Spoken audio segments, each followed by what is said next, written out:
Great. Thank you so much. It is my pleasure to welcome all of you to the third day of the 2021 UN Virtual Forum on Responsible Business and Human Rights, the new decade of action. This forum has been going on since 2016, and it convenes governments, civil society organizations, human rights defenders, trade unions, academia, national human rights institutions, and of course, business enterprises, with the aim to have a constructive dialogue and peer learning on how to strengthen responsible business and human rights in the region. As you know, this is a joint forum this year, which has been organized by ILO, IOM, UNICEF, UNDP, UNESCAP, UN Women, UNEP, and the UN Working Group on Business and Human Rights. We have a fantastic panel today, and but before we go to them, just a bit of a quick introduction on the topic for our discussion today.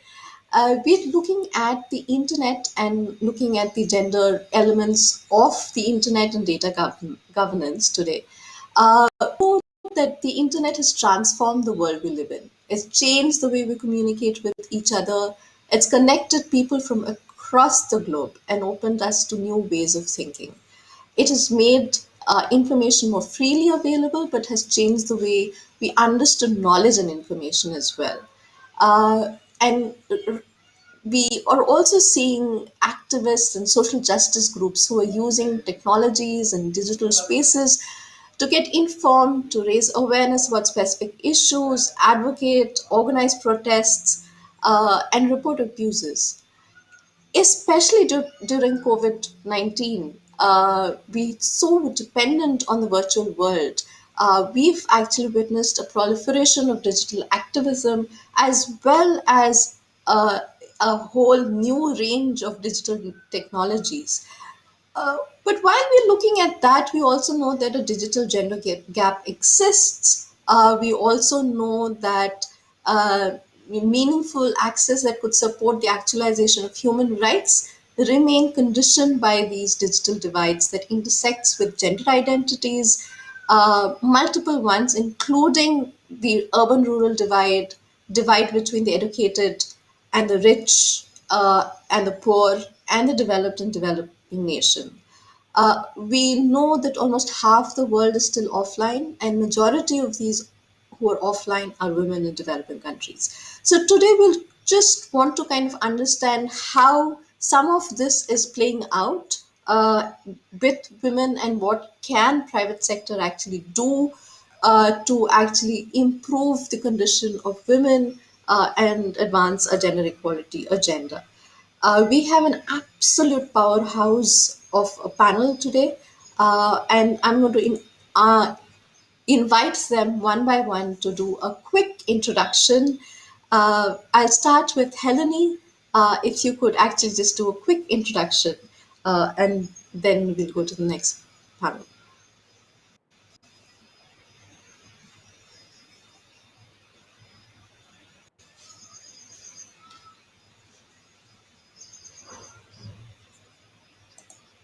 Okay, sure. Can we go to Jack then? Jackie, could you do a quick introduction, Jack, of yourself?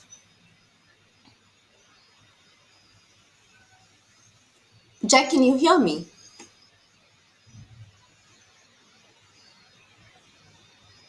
Are they able to hear?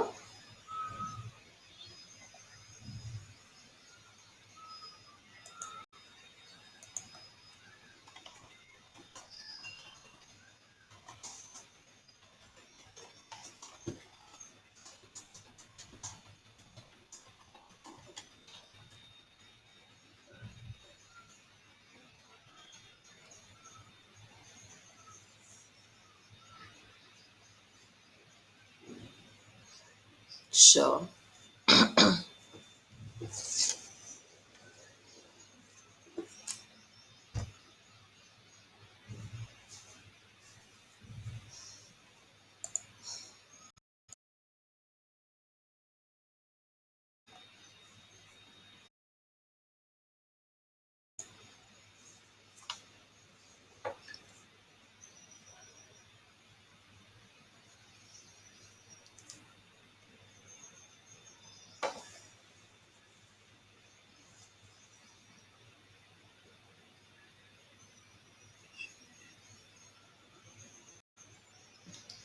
Jack, can I go to you and ask you to do a quick introduction of yourself? I don't know if you're able to hear me.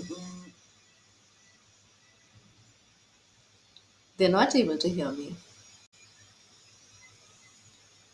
Is anybody able to hear Jug, Purnima, Tenzin? None of them are able to hear.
Let's try again. Jack, are you able to hear me this time? Can anybody hear me? Oh, great. Thanks. Helene, can I start with you and ask you for a quick introduction? Just a minute introduction to yourself, please. Can't hear? I'm HELANI. I run a think tank called Learn Asia. We work on infrastructure policy issues in South Asia and Southeast Asia. Our tagline is that we are pro-poor and pro-market. So we really have an interest in private sector investment in many of the infrastructures to make people's lives better. Thank you so much, Helene. Can I come to Jack? Jack, could you do a quick introduction? Oh, hi, my name is Jack Jackie, SMT. yeah. I'm a feminist tech activist based in Malaysia. I work on an intersection of various issues, including internet governance, sexuality, women's rights, online gender-based violence. And I am currently also in the process of founding a feminist technology fund called the Moon Fund. Lovely. Thank you so much, Jack, for that introduction. Jug, can we request you for a quick introduction? Of course, yeah. Hi, everyone. My name is GILL, and I am the founder of an early stage technology company based in New York, but we work globally. And what we do is we work in supply chains, like in the supply chain of retail and apparel and fashion. And we gather data for transparency and traceability in order to support social compliance and improved purchase practices and improved supply chain practices to essentially improve the lives of workers in the supply chain. Thanks so much, Jag. Can I come to Purnima next, please? Hello, everyone. Good morning. And I'm Poornima DORE. I'm an economist, and my areas of interest are around regional development, policy, industrial economics, and what that means from a perspective of growth and equity. I've been a crossover from the corporate to the development space. I've worked with the Tata Group across many of our group companies, particularly in the domains of corporate finance. And on the development side, I'm currently with the Tata Trusts, which is the philanthropic arm of the Tata Group. And within that, I've looked at different portfolios. Currently, what I work on is data-driven governance, within which we look at how data and technology can be used for better development outcomes, working closely with the bureaucracy and with various technology partners. Thank you. Sure. Thanks, Purnima. And lastly, Tenzin, if we could come to you. Brief introduction from you. Afternoon from Singapore. Thank you for having me here. I am the Director for Government Affairs and Public Policy for Google, and I covered Southeast Asia and South Asia frontier countries. Thank you, Tenzin. And as I said, we have an absolute cracker of a panel today. I hope we'll continue with no further technical hitches. Helene, can I start with you? Given that you've been undertaking research for so long, uh, how do you think men and women and also gender diverse and queer people, how do they experience the internet differentially? And how does that online gender identity help or hinder people's digital participation?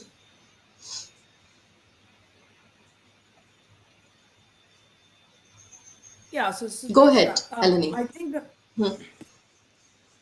the first point I think what we need to recognize is that there are far fewer women who are actually enjoying a digital life when compared to men. So before you even get to what it is like to be online for men versus women, right?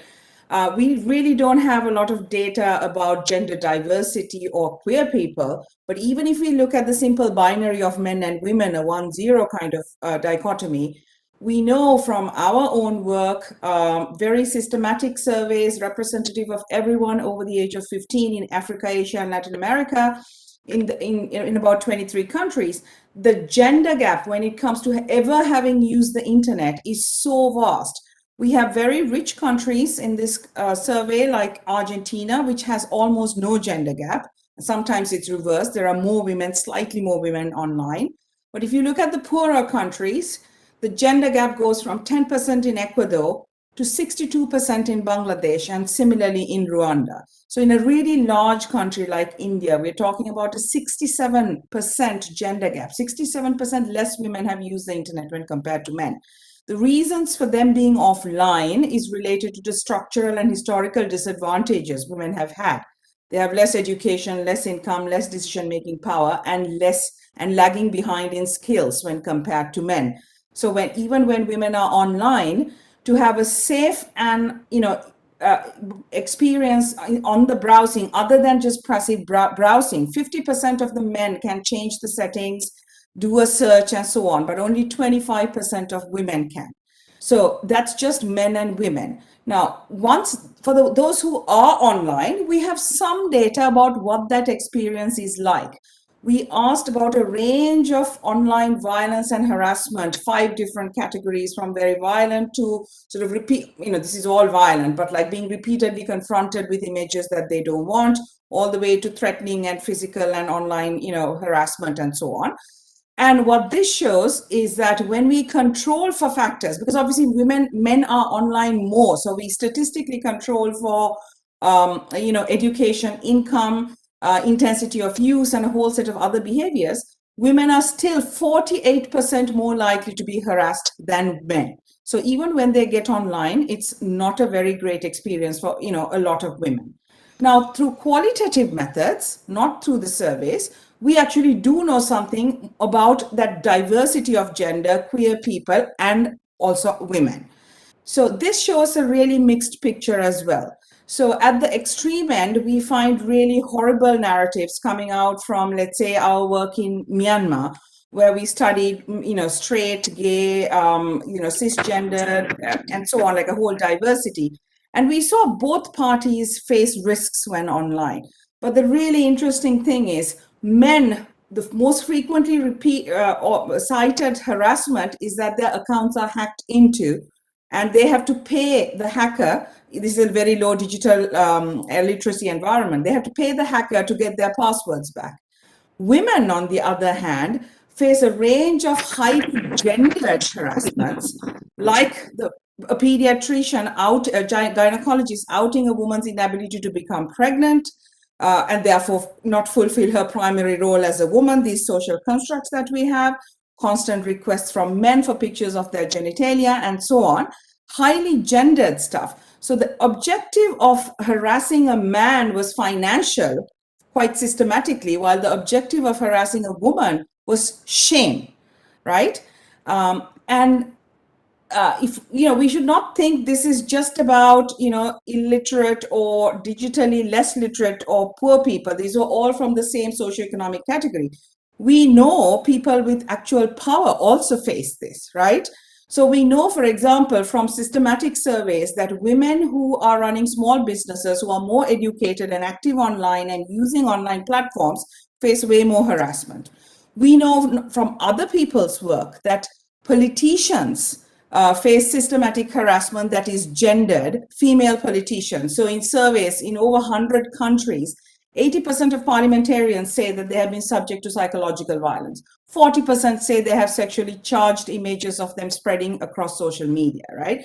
The aim of often coordinated campaigns is to take away the focus on the women's political achievement, the campaign, the messaging, discourage them from politics, and ultimately sort of change the democratic process. We also know that AI-based robots who transmit information, particularly gendered disinformation, systematically transmit more information, gendered misinformation about women than men. This is because the learning algorithms have taken into account the biases that are reflected in the data and the language and the images that we have in real life. And yet, and I will end with this, we also know that the digital space is essential. It empowers women socially, emotionally, and economically, right?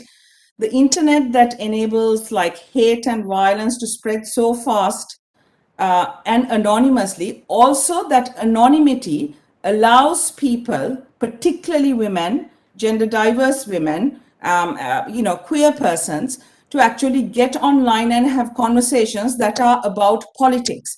So we repeatedly talk to people in Myanmar, and in systematic surveys, we see 40% of people report they have more than one Facebook account. Why? They want to have speech that is not about how they look, not about being a woman. They want to have political speech. So they all have a cisgendered male Burma Buddhist picture and identity in one of these face accounts. That is the one that they use to engage about politics, right? So that anonymity is important. We know people make money online. In Sri Lanka, sex workers who are selling and doing transactions on their sex trade online are also making a living because of it. They're also being harassed, right? Female politicians, particularly younger ones, the internet is essential because they can't break into traditional media. They don't have the kind of money. So it's a plus and minus. That's what we know from the research. Thanks, Helani. And it's fascinating to see how even controlling for your demographics, women are still kind of less online, and there is a particular way that women kind of engage with the internet compared to, and as well as what they face in terms of harassment is so different. When we're looking at it, and Helen, you ended by saying there's still so much potential for actually looking at and how women are able to actually come to the internet and use it for economic opportunities. And I'd like to ask Purnima, because you've been working on social development projects, large scale social projects. What are some of the new technologies that you're seeing, and especially in terms of how are they kind of actually empowering women in the social sector in particular, or on delivering services, or in improving governance? Sure, Sudakshana. I was thinking about the topic, which is the invisibility cloak and its linkage with data, internet, and gender. And I'll go in that order. If you're looking at, what kind of data is really there to be able to look at outcomes right on the field, there is an invisibility angle there also, right? For all those of you working on research or who are trying to develop products, services, the access to, very granular information, which helps to design, particularly which can target marginalized groups, or which can, help reach out to those who have limited access. There is an invisibility around some of the data there. Right. There is also an angle where, while the internet, of course, is connecting a lot of people to goods and services, how many people have that kind of a digital, I would say, what kind of geographies have that kind of a, digital network, fiber, and other such access points, which help everybody get onto it. The third angle is this, that increasingly, I see this having happened over the last 10 years, particularly with the kind of technological tools which can help governance getting evolved. For example, now if you do a survey, you can ensure that actually the respondent was interviewed and that information was collected at a particular point in time. It's not fudged data. It's, there are ways to trace back to be sure that you have authentic information about the community you're talking about. We worked at a fairly large scale across, most districts in India and also within the cities. And what I find is that even decision makers, so some of the member of parliament that I've been speaking to, if they have a fund available to, design programs, they want to understand the regional profile much better to say that if there are 3 things I needed to do for this community, what would they be? Similarly, if a municipal commissioner or any leader in the local government space wants to deliver something meaningful in a 2, 3-year, 4-year period that they are holding that office, they do. The more evolved ones definitely want to understand what are those 3, 4 pointers that they can hit at to make a serious impact. Do we have meaningful information at that granular localized level? I think the answer in many developing countries is no. And so there, I believe that some of these newer tools, so we do a lot of work on collecting information at the grassroots, building in participatory rural appraisals and processes like these with the digital footprint, which, a lot of organizations have used in the past, but without the benefit of the tools that are there today. And that then gives a much more holistic picture right up to a village level or up to a city ward level to tell you that this is the hierarchy of needs that is, coming up. In these conversations, so the ability of these tools to pull out data at a grassroots level, the ability of the internet to make this kind of information more readily available for processing, I think that's a definite plus. Where gender plays a role here, and I will take India's example in this case, what are the big problems we are trying to, hit? Nutrition is definitely one. Maternal health and mortality is another. Water access is a third. Livelihoods and women related livelihoods as we are trying to bridge our demographic dividend. And I see these as similar issues across many countries in the APAC. And now many European countries are also facing, going back to facing some of those issues. I find that the front line that is delivering these services through the government channels or through private channels. If you look at water, women have the best kind of data about access to water because they are the ones doing the work of getting the water home. Healthcare, the last line front mile is in India, it is the ASHA or the A&M worker. Similarly, I have seen in Malaysia, Vietnam, you have women who are taking care of that final last mile. They are the best sources of granular information and best placed to act if they have the right kind of information. The third, education. Most school teachers or people on the front line, they're also in charge of service delivery, happen to be women. If we look at financing, the SHG movement across, so many of these countries has largely been looking at women as the center point of saving, finance, managing household, accounts and information. So I see a tremendous potential of empowering this kind of a target group with data, with the tools that can help, improve access. And I see a huge capacity building story there actually, which I think both the government and the private sector need to work on very systematically so that they are not just receivers of tools and technology and information and, do it like this. This is how you can access the internet. No, to look at them as very clear champions on the ground who can play that kind of a role. I don't think we are there yet, but I definitely see that potential of this huge, vast segment that can, come into making the data and the internet story more meaningful. Thanks, Poornima. I'll stop there. And that thanks, Poornima. And what you point out is kind of recognizing the sort of insights and knowledge that women on the ground bring to service delivery and governance is so crucial. Uh, we've been talking of, Helani talked of sort of the differential experience online, and you're talking of, social outcomes. Uh, I, Jag, I'll come to you as a technopreneur.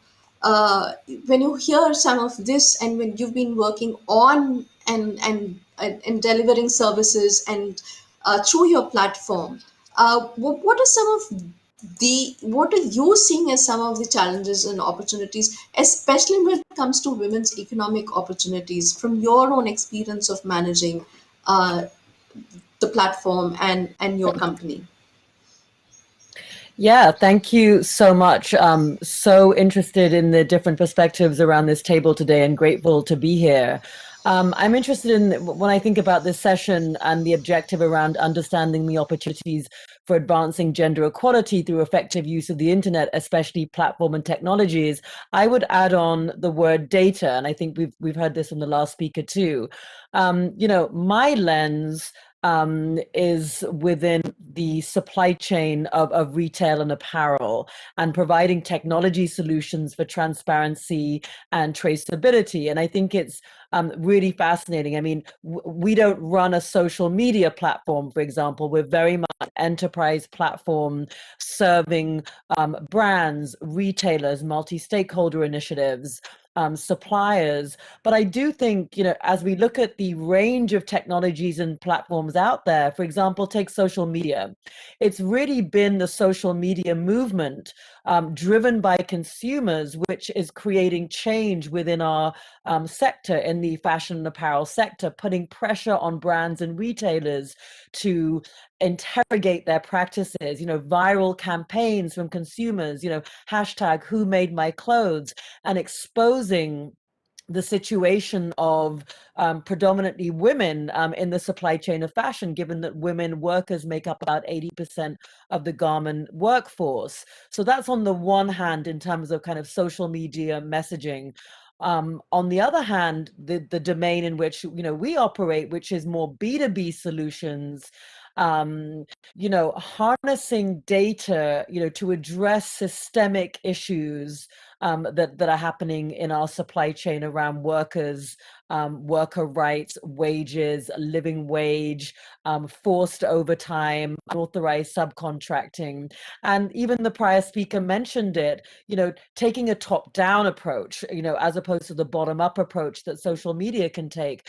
A top-down approach looks like, for example, influencing investors, look at kind of ESG investors and driving change from the top and putting pressure on corporates and companies from the top, especially public companies that increasingly need to show kind of in better social, environmental, and labor practices as investors, massive investors, pension funds, etc., take a greater interest. So I think that I agree with the last speaker. There's a lot of capacity building, going on in the industry, and increasingly, the idea that brands and retailers in our space must take responsibility, to protect vulnerable workers in the supply chain. Again, predominantly women, migrant workers, for example, and that we need technology and data to do this effectively. And accountability, is key. We must expect companies then to use data and to use findings to make good on these policy pledges that they're putting out there. Adopting better purchase practices that ensures decent work and living wages, and investing in bottom-up approaches that support workers. I will say on the question of technology, technology is there's kind of who builds the tech and then who does it serve, right? So predominantly, men still dominate the industry of technology at all major tech companies. But however, I do feel that there is technology can serve and add value disproportionately to women. And so in our space, using data, using technology, we can integrate a gender lens in what we do, that can support kind of brand and retailer and supplier responses to bring in interventions to support women. And we see opportunities within, of course, new technologies like blockchain, financial inclusion, entrepreneurship for women, social mobility, and of course, the ongoing challenges around adoption by women. Women, kind of adopt technology at a much lower rate, and obviously the inherent challenges around that. I would like to add, a few more points if I do have time. I mean, let's look at the fact that, recent news that women that make up 85% of the workforce are at a greater risk of violence and sexual harassment. And during the pandemic, for example, it was reported that a 20-year-old garment worker in India was raped and killed by her supervisor at one of the major fashion brands supplier factories. Now, that sort of news is data and news that we in our organization want to integrate into the information that we provide to suppliers and brands and corporates and investors in real time so that it can be acted upon. And I think, this idea that, something that is happening, a factory fire that is happening in India, COVID relief that is not getting to workers in Bangladesh, et cetera, needs to be integrated into real time through technology, through data solutions, and then provided to brands and retailers for immediate action, and then on to other stakeholders in the industry. I've got a huge ton of data points that I can share around, the pandemic. And I think, the pandemic is a great opportunity, for us in the industry and retail and apparel and technology to really address some of these systemic issues, that disproportionately impact women. Thanks, Jag. And you kind of talk about sort of this, the fact that women are in particular industries and have they been therefore disproportionately affected by COVID, and you're trying to kind of integrate some of these data information, make sure that private sector is held accountable to this, and the accountability issue is really very key. And I'd like to come to Jack because you've been talking about private sector accountability and sort of the internet governance for a long time. Could you talk a little bit about the existing internet governance and especially how you feel that there are, if you do, in terms of existing gender biases that might exist within this current internet architecture and data governance that exists? Thanks a lot. It's been really interesting to hear all of these different perspectives around some of the key issues that have been raised. I am having a slight issue with my technology today, so things are slightly a bit choppy. Okay, so the question around sort of some of the gaps or some of the issues around thinking about gender and internet governance. And as I was reflecting on this, I'm thinking there's probably 3 points that could be raised in relation to this. The first has already been very well covered, which is about the lack of gender disaggregated data. Like we really, really need a lot more data and research that specifically explores the gender impact of technology at minimum on the basis of gender. So we've seen this from all the way from access to use to control over tech and resources and so forth. So the lack of this data means that sort of policy making or technology development is really missing this critical lens. And it's actually really hard to find this data. So whilst I was at the Internet Governance Forum, when I was leading the best practice forum around gender and access, we were trying to look for best policy measures that really tries to advance access issues from a diversity lens. So not only just women, but also looking at queer people, migrant women, women who are refugees, who are indigenous people. And it's actually incredibly difficult to find this data. So what HELANI was talking about and also what Narma was talking about earlier is quite critical. And it's really having that in diversity and intersectional lens to the understanding of social identity. So really having that kind of power analysis. And then because of this, then we end up having sort of like a compromise and advocacy on specific issues. And I'm glad that Jack Gill was also talking about COVID. And I think COVID has also really made us realize, and I guess we start to witness this expansive laying down of technology infrastructure, technology as a solution and as a response to a lot of our issues. And so, for example, we talk about privacy and surveillance, and the sort of laying down of health surveillance infrastructure as kind of a response and a solution to responding to this particular crisis that we all face. And it affects everybody, no? And everyday surveillance technology is sort of marketed as this really great thing. It helps to keep track of your devices, of your family, of your mobility. It keeps you safe, but it sort of ignores the fact that some people are already facing some people are already extra surveilled. Some people are already hyper visible in data sets because they face surveillance for being particular identities. So whether these are and hyper surveilled in a way that sort of turns you into a data set that is a problem, as opposed to a meaningful, as a stakeholder in the issue, as a participant who is supposed to kind of participate in this development of a policy response that benefits them as equal standing. So you are hyper visible in the data set as a problem. For example, migrant people, for example, queer people, for example. So all of the data for best practices that we can't find show up as hyper visible identities in particular kind of matrices.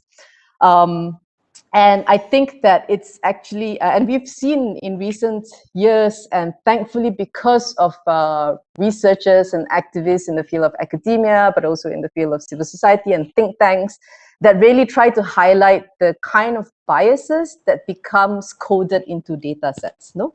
And we've seen this, for example, in terms of Safiya Noble's book on algorithms of oppression. We've seen this in, I think, Cathy O'Neill's research as well, in terms of looking at how algorithms and data sets, when inputted, data sets in and of itself is not neutral. It also carries with it values and assumptions and norms and what we understand to be important questions, important people, and important solutions. And that in itself creates a kind of feedback loop that reaffirms our own biases and prejudices. And that's really important to address and really important to kind of like pay attention to.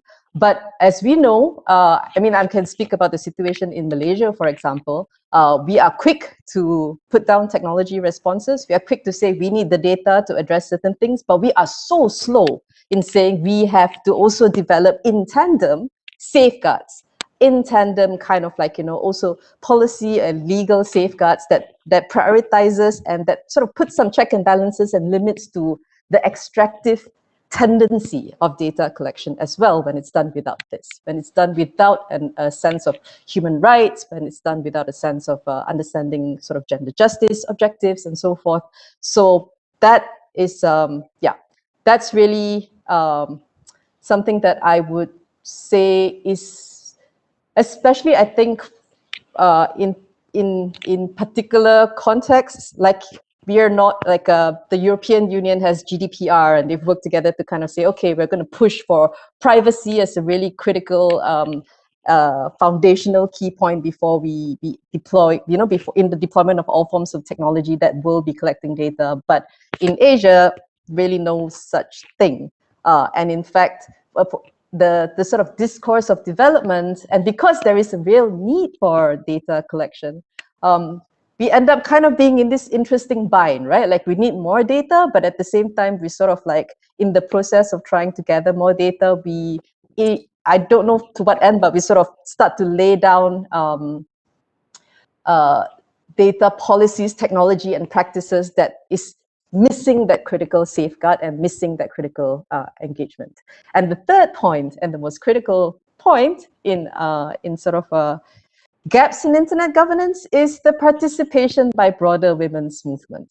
And I think feminist and women's movement already have to take on the universe of issues, like Poornima was talking about, the last mile, first level of a person who's actually resolving a lot of community problems, no, like access to water and access to education and so forth. So the universe of issues, and then we are now confronted with this like increasing ubiquity of technology as an interface in all aspects of social, economic, and political life.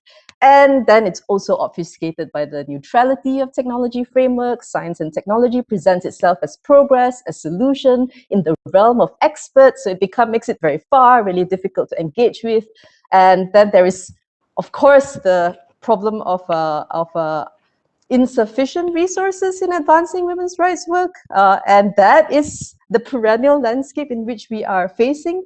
But in fact, it sort of really affects us the most. So for example, in the production of technology, in the mining of rare materials, and the location of server farms, these are often in places where indigenous populations and women indigenous leaders care for and defend for the place. And they are the ones who face attack, they are the ones who get the most impact, but then are the most distant from policy and governance spaces. So I think we just need engagement to thread through how technology and all of these factors is a big part of gender justice work, that it's becoming a key infrastructure that impacts all of our legal policy frameworks, our culture and framework of engagement with each other and with the environment, and it's at the cornerstone of economy and engagement. And an advocacy that requires at minimum women's participation in all stakeholder levels and feminist movement organizing. So this panel, for example, really great to see all of the different kind of like perspectives by women leaders in different fields. Yeah.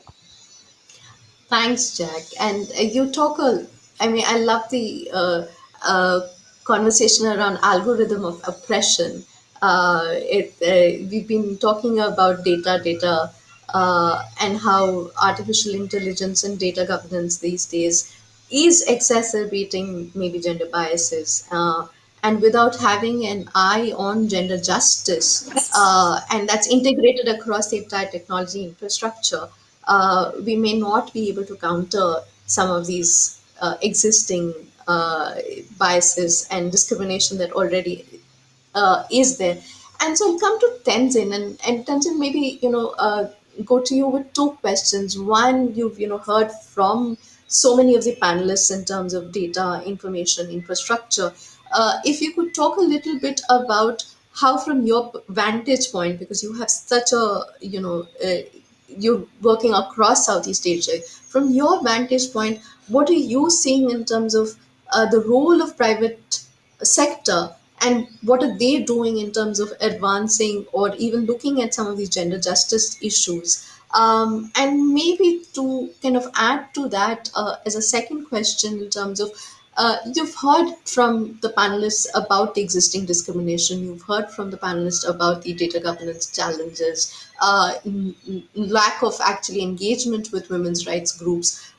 What do you think can be sort of the private sector response for that? Thank you, Sudarshana. Gender equitable internet is good for everyone. And, we really believe that when a diverse group of users, a diverse group really uses the internet, the online world actually becomes more relevant and more useful to people. So that's really, I'd like to share a few things that we're doing in 3 areas as a private sector company: policies, products, and programs, right? So just taking a step back and looking at Google itself, I think we definitely do have a very big responsibility in deciding, what type of content is actually available on platforms, while ensuring that people's rights to express themselves is maintained. So in terms of policies, we've really created community guidelines, content policies across all of the various products that help to set rules of the road for what is and is not allowed. So on YouTube, for example, many people would be aware of the community guidelines that are in place to help ensure that diverse groups of people are not harassed or bullied online. And we do provide quite a bit of transparency into our policies, refining them, taking feedback, making them clear, listing out new harmful and dangerous challenges and behaviors as we see this playing out online.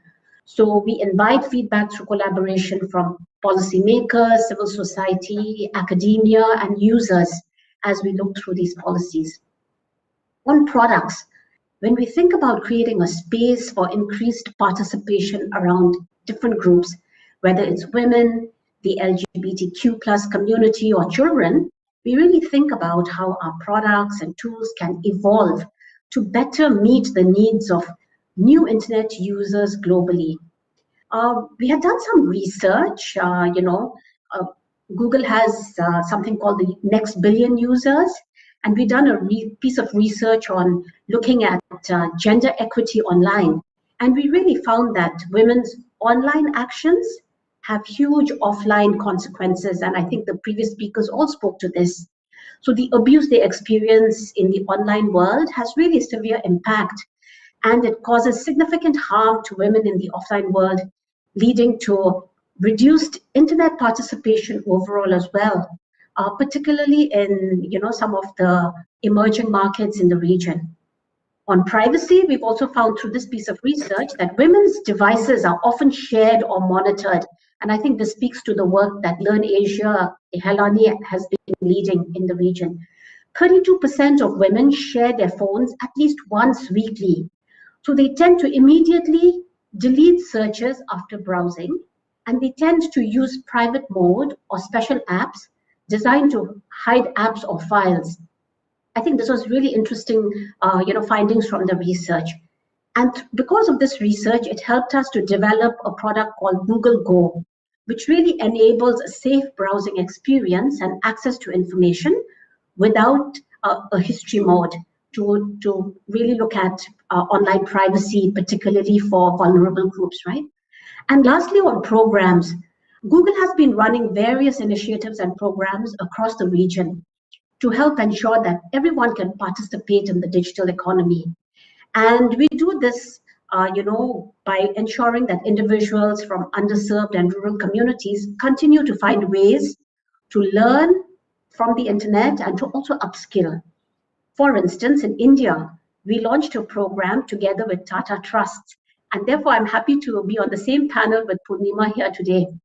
The program is called Internet Sathi, and it was launched in 2015. Really with the goal to help narrow the digital gender divide. At that time, India had one of the largest digital gender divides in the world, especially in rural India. Only about 1 in 10 users of the internet was a woman. Earlier this year, we successfully reached the milestone of taking digital literacy to women in about 300,000 villages across India.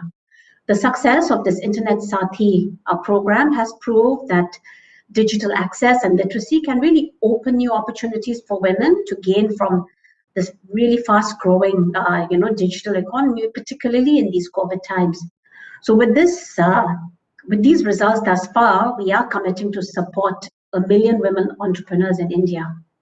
Similarly, I think it's really important to think of new users coming online, like kids and the youth, and even in this last COVID year, or the older generation, right, that's tended to stay offline.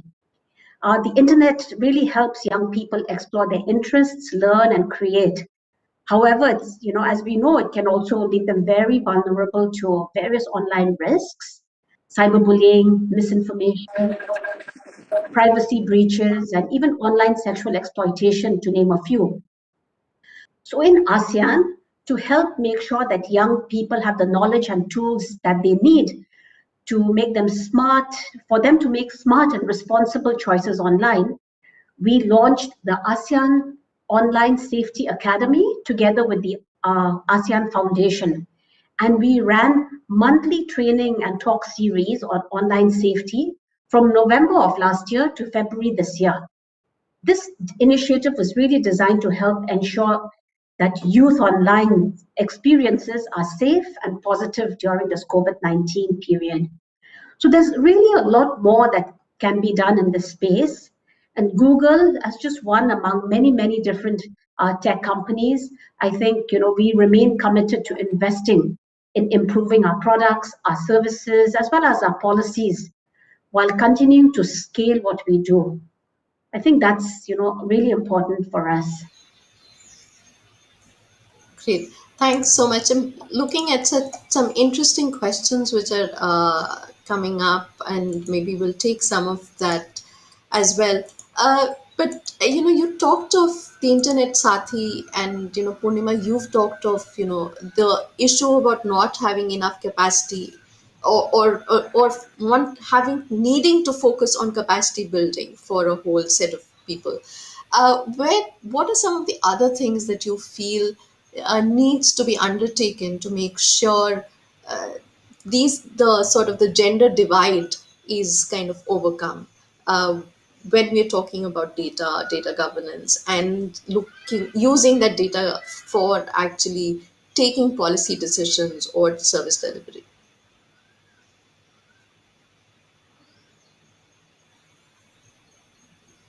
Purnima, can you hear me?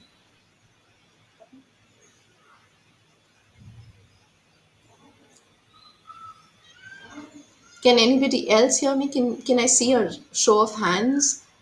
Everybody else except for Purnima, possibly. Purnima, can you see chat?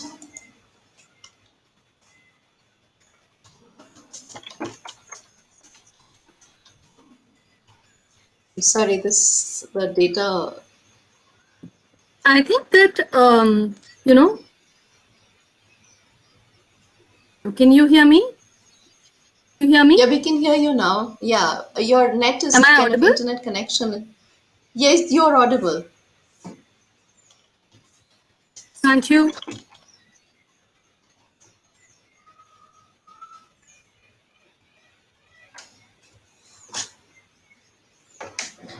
Can see everything. Able to, I think a lot have been a fan up. But over the years, what I have definitely resonated with is that there is a lot in terms of leadership structures that need to fall in place to make these stories really happen, or to make some of these changes come alive. Without that, we can have very interesting policies and great, on paper things that sound very nice, but for it to actually see the light of day, a lot of leadership backing and investment is required. I've been fortunate, I think, in my roles to engage a lot with these stakeholders at the leadership level. So businesses on one side, the philanthropic community, government mission directors, senior IAS officers, academia, deans of research institutions, civil society leaders, and community. So people like the head of the local, the local representatives. Now, what I see across this mix is that the leadership structures need to really sit up and find ways for this integration to really happen. And I think Jack touched upon that too, that in terms of how decisions get made, the data, internet, all of that will play a role if the format in which decision making happens is involving some of these groups as well. And I definitely see that things like privacy by design. So let me give you an example.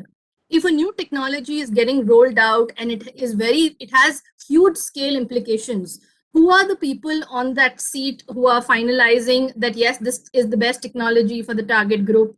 I think, Jag also spoke about who's designing the technology and who's receiving it.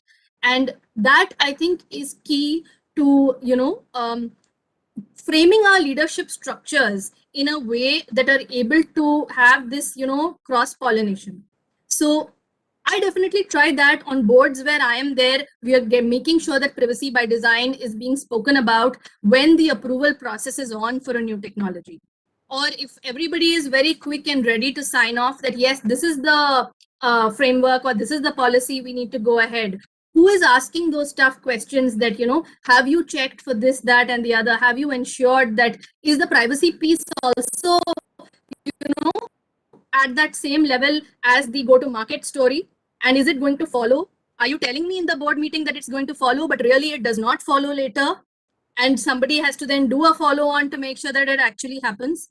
So I think that these are things that structurally, if all leaders, not just women leaders, all leaders are seriously thinking about how do we make sure that in our review conversations, we are bringing in some of these tough questions. It may make us a little unpopular in the room for a while, but I think the organization will be, will thank us later for having, at least made everybody sit together and think in a constructive way without necessarily being combative about what this means, but to think about how do you integrate privacy by design right at the word go? How is the design of this? So let's look at what do we mean by data design? A lot of times I see people talking about information collection being hard-coded numbers and figures. Whereas today technology does allow pictures to tell the same story. And that is so much easier for people on the front line to actually deliver on. Similarly, maps can play such a meaningful role. Can we use those instead of other things where people have to feed in the data? What is the algorithm defining as a this is what the profile is. I think those are the points where, some of the issues which our co-panelists raised. So a lot is on the definitions, and the groups that are defining the decisions are people who are sitting in positions of leadership. I think the UN system has a great role to play because SDGs, by definition, are giving a framework to the whole world about how do you think about issues of access, issues of scale, and most companies want to align with these frameworks. It's great. Like I do see how some of the governments are partnering with the UN to make the story about localization of SDGs, right? And I'm sure all of us have touched it in some way or the other. Now, those are conversations where the kind of tools that get used can be tools which create better access. So I think it is for all of us who are part of these conversations, and those who are even designing and developing the solutions, the technology players, to we need to find ways to incentivize this being up on the table at the point of design rather than it being an afterthought. The second thought that I had was also this, that how capacities can work across the board. I see a great scope for partnership between academia, between multilateral agencies, private players, early stage technology entrepreneurs, because some of the best ideas I see are at this point of culmination of these diverse strands of thought. So people who are able to understand these different languages and synthesizes it together, I think are going to be very valuable in the time to come to, kind of make this move from an idealistic situation to a reality that, we can all see work out. Thanks. Thanks, Purnima. One of the things that you kind of raise is about who's at the table for the design, right? And I know that Jack, you've been kind of working quite a lot in terms of making sure that women's rights group and feminist activists are part of these conversations, especially with the Tech Back the Tech campaign. Can you talk a little bit about how can that engagement be strengthened, and how do you kind of actually work with private sector players to strengthen that kind of engagement? Oh, let's see. There's definitely several really interesting initiatives by different feminist groups that's really also trying to address this question about so just focusing primarily on looking at kind of like data in this conversation, right? So there's several different really interesting kind of initiatives that is being led and designed and developed by civil society and feminist groups to participate in this conversation and figuring out what some of the issues are. I'll share with you three for now. So the first one is one that is based in Sri Lanka, and it's called Delete Nothing. And what they are trying to do is to document experiences of online gender-based violence for women and also queer people and people of sort of different diversity to really get to the lived experience, because there is no data collection that's being done by the state. So then, okay, this is the intermediary role that a civil society initiative can do. They made sure that it's in all of the different languages spoken in Sri Lanka. They tried to make sure that it is really easy and accessible to use. And they also provide information on what you can do if you do experience gender-based violence online. So it sort of tries to act as this really critical conduit to understand the scale and the impact of this issue in order to then translate this into engagement with either private sector or with the government to develop policies.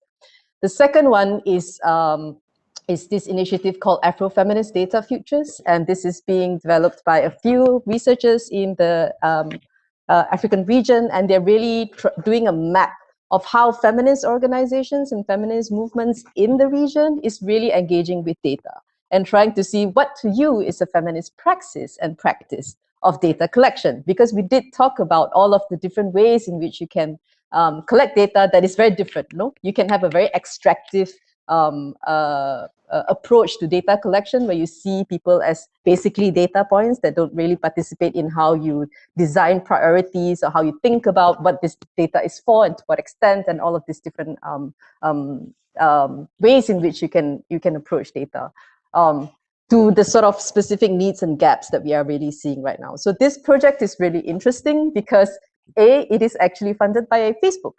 And I think that this kind of like a private sector funded projects to respond to a very specific gap and need, whether in terms of practice, whether in terms of understanding, or whether in terms of like participation, with an extremely hands-off approach.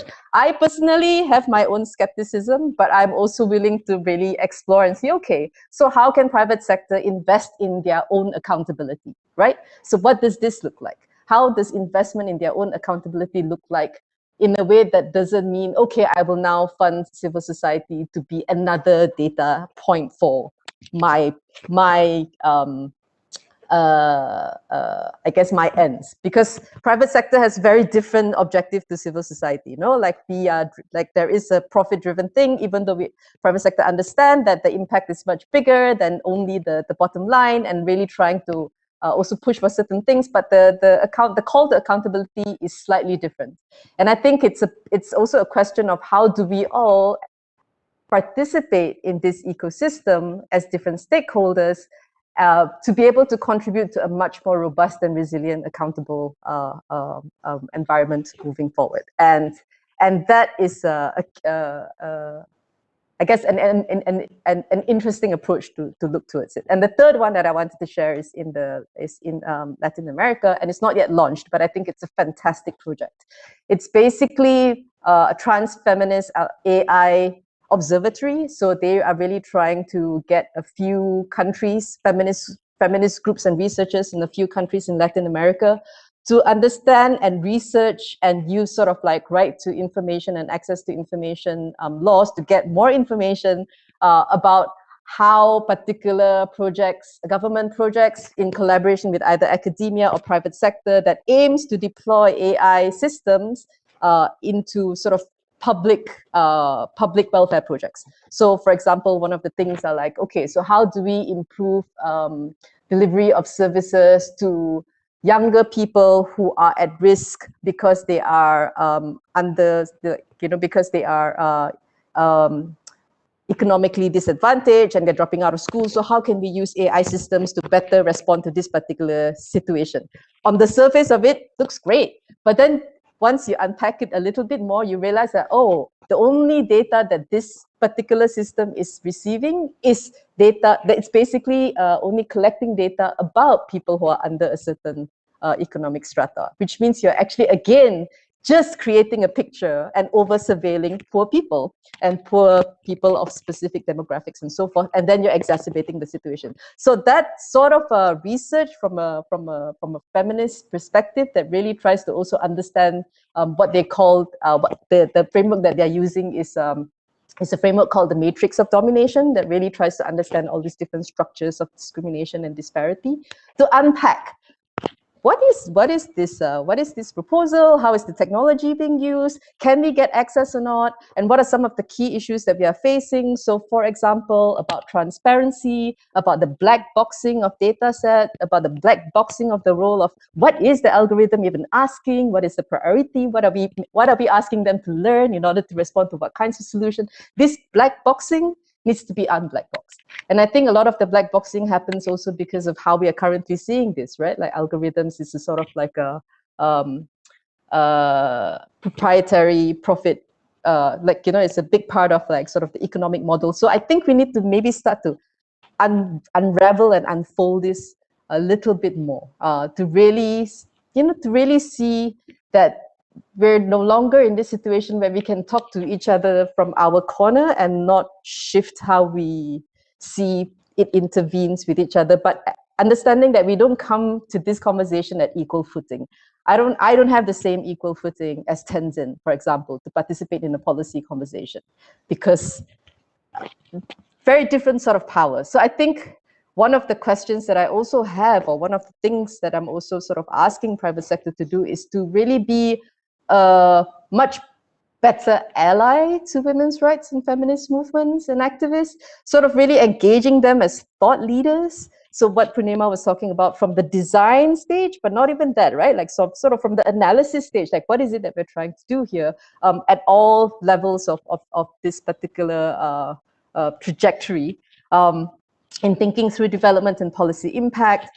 And not only after problems happen and then like come in and help us solve this problem because it's affecting you, because that's the model right now. Like, oh, online gender-based violence is really come in and help us solve this problem after, but we're not willing to change our practices, we're not willing to change our profit model, we're not willing to change the technology, but come in here towards the end and help us, like, you know, deal with this mess. So I think that's not tenable. And how do we really try to like shift this? And I think what is it? That was the last thing that I wanted to say, but I suppose I suppose if I've forgotten it, maybe that's where it's at. But yeah, I guess maybe you can come back to it. Yeah.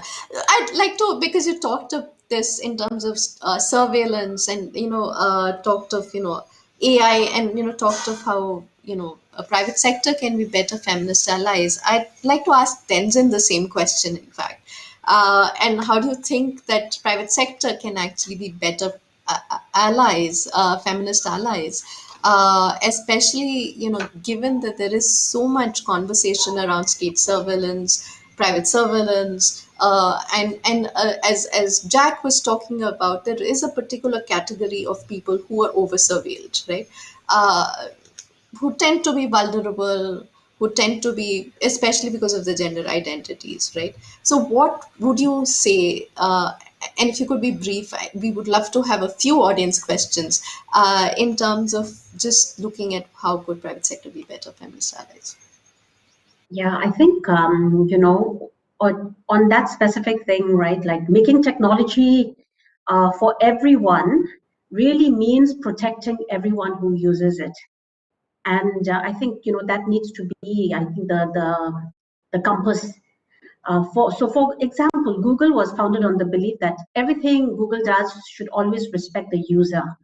So as the internet evolves and you get a more diverse set of users using the internet, it also means that we need to continuously advance, whether it's our security technologies, privacy tools, whatever else we can do on the platform, and product design, on UX design, etc., to help keep users safe online. And I think for a company like Google, privacy is the focus of a really massive and permanent effort.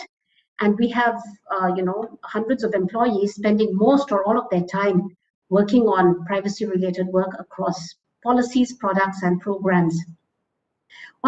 In terms of the algorithms itself, right? We're also very sensitive to the effect of algorithms, and over many years have really rigorously tested products using user feedback. And we've really looked at researching new and better ways to interpret machine learning systems. So in fact, we've even supported the use of machine learning to help bust bias and more accurately measure gender representation, for example, in media. A couple of years ago, we had launched a project with the Gina Davis Inclusion Quotient to really look at gender representation in media and film. So we host a wide array of machine learning interns, residents, professors, people from, colleagues from civil society, etc., each year, who try and bring outside perspectives into the work that we do. And we've also outsourced our own machine learning systems called TensorFlow, so that it's easier for everyone to participate in this process. So I think those are two things from a tech perspective that's important. But if you really were to look at diversity, equity, and inclusion, I think it's really also very important, not for all organizations, not just the tech industry. So when we think about diversity, even in the workplace, because I think this, just speaks to what Poornima had mentioned earlier, it's really important as a company to also recognize that there are many dimensions of diversity that we need to address, whether this is gender parity and openness to forms of sexual orientation, disability, ethnic and social mix that really reflects the wider society. And there's no question that women and minority groups in tech are really underrepresented. So the pace of change, to have more diversity may be slow, but it's not just limited to the tech industry. And when it comes to female leadership, women in tech are almost at par with the rest of the economy.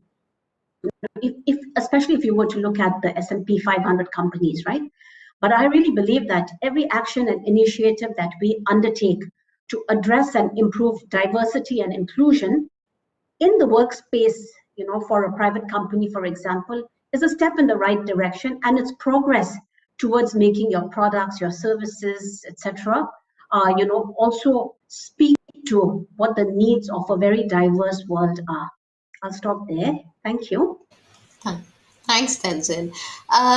Just following up on that with Jag, Tenzin talked of looking at this sort of diverse world and developing products, maybe in a way, right? What is a few recommendations that you have for the private sector in the way that product development is rolled out? In that, the internet space and the platforms that like the ones that you work with, what would you kind of say to that in terms of recommendations for the private sector? Yeah, I mean, I think, overall and overarchingly, new technologies are very exciting. So, embracing new software solutions that are emerging, things like blockchain, which, we hope will unlock financial inclusion and empower economic participation for women, and sustainability.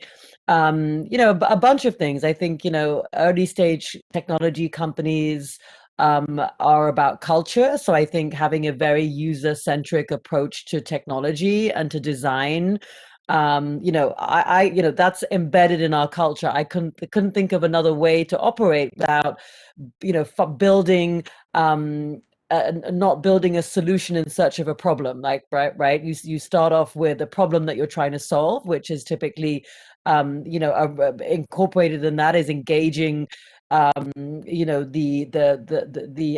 protagonists of that problem, right? And then incorporating them into the solution.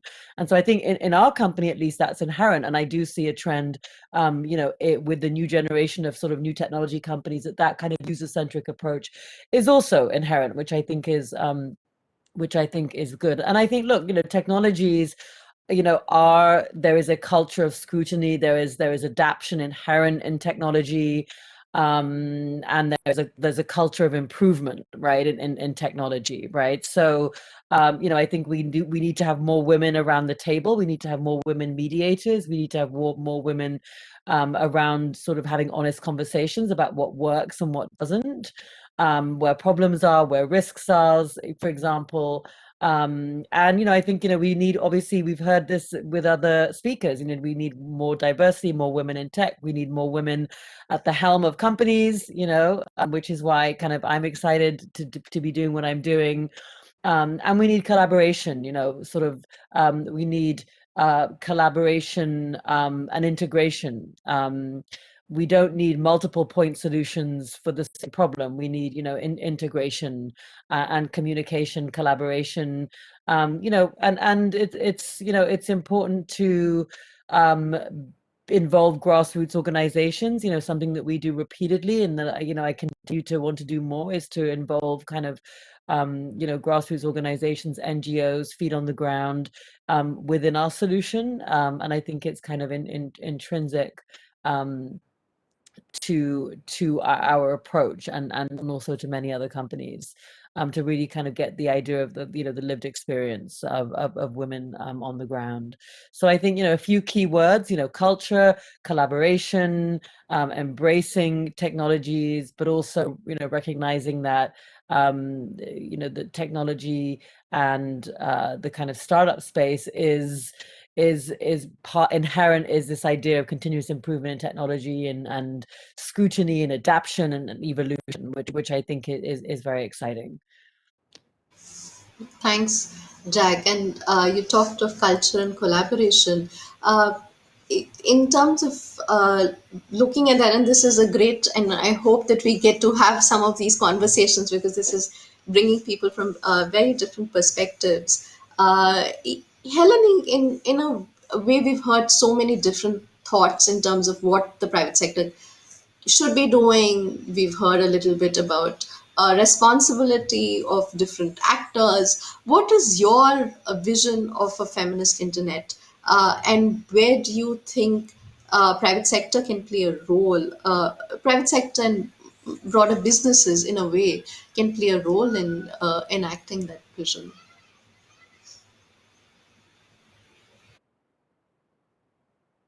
So I think what we want in a feminist internet, or actually what we want in the internet, let's just call it that, right, is women, gender diverse, queer people, everybody, and all other kinds of marginalized groups having meaningful access. What that, and not just access, meaningful access, that it is affordable, they can use it in the way they want, not what is prescribed. So there's agency, it's unconditional, it's open and unrestricted. So to do this, I mean, the first, who's at the table is the first thing. And, I think all the speakers have talked about it. But I won't just say we need women, gender diverse, and queer people at the table. I think we need feminists at the table who represent the interests of women, gender diverse, and queer people, right?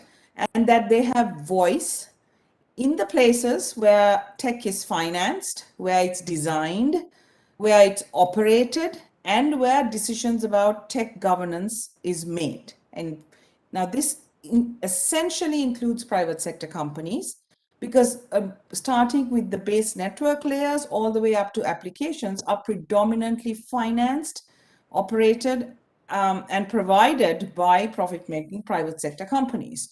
So it goes beyond having a few women on the board. It means having feminist points of view in your workforce, on your boards, in accountability mechanisms, in the feedback loops that you set up. So that's really fundamental, I think, right? That's a really good step. But I think businesses, of course, need to work with private sector, but they also just need to work sort of coalitions amongst themselves, right? I mean, if you think about something like child pornography, there has been a systematic coming together, not just of civil society and the legal community, but tech companies to actually fight this. They haven't found perfect solutions, but things are certainly better than they were 20 years ago, right? Why? They've also come together to ward off the threat of lawsuits about copyrights when it comes to images and music. So why on earth is that not being extended to, for example, non-consensual sexual imagery of women that is rampant online, right? Why is tech not coming together and using technology for this? Because we know they can do it because they have done it before.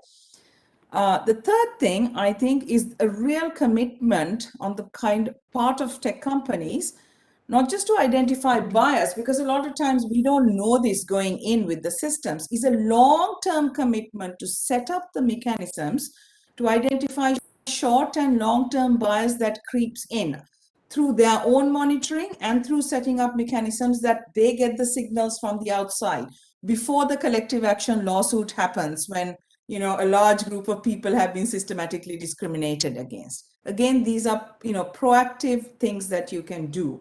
And obviously transparency, consensual decision making, and so on, lots of the things that have been talked here.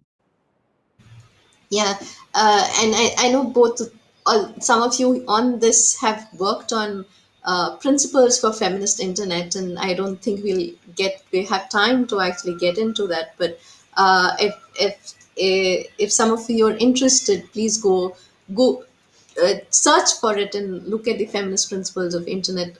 Fascinating work that Jack and Helene and others have actually worked on. We'll take a few questions. If there are questions from the audience, it would be lovely to hear your thoughts. I'm not exactly sure where we'll see them, except there is a Google Doc. Is that the only one, or are there other places that we can see the question? That's the only one. One of the questions that I'm seeing right now, and Jag, if you can kind of talk about this, is about the role of about how migration and migrant women can actually be incorporated into the work. Especially, you talked about workers And we know even for government workers, there's large section of people who are migrant workers. So, are there tools, and potentially can you actually look at the issue of migration within the technology that's available? Yeah, migrant workers, form a large percentage of the workforce in the garment industry. And obviously, COVID has highlighted the many challenges around kind of that part of the labor force. I think a key thing, and I say the same with kind of, gender as well, right? Which is that we first of all need to know the facts at the factory and at the supply level. We need to know the information. We need to know the composition of the workforce. We need to have data verified. We need to be able to trust that data, and only then can we begin to make, the necessary, interventions. And increasingly, of course, brands and retailers are under pressure to participate in this. But certainly, we're seeing, a huge, one of the projects that we're working on right now, for example, is around being able to understand the risk of unauthorized subcontracting in the supply chain. And it's fascinating because, that the root cause of that is around transparency, visibility, around kind of capacities, and then the overbooking that occurs, and then the labor that is brought on temporarily to solve those problems, and then the subcontract that occurs to, riskier suppliers that don't have very good social compliance policies, and, don't pay their migrant workers a living wage, force the migrant workers to work overtime. And so, this is, migrant workers are just kind of one component of the challenges and of some of the solutions that we're developing that can kind of drive intervention. But first of all, we need to get sort of on the ground data that is accurate and reliable in order to kind of address that. And a lot of that data is by its very nature obfuscated, right? And sometimes that is with intent, and sometimes not. So I think it's one of the kind of, the root causes. Thanks, Jag. I we've heard from each other. I'm opening it up, and in case you have questions of the other panelists, would love to open it up to each of you. We don't get a chance to actually have such wonderful panelists at the same time. So if there are questions that you have of the other panelists,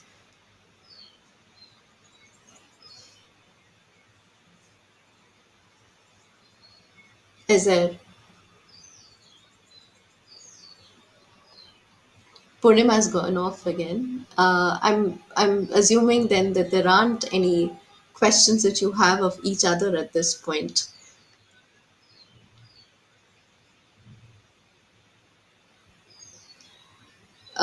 Great.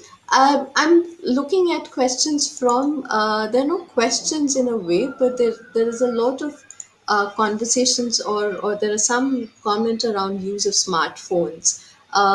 We've not really talked of technology in that sense. We've only talked of, sort of the internet.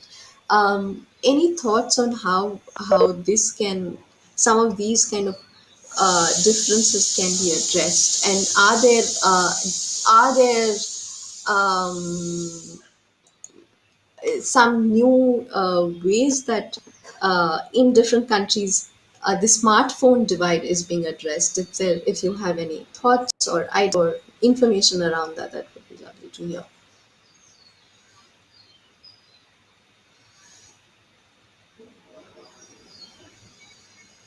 Helene, are you saying something? Yeah, I mean, I guess I'll just add sort of 2 points and let others obviously add, much more intelligent things, which is what we know in the global south is that very broadly, internet access tracks smartphone ownership. So roughly, if you're talking about 30% of phones being in the population smartphones, then roughly about 30% of that population of the population is likely to be online. So that's really one of the fundamental things that has to change if we want more people online and more women online.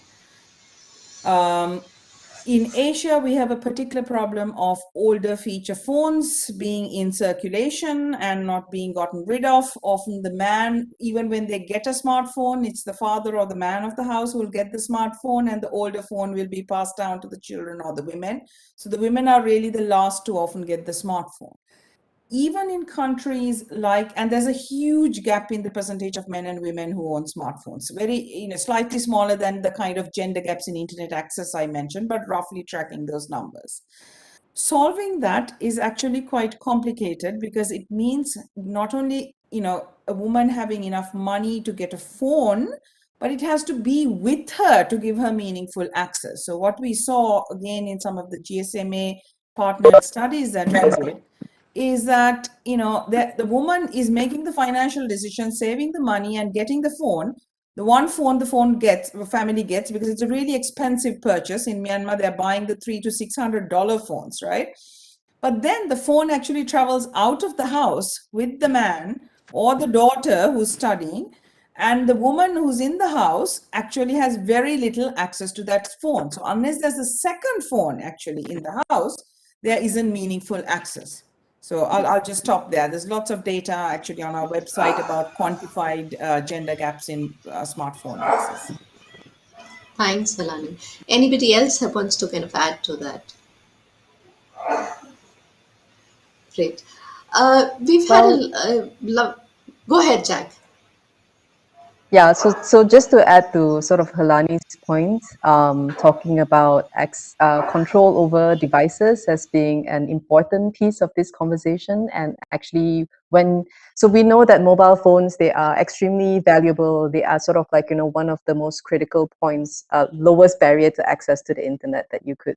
I wanted. Can Oh, sorry. I think there might be a lag, so Punirma might be coming in. But just wanted to say very quickly around the like one point around smartphones, and then another point about thinking about access. So one is smartphones are critical. All of the points that Helani was mentioning is also key, and that the fact that there are also quite serious and significant security challenges when it comes to smartphones. So how do you access technology securely and safely if your primary and only point of connection is through a phone, whether it's a feature phone or a smartphone? Security is always going to be a key point. And when you add gender into it, we know that there is also a correlation between gender-based violence and ownership of technology. So there is that point. And then the other is also to think about kind of really paying attention to other kinds of diversity in thinking about access. So for example, community network projects. There's many of these in Asia and also many of these in different developing countries. And I think one of the more promising things around community access projects where more feminist and more women's rights activists has been involved in these projects is really to think through the gendered component from the point of thinking about solutions to training and capacity building around deciding what sort of technology access point infrastructure to deploy, and then management and resourcing and economic models and so on and so forth towards it. So I think there are more approaches than one when we want to think through this really significant issue of access and control of tech. Yeah. Thanks, everyone. I think we've had a fascinating discussion today, and I hope that we can take some of this. Our goal is to kind of make sure that some of this gets fed back into the UNDP larger conversations in terms of how they are looking at responsible business and human rights. So thank you again to all the panelists for your time today, and such a lovely, enriching discussion. Thanks again. Thank you.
Hello, everyone. Welcome to this session on mental health in the world of work in times of COVID-19. I'm Hang Chong. I'm the moderator for this section from Labor Action China. And just as a background, mental distress at workplace has always been an issue, but understudied and undernoticed. But with the COVID pandemic, this issue has been brought to frontline, especially by all the stress, all the work pressure brought on by this radical change in working regime by the COVID pandemic. So we have been noticing a lot of, say, increased anxiety around getting infected, around job security, a lot of stress on, say, healthcare frontline workers. And the pandemic has also triggered individualization, informalization, and irregularity of work, the three I's. So all these are not conducive for mental health, but we haven't seen a very comprehensive respond to the problem. So that's why we are having this session today to start discussing on this mental health issue in the workplace. And we hope to, through this discussion, understand better what are the mental health issues faced by employees in different sectors in Asia Pacific, discuss the impact of COVID-19 on the mental well-being of employees at work, raise awareness about the roles of states, businesses, trade union in dealing with this problem, and also explore whether there's any possibility for revision in the current framework of how we handle mental health in the workplace. So this section today will be divided broadly into two parts. The first part will be some discussion on the challenges faced by different sectors and different workers in different countries. And the second part will be the discussion of solution about, well, we have seen all the challenges. What are the response? How can we respond to this? So let us now introduce you guys, all the panelists today. We have 5 panelists today. The first to speak will be Dr. Yuka Yujita, who is the Senior Specialist on Occupational Safety Health of the International Labour Organization Decent Work Team for East and Southeast Asia and the Pacific. She is a medical doctor with subspecialty in occupational health and medicine, and holds a PhD in preventive medicine. So the second one to come will be Raj Mariwala, who is the director at Mariwala Health Initiative. That is a grant-making and advocacy organization that focuses on making mental health accessible for marginalized community in India. So the third to come will be Tajin An. She is a staff from the Korean Health and Medical Workers Unions and also manager of the Gender Equality and Worker Safety in the union. Next one up would be Pierre Kartiyan Kariana from Thailand. So he started working with Solidarity Center in 2014 and he's currently the program manager. So his work is mostly to coordinate with trade unions partner to focus on strengthening workers' rights in Thailand through union organizing and campaigning. So, and the last one will be from China, Kathleen Schwartz, who is a program manager at China Labor Bulletin. The organization was founded in 1994 and support China's workers' struggle for decent pay, decent work, dignity, and rights. Kathleen herself is a US-trained lawyer with an LLM in international legal from New York University. So that's a brief introduction, and we let the panelists go first, and then we start the discussion on the challenges faced in the mental health area in the workplace. So we'll have Dr. Yuka Yujita first.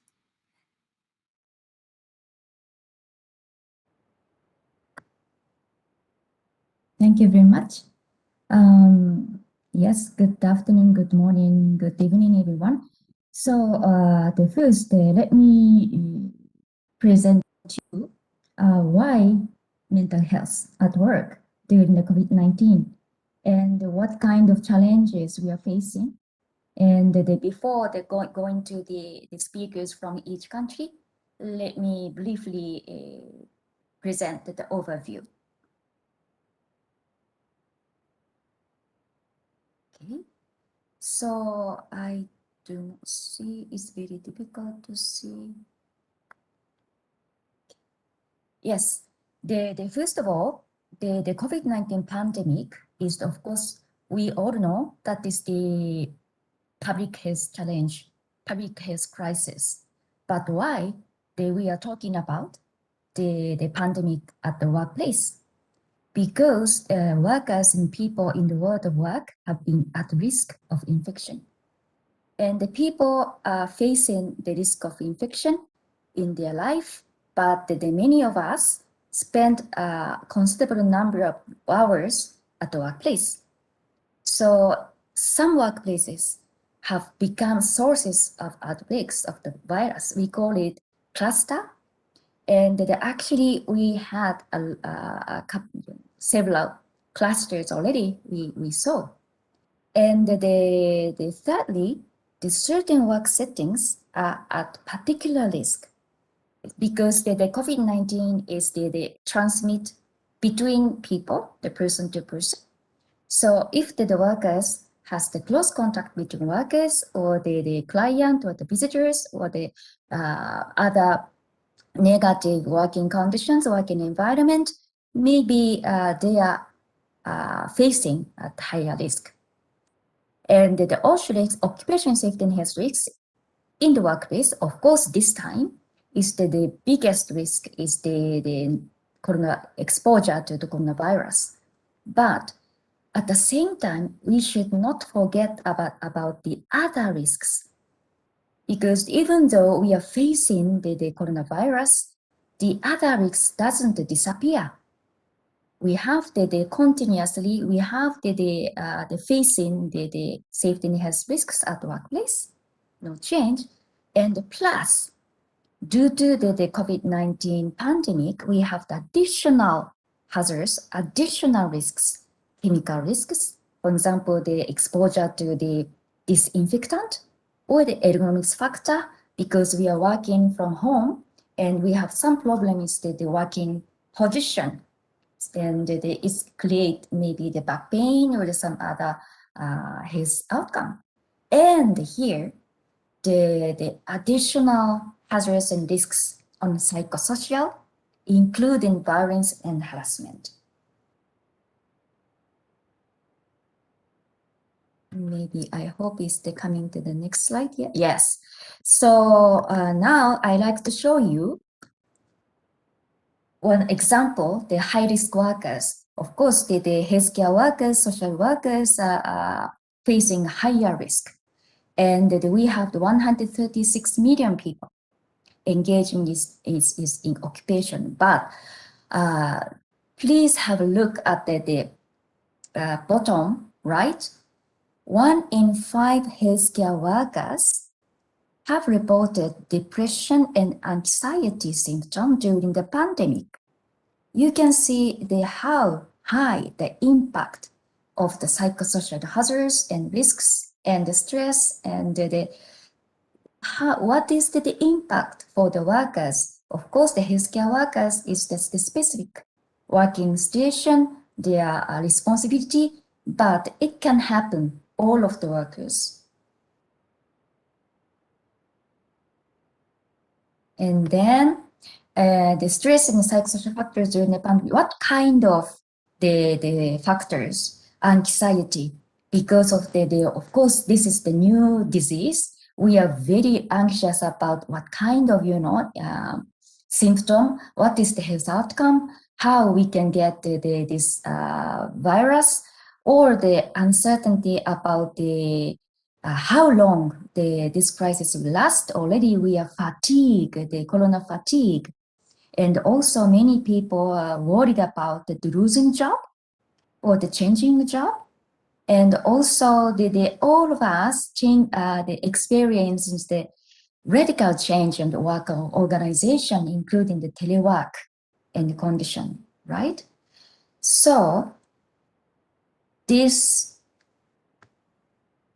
factors will lead to the outcome, the common response to stress and the psychosocial factors. That is the low mood at the workplace, low motivation of the workers, and anxiety and the depression And the worst case scenario is the something, more, they needs some medical attention. So I stop here, and I like to listen from my colleagues, the experience from each country. Thank you very much. Back to you. Right. Thank you very much, Dr. Yuka, for the overview. So, yeah, it's really a serious problem. And we see the number that 1 in 5 healthcare workers have this problem with depression and anxiety. And this probably will be reflected in other situations in different countries as well. So next up, we will have different countries sharing. So first we have Raj Mariwala from India. So yep, it's all yours, Raj. Thank you. So I'm just going to get straight into it. So it's likely that everyone present today is aware of the devastating second wave of COVID-19 in India. And of course, while it caught the government unaware, the resulting severe lockdowns have only just heightened structural inequality, especially for India's labor force. Now, I have to say that this has made the situation of 2020 much worse, because when the pandemic hit in 2020, the Indian economy was already in one of its largest slowdowns. And this was combined with a long-term lack of access to employment, poor working conditions, and very weak social security nets. So I would say currently, many people in the country, many experts are saying that COVID has sparked more conversations about mental health, about overcoming stigma, especially about mental health at work. But these conversations have mostly been around what it is like to do work from home. Some of them have spoken about the combination of increased household or care work for women combined with work from home. And overall, the focus has been on stress, burnout, and work-life balance. So the visible narratives of workplace distress have been limited to white-collar workers. However, those who have been the most disproportionately affected, as well as invisibilized in these conversations, are marginalized populations and communities. So the lack of health infrastructure combined with the intensity of the second wave has meant that many women have had to withdraw from paid work or the workforce to take care of family members, to do unpaid care work. And women and adolescent girls have been the most affected. Other than women and girls, trans persons and those marginalized by caste oppression and other such socioeconomic backgrounds have faced very high levels of work-related stress. Now, unsurprisingly, these communities form a very large part of the workplace sectors whose workforce faces distress. Now, some of these sectors are migrant labor, garment workers, informal sectors, and frontline workers. They've already had some concerns before COVID, like gender wage gaps, workplace harassment, violence, economic violence, and a lack of safety. So now to illustrate some of the psychosocial stressors faced at work, I'm going to use some specific examples. First, the garment industry, which consists of largely women who are also migrants, has been very affected by lockdowns. The stress has been coming because many companies did not pay their workers or in fact fired them without due process or compensation, which has left them in distress without savings, food, shelter, or any kind of organized support system. This is despite government advisories. Now, this sort of income disruption is causing very high levels of distress, not just for the workers, but also for their families, as they tended to be the most stable breadwinners for their families. Now, for the garment workers who were not fired, many of them were living in overcrowded worker hostels where physical distancing is impossible. And due to lack of even minimum wage being provided, a lack of consistent access to masks or water. For the factories that weren't shut down, social distancing was not implemented, leading to illness for workers. Now, this illness was compounded by the fact that the workers did not have health insurance or health services.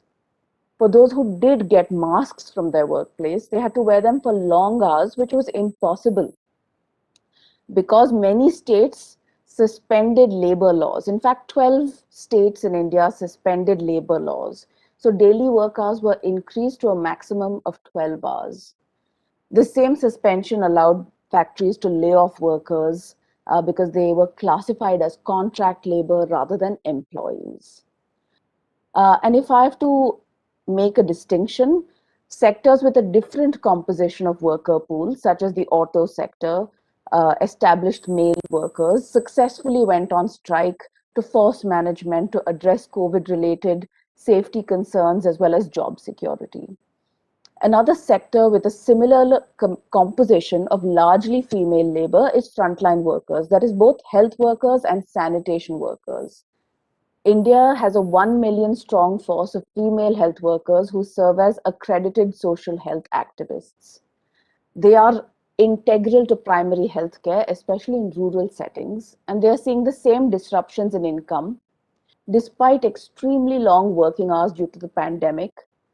And even during COVID, they have had to go on strike to collect the monthly honorariums they earn. The uncertainty and anxiety they are experiencing extends to the risks that they are compelled to take at work. Exposure to patients and communities without masks, gloves, we can forget PPE suits. Now, this results in guilt and fear of exposing their families to COVID as well. They also do not have any social safety net, no guaranteed access to healthcare for themselves if they fall ill, as well as an expired government life insurance scheme, leading them to stress out about the fact that they are fighting this pandemic without assurances that their family will be supported if they die. Finally, of course, there is no sort of solution or support for the compassion fatigue or trauma they are exposed to in the daily course of their work. The situation is same for India's sanitation workers who are integral to India's waste management. They are not given any protective equipment. They are not given hazard pay, despite having to clean waste, which includes biomedical waste and waste from infected persons. Similarly, they have been hired as contract workers, so they have no job security, no guaranteed living wages. If they fall ill, they will not be paid sick leave wages. So again, finally, I want to say that for all of these women, whether in the garment sector, whether in the frontline sector, the public health stigma around COVID and the criminalization in the health response has led to these workers being treated with discrimination, xenophobia, and suspicion in the places they work or live. I'm going to end right now, and I'll post a YouTube link so that you can see it at a later time. Thank you. Thank you, Raj. So it's really good that for Raj to highlight the fact that like mental health problem is not a white collar thing. I mean, we tend to think of that a more white collar problem, but no, but actually the marginalized are the ones most affected, but without a voice and without people seeing what's happening to them. So next one, we will have Tajin, who will focus more on the Korean health workers and see what they are facing in the COVID era. Yeah, Tajin is all yours.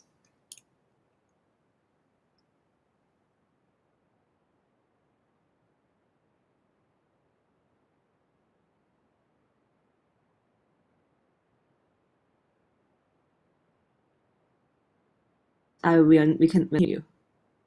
Hello? Hello? We are not hearing you at all.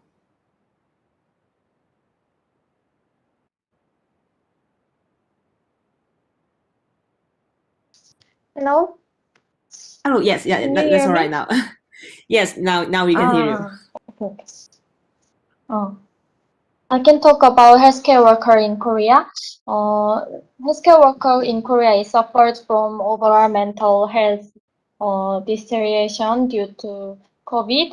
In case of medical institution, the density is very high, and since it is a multiple use facility, there is a high risk of infection.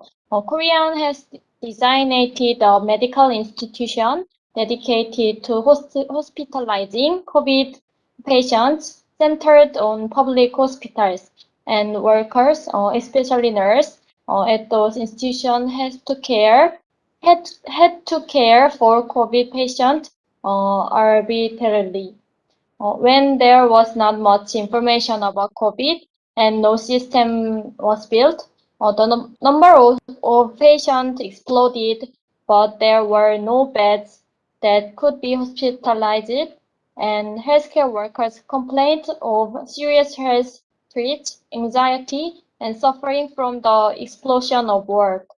At the beginning of last year, nurses could not leave work if they were living with their families and lived in empty hospital rooms or funeral homes.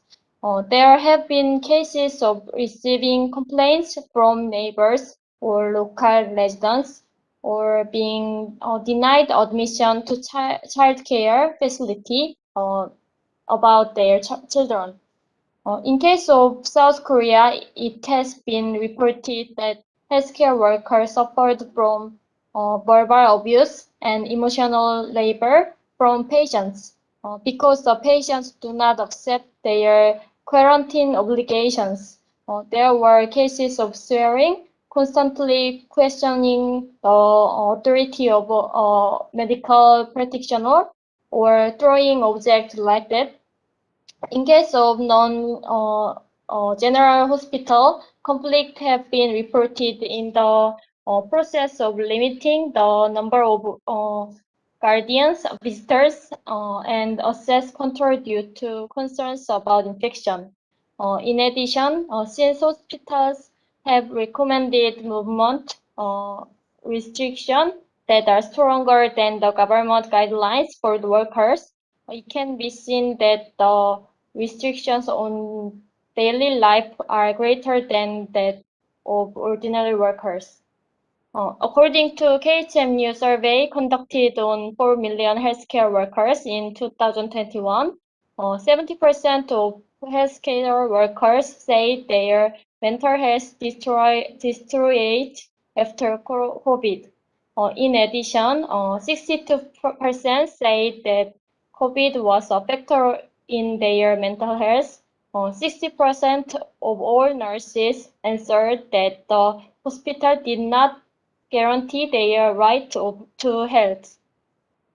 Recently, there has been a case, nurse who work in public health center. She suicide while complaining about being overworked. Public health care and workers and local government officials are also overworked due to COVID. The Korean government is proud of their achievement, but all workers in public service sectors are sacrificing themselves nowadays. Thank you. Thank you, Tajin. So we can see that actually the survey by KTMU seemed to show an even worse situation than what was just shared by Yuka, right? Because 70% of healthcare workers feel that they were being adversely affected by the COVID pandemic in their mental health. So yeah, this is a really serious problem that we all have to tackle together. And so next up, we will have sharing from Pia, who is from Thailand.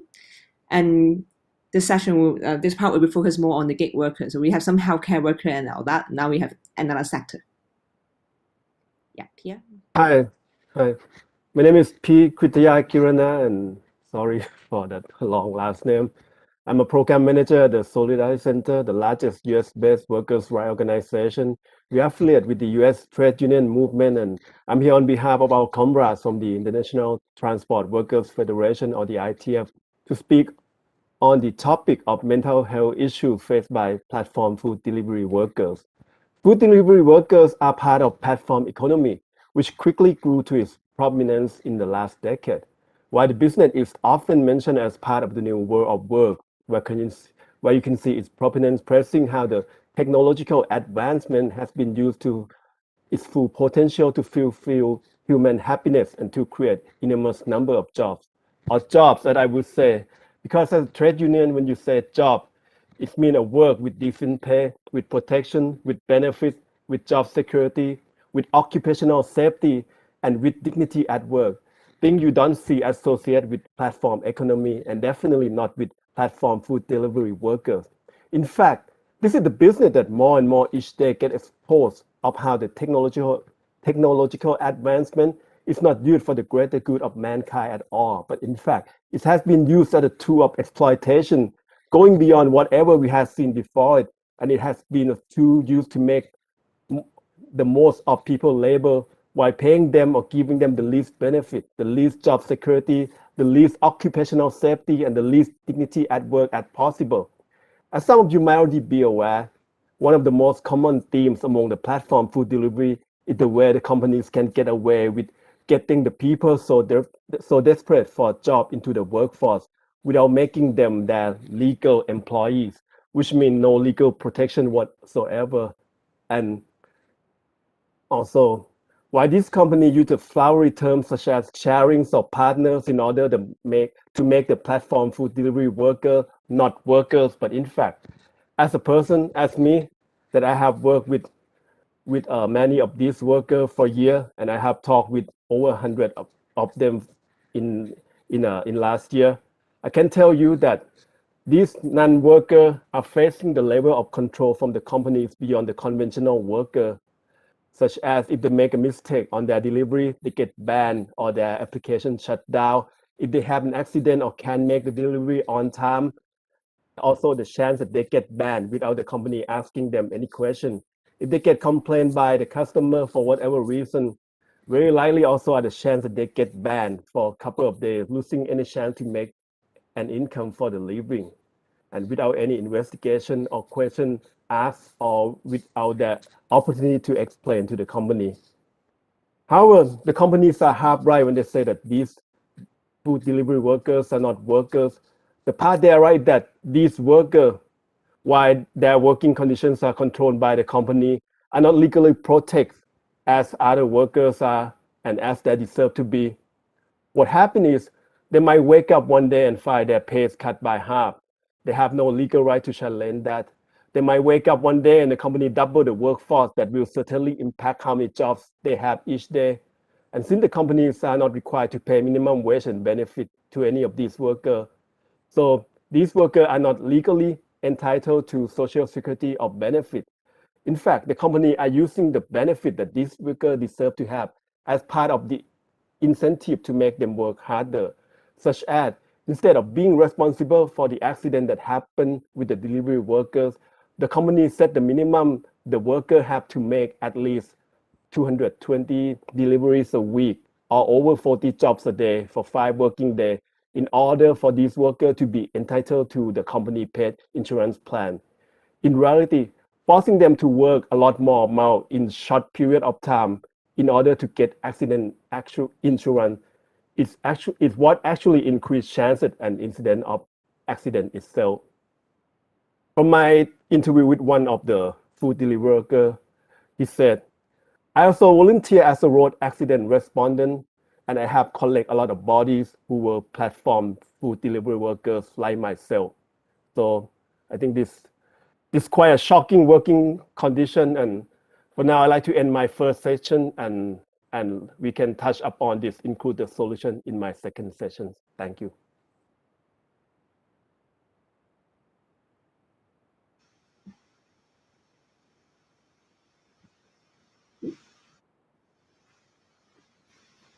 Yeah, thank you very much, Pierre, for sharing this really dire situation of the platform workers. Although they are under very, very heavy stress, work stress, and even dangerous working conditions, but without any adequate protection. So there is an urgent need to discuss some solution for that situation, especially with the very large increase of platform workers in the COVID era. And last spare panelist to speak will be Kathleen. So she'll be sharing with us the situation in China. Yeah, Kathleen. Thank you so much. I would like to focus on how economic issues and economic and social inequality are some of the root causes of workers' mental health challenges during the pandemic in China. And just a content warning, I will be talking about cases of suicide. So there were many economic challenges contributing to deteriorating labor conditions even prior to the outbreak of COVID-19. Workers were moving from more stable manufacturing jobs into the service sector and the gig economy, where lack of labor contracts and no dedicated workplace makes organizing for better conditions even more challenging.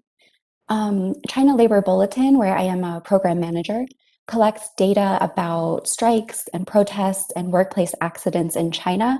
So we're very attuned to these trends across industries and regions. And with the effect of COVID-19 on workers, what we saw is that the pandemic really exacerbated these existing trends of workers flooding into the gig economy because of the work stoppages and business closures in other sectors.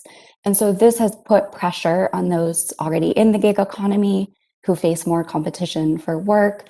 And as Pia just noted, I think the challenges in Thailand are very similar to those in China. So all of that really applies. And then during the pandemic, society's reliance on food delivery drivers and package delivery workers during the pandemic was huge. And there was some prominent media attention on these workers' status as they were called slaves to the algorithm. So that brought popular attention on the issue. But I would like to highlight, looking at the number of protests and strikes in this industry is really instructive to see what's going on and what these challenges are. CLB's strike map, which is publicly available on our website, you can search it and check that out. We recorded 45 strikes and protests in 2019 by food delivery workers, compared to just 10 in 2017. And our work accident map recorded 121 accidents involving food delivery workers since 2018. And in 19 of those, the workers actually died. And with the pandemic, the ability for these workers to organize for better conditions has decreased. And this industry, has been so essential during the pandemic. There was a widely read investigation into the industry in late 2020, but there have been no policy changes. And even early this year, a delivery driver in Beijing was detained for organizing chat groups of food delivery drivers. But for all types of workers, the work stoppages from the pandemic led to decreased ability to organize. And we saw a major drop in collective action, such as strikes and protests, in early 2020. And those numbers have still not reached pre-2020 levels. So our strike map recorded only 800 collective protests by workers in 2020, compared with about 1,300 in 2019 and 1,700 in 2018. And this by no means indicates that workers don't have labor rights grievances or that conditions have improved. And in fact, most of the recent cases are over wages and arrears, which is a major factor in workers' mental health. The inability to provide for their families, the intense pressures and conditions necessary to earn even a meager salary. So at the outbreak of the pandemic, workers were pushed either to give up their labor rights in pursuit of immediate, new, and precarious employment. So this is that shift from, for example, manufacturing into the gig economy. Or, many followed this trend that we've seen in recent years of taking very drastic measures to raise attention on their unpaid wages or other grievances. So a little bit more about that is there's a lack of enforcement of the labor laws in China. And this is a huge factor in pushing workers to these extreme measures, which is an indication of poor mental health. So as an example, if a worker is owed his wages and asks the employer for the wages and this kind of escalates, workers often feel that the only way for them to succeed in their case is to raise a lot of attention and maybe get the attention of the authorities. And obviously this is not a good solution to this problem, in the sense that if there were more enforcement of the labor laws, this would contribute to better labor relations and, of course, better mental health for workers. So in summary, the workers may willingly risk arrest or physical harm, for example, to raise attention on just their ordinary labor disputes that should be, their rights should be protected by law. So for some context, our maps collect information about the types of protests, so a strike, a sit-in, or a roadblock. And actually the type of threatening suicide is common enough that we have a category for it in our maps. And since 2015, we have logged 435 incidents in this category out of about 11,000 incidents total. And these cases are typically over basic wages being owed. Of course, not all incidents of, indicating mental health issues at work are staged as a protest. And so 2 recent cases that I can share that received public attention will illustrate this. So one is a transport worker, a truck driver, who was fined 2,000 yuan, which is just over US $300, because his mandatory GPS system in the truck went offline just due to an error during a vehicle check-in. So that was in April of this year. And as soon as he received the fine, he just couldn't bear the injustice and the cost of it. And he posted some depressing messages online, and immediately went to purchase some pesticide and took his life because of this economic challenge and the work conditions. Another example is a white-collar tech employee at an e-commerce platform that's one of the major ones in China called Pinduoduo. And he graduated in 2020 and began working on product development at the company. And his colleagues noted that he was active in the group chat just before jumping off a building in his hometown because of work pressures. And the company came under fire for this. There were a number of other employee deaths from overwork, both white collar and blue collar workers. So these problems in the tech industry are quite major and receiving attention. And they have been officially acknowledged, notably at China's annual legislative meetings that occurred in February of this year. So the tech sector and overwork culture and these types of pressures were discussed. And an official from China's official trade union spoke to this issue as well. But no solutions or enforcement mechanisms have been offered. So in conclusion, these types of very dramatic events show the deep mental health challenges facing ordinary workers just trying to make enough money to support their families. And I would also like to note that China's work injury law does not cover worker suicide as a workplace injury, regardless of the circumstances. So this means that families are often unable to obtain any compensation from the employer. Thank you. Thank you, Kathleen, for that very informational sharing. She raised a different point from the previous sharing about the compensation, about how do you deal with people who have mental stress. This is, of course, very different from an ordinary occupational injury or even occupational disease.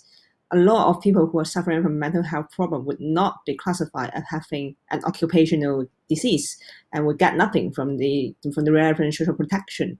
So that's maybe one of the challenges is on the issue of mental health in the workplace as well. We can have a bit of time discussing all the challenges faced in different countries and around the world. And if all those who are participating, you can also raise questions in the question box, and we will look at them and raise it to the panelists. And since I didn't see any question yet, so just a short summary of what are the issues that have been raised in the discussion just now. We see that there are some special mental stress caused by COVID that were discussed just now, the risk of infection itself, and also related to how the the businesses or the country have a lack of protection against COVID infection for all the workers concerned, especially workers who are at high risk, frontline worker or people or workers working in places where there are clusters of COVID.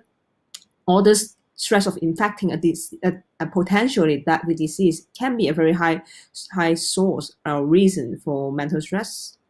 Second part of the problem brought on by COVID is how COVID being a very drastic, very emergent, very catastrophic kind of situation, that kind of situation itself brought on a lot of mental stress, especially to frontline workers who have to deal with all this catastrophic thing, like people dying, people in a very distressing situation without adequate help. All this is again a very special kind of mental distress that the current working regime seems not to have any adequate way of dealing with it.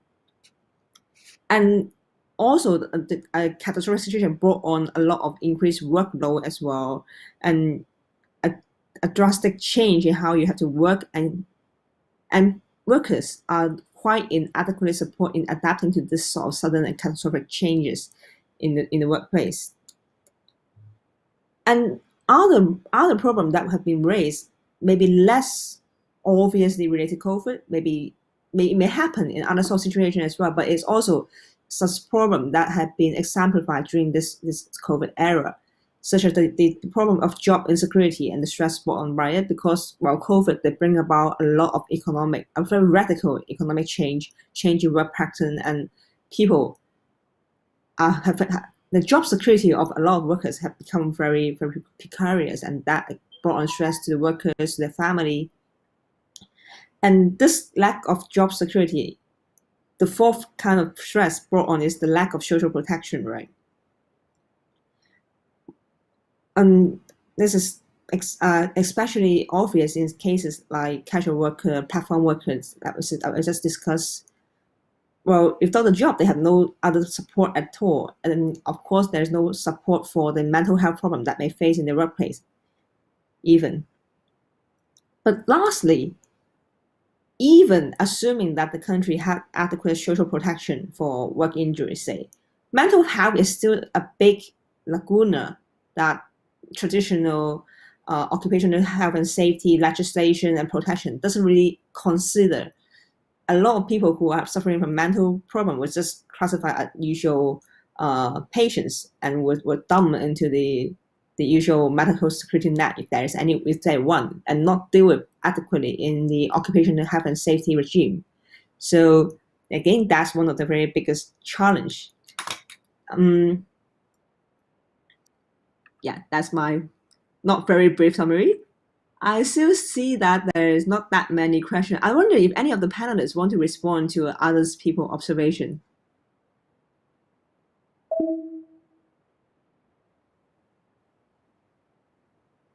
Well, if no one wishes to respond that, maybe I have some question that I can ask the panelists then, because from the email seems to relate more to the COVID infection itself and the different type of work regime brought on by COVID. But there's also a big big change of work regime that is brought on by COVID is the issue of work from home.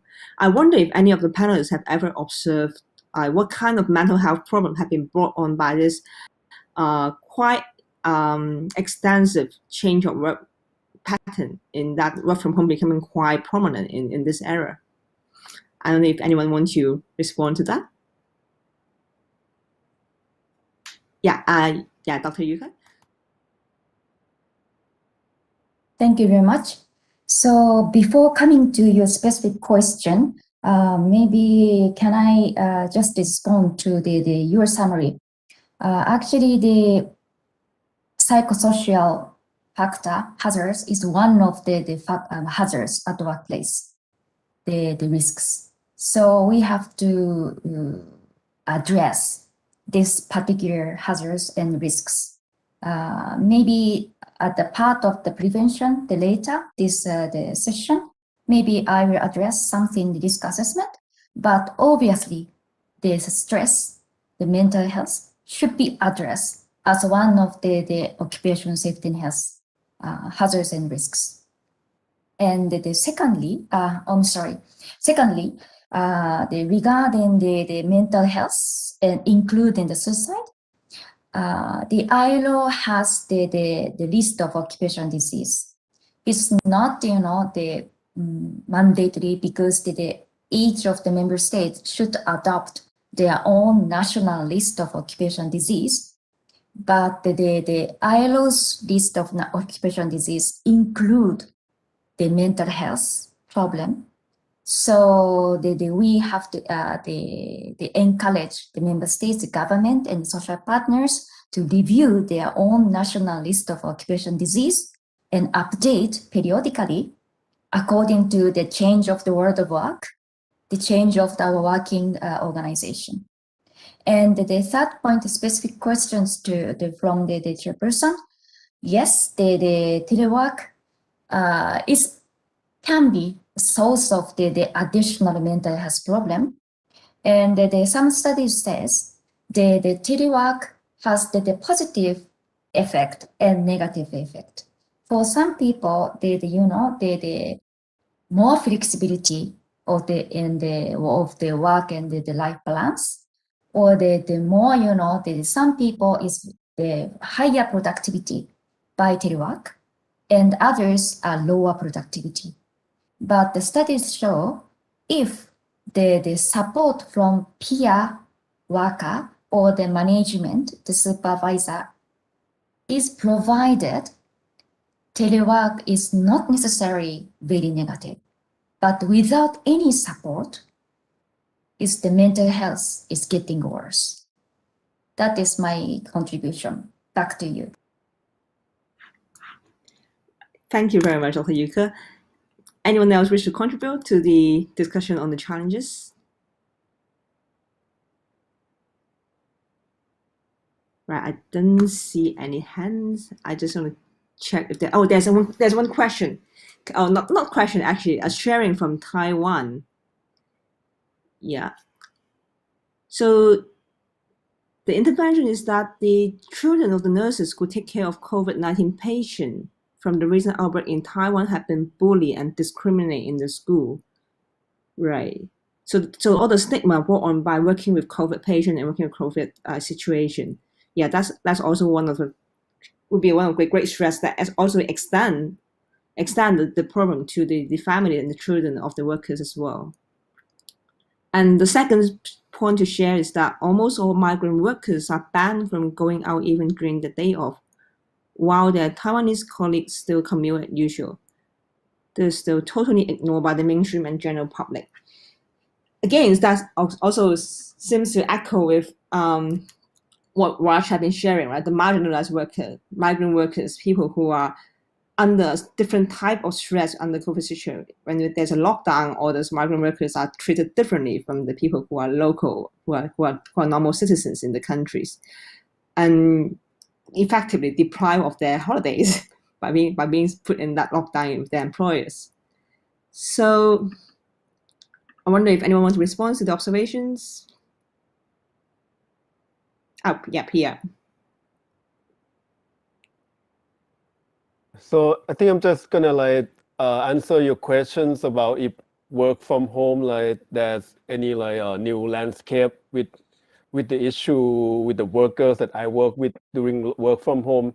So with the delivery workers, I think with COVID-19, more people work from home. That's also lead to more people ordering food delivery during this work from home period. And this is a time where delivery worker they have lots of work. They can make more income, but in terms of they have to deliver to, I say at least 20 people a day. That also increase their chances of being exposed to COVID-19 symptoms. And as I talk to them, if this impact their stress, they said, of course, if imagine like you have no protection at all from the company or from the government, and you go meet 20 people you don't know each day. That's your job, and you don't know what they've been doing. That increase the chance of you catch COVID, and how that affect their like mental or their stress is that some of them say, I live with my parents at home, my old parents, my elder parents, my kid, my wife. If I get COVID, I might survive, but if the people I love at home also get COVID because of me, because I'm the most risk person in the family, of course I will feel guilty for the rest of my life. So this may like answer part of your question. Thank you. Thank you for all your contribution. Oh yeah, Raj. Just very quickly going to address your question on mental health and work from home. And like I said, there has been a lot of discussion in India on work from home. And most of the issues that have been reported have centered around work-life balance and burnout. But, you know, if I have to give you a figure, 36% of white-collar workers in India reported that their mental health has worsened after work from home. And about 17% said that their physical health has worsened after work from home. So I think the major issues were burnout. Around 50% of those who work from home reported feeling stressed due to task deadlines or work deadlines. And of course, the work-life balance issue was much worse for female white-collar workers than it was for male white-collar workers. That's about it. Right. Thank you all for your contribution. That's a very useful kind of statistic that's been provided. Right. I think we have to jump on to the next part of it, or else we don't have enough time for our discussion. So we will start our discussion on the solution to all the challenges that we have been discussing just now. This time we go in a bit of a reverse way. We would like Dr. Yuka to have a summary of all the solutions that have been raised in different countries. So we'll go by countries first. So the first one we will invite for this part is Tajin.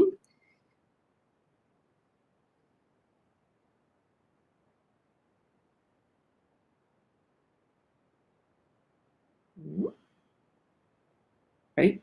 Oops. Has she got offline? All right, back on. I think she's back on. Tajin, can you hear us?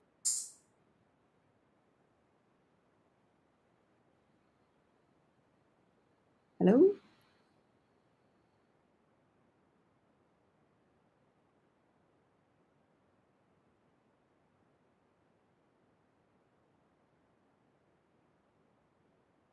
Sorry, my connection is very.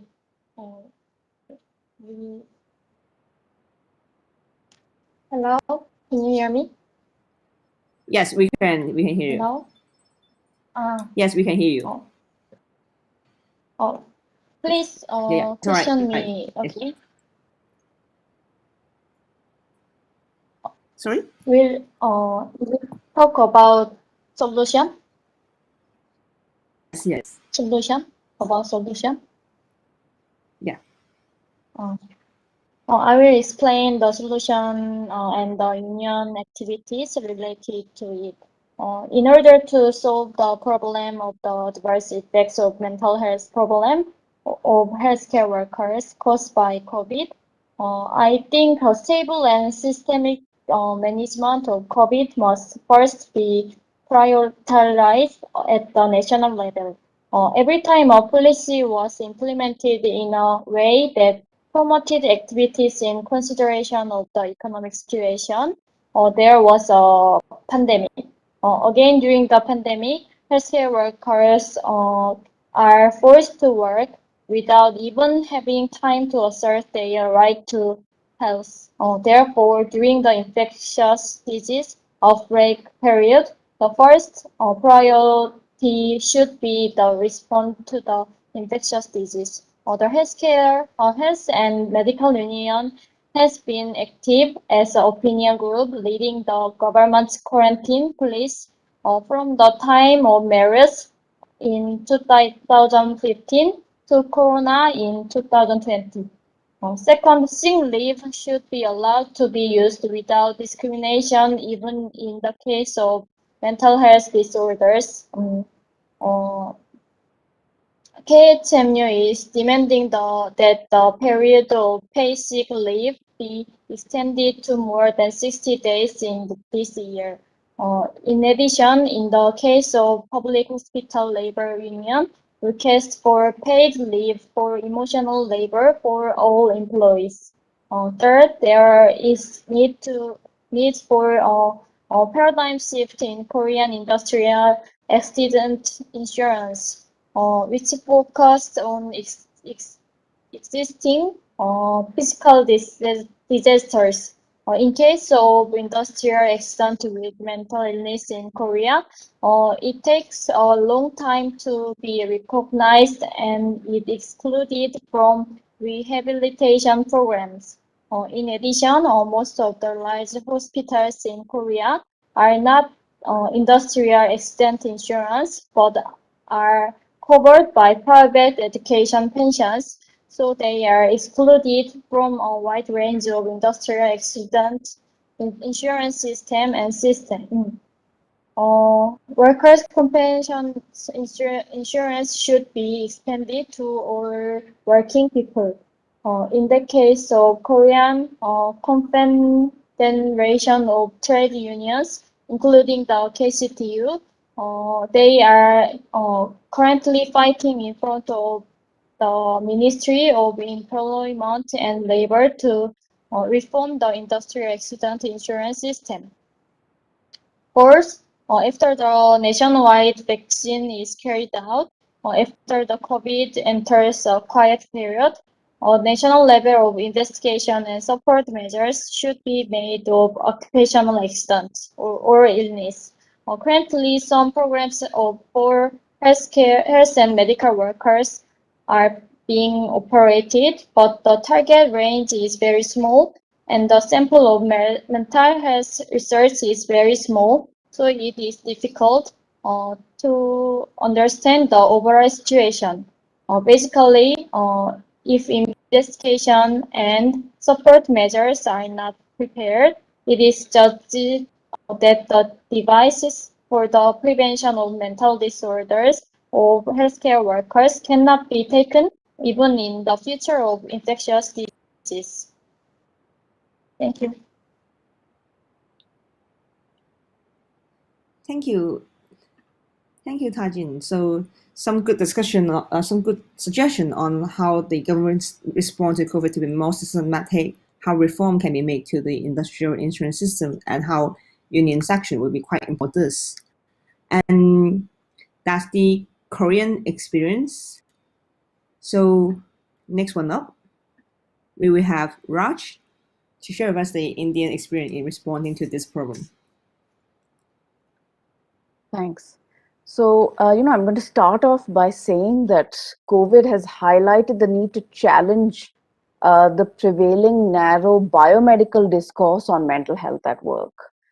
So far, it's been framed as loss of productivity or absence from work or linked to particular illness such as depression or anxiety. Now, this sort of framing also leads to very tokenistic solutions such as awareness or anti-stigma programs, or at the very best, employee assistance programs that look at treatment, such as telecounseling services.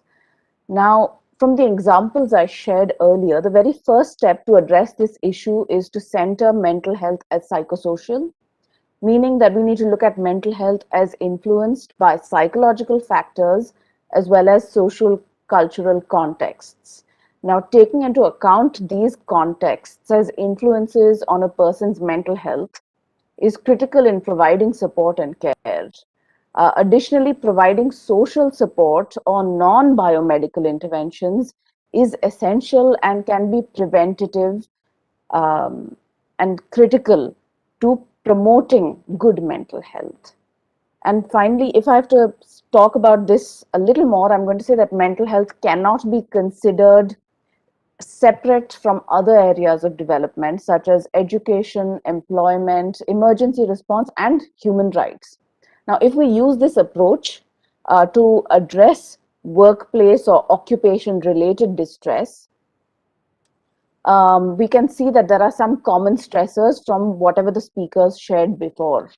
Excessive job demands, job insecurity, conflicts with supervisors or clients, threats to personal safety, job security concerns, burnout, and of course the lack of social safety nets.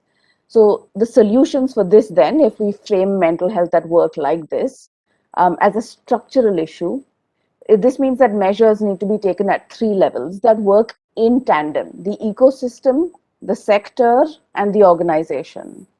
So the government needs to bolster the ecosystem using both social assistance measures such as subsidized food or employment programs, as well as social protection programs that provide safety nets in case of health related issues, accidental injuries, unemployment, etc.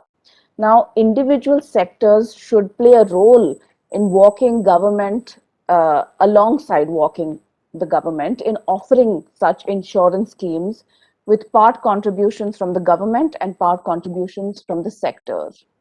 Now, related to this, both government and business need to bear upon insurance providers to include mental health coverage as part of health coverage. Making steps towards the parity of physical health entitlements and mental health entitlements is critical and is the responsibility of both the state and business. This means having reasonable accommodations at work as well as compensation in case of mental illness at work. And linked to that, each individual sector has to consider unique stressors for all workers that are unique to that particular sector. For example, compassion fatigue and post-traumatic stress for healthcare workers. Now, these steps also require holding both government and business accountable, for which the role, legitimacy, and validity of unions is critical when it comes to identifying, advocating for, and addressing mental health concerns. So it's critical that the right to collective action be honored by law, and this must go hand in hand with just and equitable labor legislation that protects the rights of workers. Currently in India, the same is in danger as the government has changed laws for ease of business that gravely affect workers' rights. For individual organizations, they have to look at their organizational culture and how it may amplify or reduce stressors among employees. And culture means not only its physical space, but also work ethic, communication patterns, and written and unwritten codes of conduct. And finally, unfortunately, there has been a lack of communication and solidarity between mental health movements and labor movements. Mental health advocates need to foreground the need to have tripartite consultations on labor laws, to ally with worker movements, and to work on workplace cultures and management practices that address how workplace policy and systems affect mental health. More solidarities need to be built with women's rights movements and disability rights movements to ensure that sectors and organizations move beyond things like offering counseling to white collar employees and instead move to preventatively address psychosocial distress by addressing employment related stressors, starting from hazardous work to violence within the workplace, productivity pressure to social safety nets, as well as rights that workers are entitled by law. So I'm very quickly going to end by saying that workplace mental health is a structural issue that needs intersectoral interventions that reside in the larger ecosystem. The move to building robust workplace mental health systems must foreground the marginalized, because if we build systems for the margins, everyone will be covered. If we continue to build systems starting with the center, that is urban white collar workers, we will never reach the margins.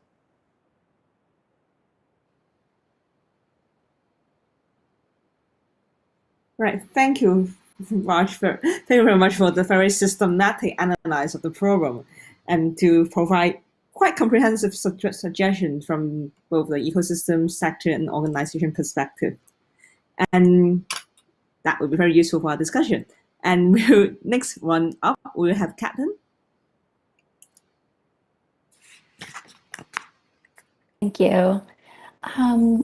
So I would just like to start by saying that as this panel shows, there are common challenges facing workers across regions and sectors. And so I think international solidarity is really important. I think gains for workers in one region or one sector could have ripple effects, particularly if they occur at a multinational company or providing a model for regulating certain industries. So I think the need to share success stories and advocating across regions and socioeconomic class for sustainable practices is really important. I would like to note that we are seeing a raising of awareness in society in China about mental health issues whose root cause is employment. And so whether that's labeled as mental health or not, maybe due to social stigma, one solution to addressing the mental health challenges may be to focus on the root causes, such as the economic and social challenges. So overwork, while being underpaid, the lack of social mobility, despite achieving high education levels. And then, of course, the family pressures, such as caring for aging parents and the inability to afford having more children. And I know that China just introduced a 3-child policy, which was pretty widely ridiculed online because, people and young people especially feel they are unable to afford to do so. And this is true for almost all classes of workers in China, particularly white-collar workers who are realizing that they aren't able to achieve the standard of living and quality of life that they feel they were promised under China's economy. And so, especially as China is promoting that it was the only major economy to recover in 2020, workers are just not seeing their share of that, and the situation is worse for them now. And this raised awareness about these challenges related to work is creating a type of class solidarity, although its impact really shouldn't be overstated. But middle class office workers talk about being laborers in the sense of a blue collar worker and relating to the grind of blue collar work. And young people are really open online about this increasingly common experience, and they've coined some new terms. One of them translated as lying down, which refers to this concerted apathy in work and life in general, which again is an indicator of these mental health challenges across society. And I should also note the gender and regional disparity, that depression, for example, has higher prevalence in women and for rural women. So one challenge in this conversation about economic opportunity is that the middle class does not want to work overtime, as that affects their mental health and quality of life, whereas the blue collar workers are concerned with how to earn more wages, including through taking on increased overtime. But across socioeconomic classes, workers are very aware that the status quo is not sustainable. So I think the way that these conversations and solutions are approached through this economic avenue could be very beneficial. And I would also like to talk a little bit about the potential for worker organizing and also the role of unions. In China, it is very difficult for workers to organize, especially during the pandemic, but also because of restrictive political and online environments. But we at China Labor Bulletin have seen some major success of the organizing model that we practiced in China in the early 2000s when we applied that to other regions. And so, for example, we have some partners in India, and prior to the pandemic, we worked with these women garment workers to advocate for things like clean drinking water, better transportation to the workplace, and also anti-sexual harassment provisions in the workplace. And we saw that these all greatly contributed to positive mental health outcomes. So we do believe that organizing, gaining recognition from management during the pandemic, the workers were better able to advocate for their own needs. Although, especially as Raj pointed out, there are severe challenges and the rolling back of labor laws and things like that. So that shouldn't be overlooked. But we do believe that this type of organizing model where workers are advocating for better conditions for themselves is a strong solution that could be applied across the region. And just a word on the potential of unions, including state-structured ones, which we see in China, where it's not possible to form an independent union outside of the state union structure. China Labor Bulletin has been pressing China's official union, which has vast resources, to do more to represent the interests of China's workers. And through our investigations and interviews with the union officials, they don't have a great track record at representing workers, even despite high-level calls for the union to reform and to do better at that. But we select individual cases and call the trade union to ask whether they can intervene on behalf of the workers. And we have seen very positive results from this resolution of the labor disputes. And often these cases are workers who are quite distressed in their labor dispute. So we have seen positive results, and we would encourage other workers and organizers in states with a similar official union structure to explore this avenue. And just two final notes on solutions. States could more effectively regulate tech companies and the gig economy. And this could be as simple as enforcing the existing labor laws, providing efficient remedies for workers, but also new legislation targeting the particular challenges of workers in the gig economy is warranted. And companies operating in China could promote the establishment of enterprise-level worker committees, which is allowed by China's labor laws, and so they could be more responsive to workers. So I think there are a range of solutions on a number of levels. Thank you. Right. Thank you, Catelyn, for the sharing, and especially for highlighting the importance of the union's action and how workers' empowerment would have to be the root solution to all these issues. And we have Priya.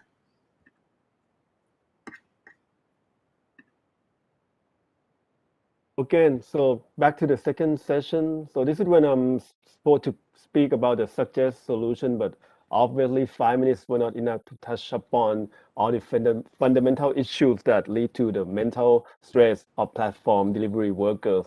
And from now on, I like to play 2 video clips and let you all decide if this is what happened to your everyday work life, how much impact would it lead to your level of stress and mental decline. So let's see the clip. พระครูพิทักษ์พัฒนานุกิจนะครับรองเจ้าคณะแขวงสายไหมน้องเราไปส่งงานเรียบร้อยแล้วทีนี้จะกลับมารอที่จุดเดิมเพื่อที่จะรองานน้องในกลุ่มไลน์มาบอกว่าพี่ใครว่างบ้างไปดูแคทหน่อยแคทรถชนแต่พอเราไปถึงจุดเกิดเหตุอะเราเห็นรถแล้วแหละเพราะว่าเราไปจอดข้างหลังอะเราเห็นรถแล้วว่าเนี่ยรถน้องเราแต่คือเดินผ่านไปอีกนิดนึงอะน้องนอนอยู่หน้ารถอะแล้วสภาพน้องอะเราเอาซุดตรงนั้นเลย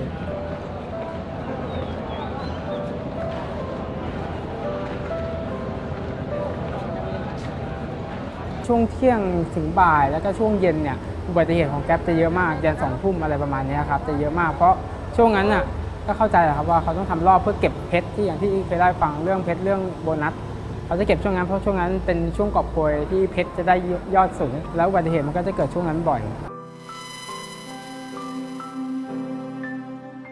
เรื่องประกันนะครับคือบริษัทเขาก็มีประกันให้นะครับแต่พูดถึงคือยังไงคะอ๋อก็คือเหมือนเราอ่ะใส่ไอ้โม่งเลยนะคะใส่หมวกกันน็อกใส่เสื้อคลุมใส่กางเกงยีนคือทุกอย่างมันเหมือนผู้ชายหมดแหละแต่ว่าด้วยหน้าแอปที่มันเป็นบ่งบอกคือผู้หญิงอ่ะมันคือหน้าแอปเวลากดเนี่ยค่ะมันเป็นหน้าเราอยู่แล้วคือยังไงเขาก็เห็นหน้าเราในแอปอยู่แล้วถึงเราจะใส่หมวกกันน็อกอะไรมีชุดอะไรขนาดไหนนะคะก็คือเหมือนการไปรับลูกค้าเนี่ยมันเหมือนลูกค้าอยู่ข้างหลังอ่ะมันจะเจอบ่อยว่าจับเอวบ้างบีบหัวไหล่บ้างชวนไปโรงแรมบ้างแล้วก็มีแบบดึงมือไปแบบหอมอะไรอย่างเงี้ยค่ะหนูก็เลยต้องซื้อมีดพกไว้ที่ตัวแล้วก็ล่าสุดก็เหมือนกับแบบลูกค้าถามว่าไม่กลัวหรอมาวิ่งงานตอนกลางคืนอ่ะไม่กลัวโดนปล้นหรือโดนทำอะไรหรอคือเขาถามเราหนูไม่รู้นะแต่ส่วนประสงค์เขาพูดอ่ะหมายถึงว่าเขาจะทำอะไรเราหรือเปล่าหนูก็เลยบอกว่าอ๋อพอดีหนูมีมีดที่ตัวเขาก็เลยเงียบ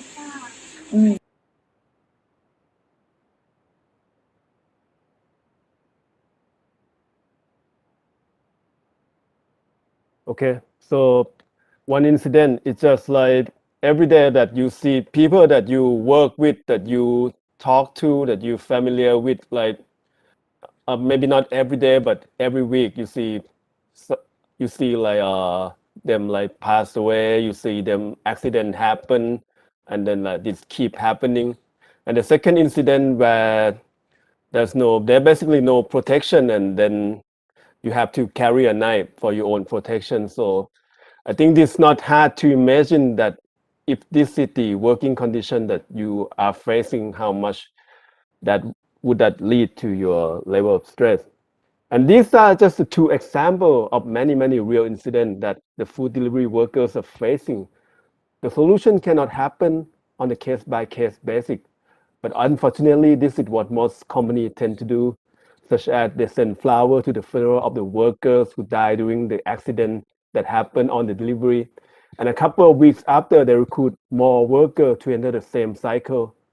And without tackling or trying to improve the working condition that makes this line more prone to accident. And also no consideration on lowering the delivery speed that forced these workers to rush for the delivery jobs. No consideration on increasing pay that would make the workers' income more stable and reduce their need for urgency in the delivery. No consideration on improving the workers' insurance plan in case of accident that cost their life. And also usually just send flower cards and then recruit new workers to replace them. The company get away from all this with simple excuse. The law does not consider them as workers. Of course, the companies are not only one to blame. The government that failed to understand this business model with the why the real demand, supply, and job creation opportunity do exist.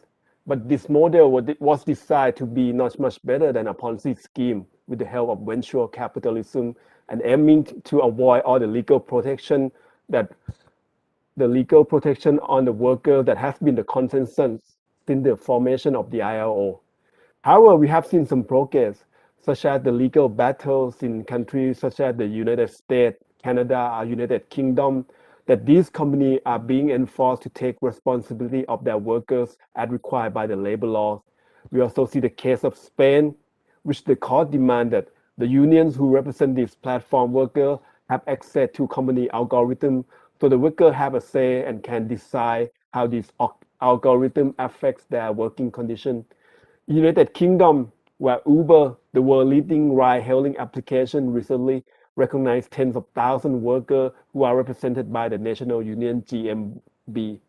In case of Thailand, there have been waves of food delivery strike in recent years, and which gave some of the improved working conditions, such as now one of the company provide an accident insurance for the worker in the time that they start working until the time that they lock up the working application and go home. While the victory may still be slightly, and there's a long way to go to turn around the working conditions that were designed to maximize the exploitation on the worker. As a trade union, we believe there's no way better than these workers come together in the company level, in national level, or in the global level to demand decent working conditions and shares of income.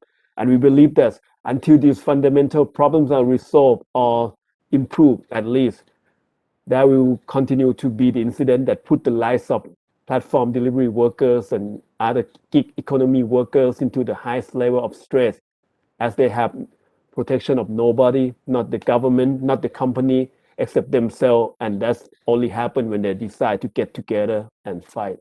Thank you. Thank you, Peter, for sharing. Again, a good analysis of how the problem come with a structural source, how the whole business model must be reformed to address the mental health issue, and how workers' action will be important in that regard.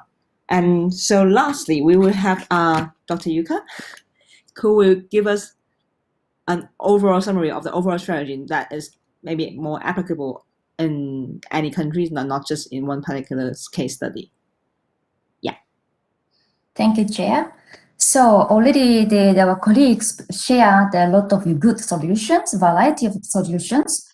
Yes, a lot of proposal they presented. And then now I like to focus on the prevention. Of course, the compensation, social insurance, social protection is of course, one of the key. And many of the workers lack of that kind of, protection. But now I like to focus on the prevention. Yes. And the basic fundamental the measures for prevention in the area of occupational safety and health is risk assessment and the control of risks. And now I see this is the very, the basic procedure of the risk assessment. And the first we have to identify hazard. But this case, of course, the COVID-19 virus is the hazard. But we have to identify all hazards, not only the virus itself, but also to the other hazards. We can see from the challenging part, there is two different risks. One is the infection itself, the COVID-19 itself. And the second one is the COVID-19 pandemic, the source of the mental health problem. So we have to identify what is the hazards, what is the cause. Actually, the now is the Pia said, without knowing or the tackling the source of the core, what you call is the background and the root cause, we cannot address, we cannot improve the situation. So we have to know what is the hazards, what is the factor, what is the source of the stress, the mental health, right? And we have to consider not only the workers themselves, but the environment, our tasks, and what kind of measures already taken, right? And now, because the COVID-19 is the public health crisis, and also we exposed to that the threat entire day. So not only focus on just the workplace, we have to live 24 hours at home and at the workplace. So we have to think about the entire working day, right? Commuting, or the communicating with my colleague or my family, etc. Right? And then next slide is this one. Then we can address the problem, but we have to address all workers. Actually, the large emphasize we have a lot of marginalized workers, vulnerable workers, right? And that kind of workers' individual characteristics, not only the medical condition, but also their working condition, what their employment condition, the psychosocial background, migrant workers, or the what kind of industry, what kind of sector they are employed, or without the employment. The Pia said about the platform workers, usually they are less protected. So that kind of individual characteristics should be considered. And then Caitlin emphasized the solidarity, the global solidarity.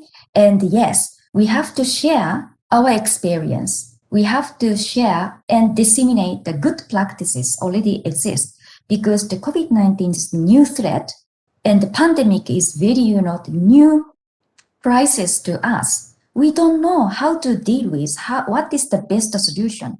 What we can do is to share with the global community and apply the good practices, including the lessons learned, obstacles. And next slide is, yes. And I have to emphasize, I like to emphasize the cooperation between management, workers, and their representative. Already all speakers mentioned the importance of social dialogue, because the workers know their own risks, their own hazards, what they can do, what they cannot do. And management should respect, learn from the workers, and provide the policy and the instruction, guidance, or the taking measure. That is the employer's responsibility. But without good communication and dialogue, we cannot go anywhere, right? And that we can establish the good solution between in collaboration with the workers and employers. Now, of course, government plays a very important role. Tenzin emphasized the policy, importance of the policy. Of course, this should be working together, government, workers, and the employer, to establish the good policy and the good plan, responsive plan, and the preparedness plan against the next possible. It's not a pandemic, I hope, but any crisis we will be facing. And we cannot come back to the same place because the world of work changed already and changing at this point. And we are focused on what will be the future of work. The ILO centenary 1919 is created, the ILO, and the 2019 we are working on the centenary, and the future of work is one of the big initiative of the ILO. That is even before the COVID.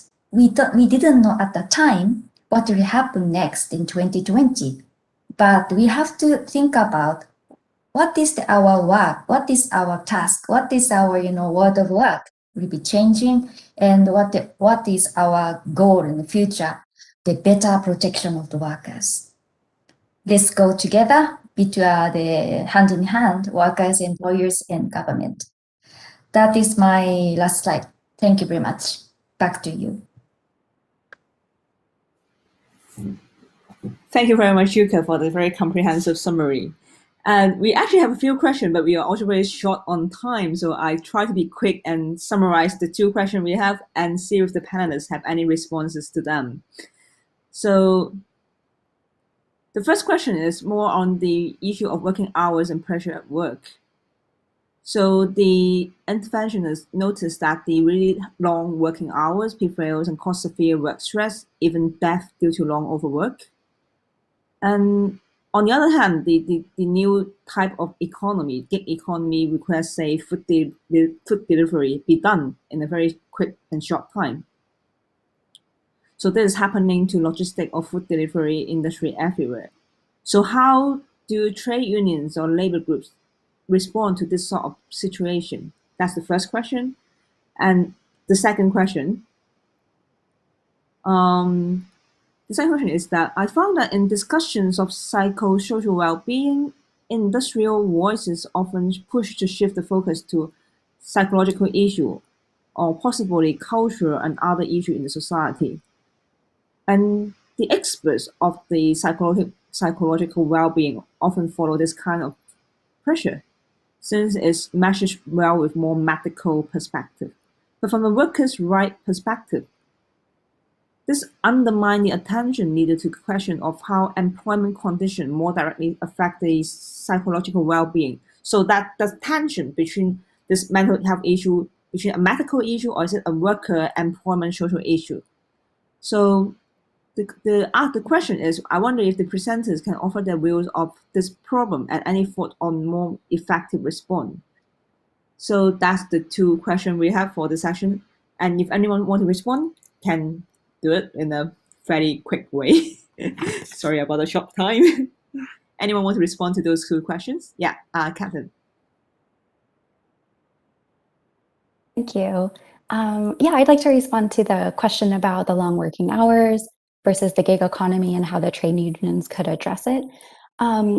So in China, these big tech companies are known for what's called 996, which is an overwork culture, 9 a.m., 9 p.m., 6 days a week.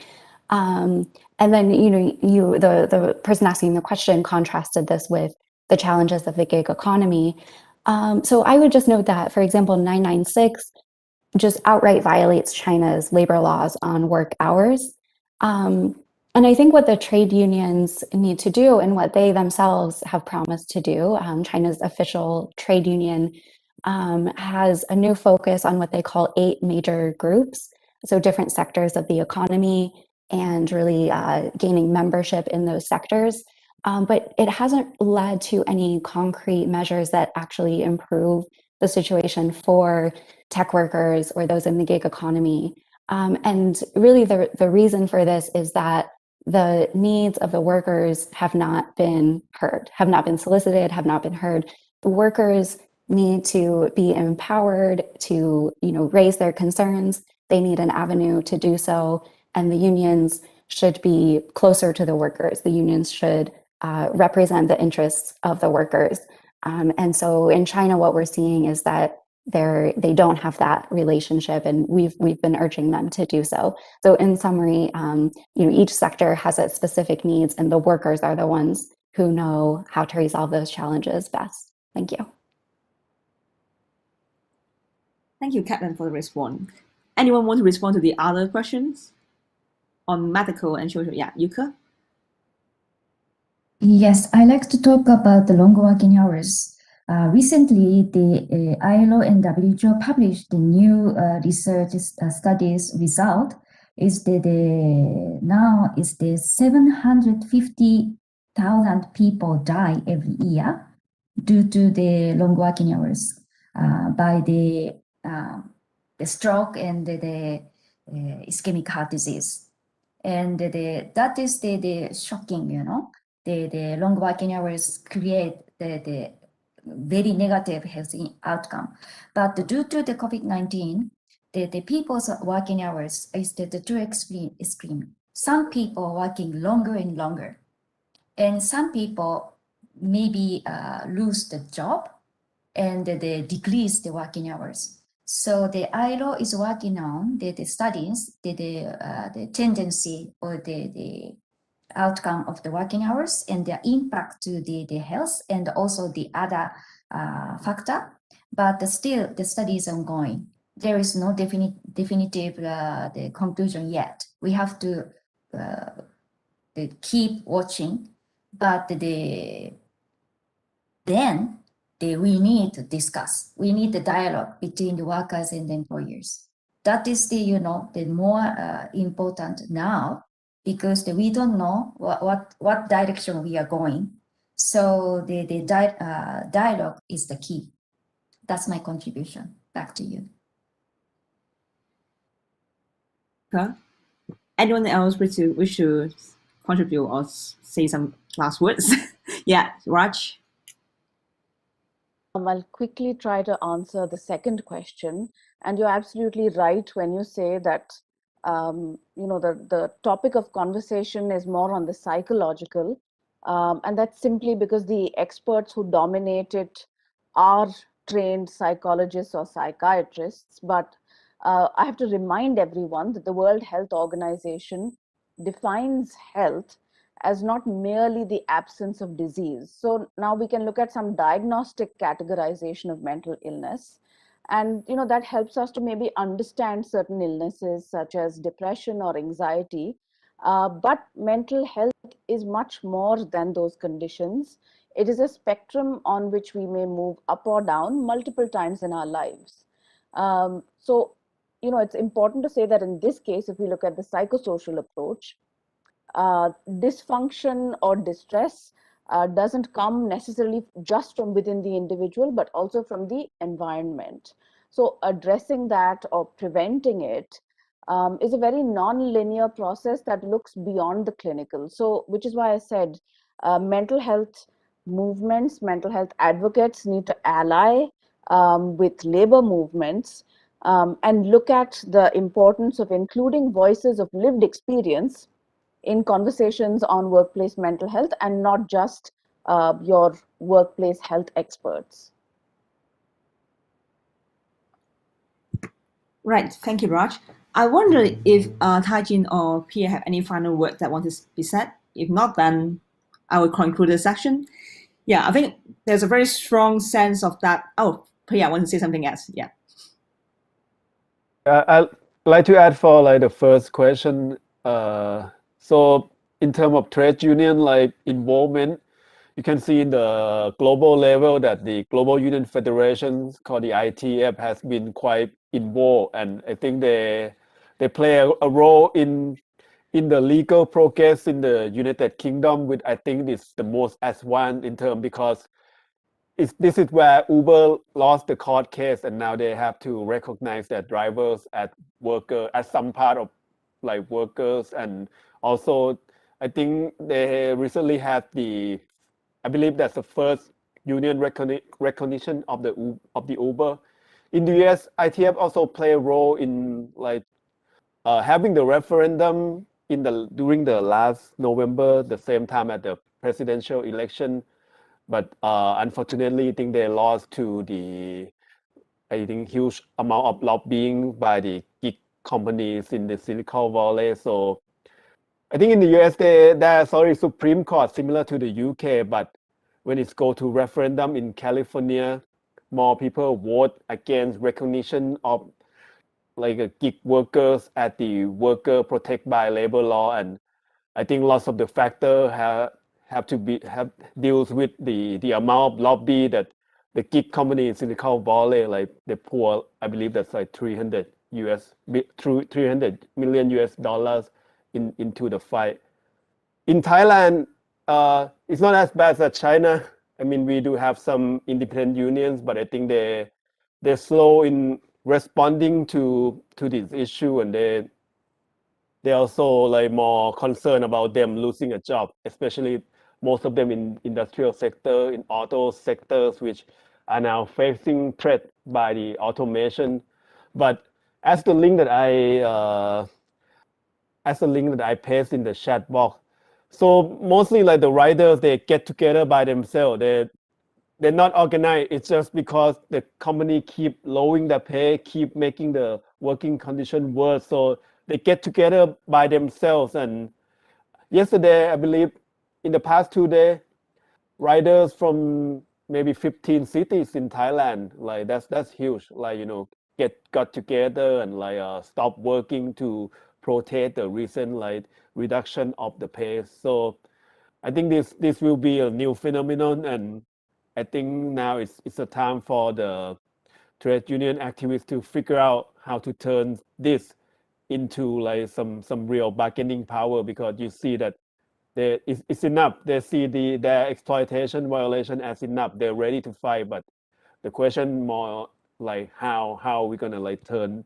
all of these angers into the bargaining power, and to force the real structural change at the legislative level that would make their lives like the lives of these workers treated with better like dignity. Thank you. Just to be fair, does Tajin have any final words to say?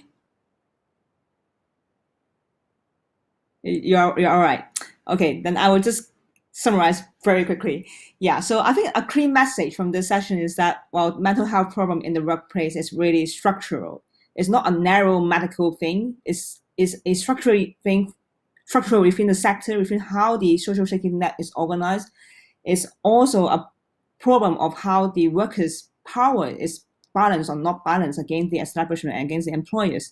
So a structural problem that needs a structural response that cover all cross-sector, that cover across different movement, different campaign, and require solidarity from across different social movement and different workers sectors. And again, a very common theme is that unions action is needed, social dialogue is needed, and hopefully we can work more on this in the future when this issue has been getting more and more attention. And we do look forward to the IO study that you could mention just now. And thank you all for participating. And I'm told to give thanks also to Chen Kawei of Labor Action China for raising the idea for having this session today. Yeah, and thank you. Thank you all panelists for contributing. Bye-bye.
Hello, everyone.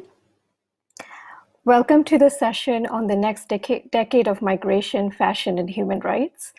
I'm Farzana Nawaz. I oversee the Southeast Asia portfolio of the Labor Rights Team at Laudes Foundation, and we're a philanthropic organization that supports efforts to tackle the dual crisis of inequality and climate change. I will be the moderator of the session today.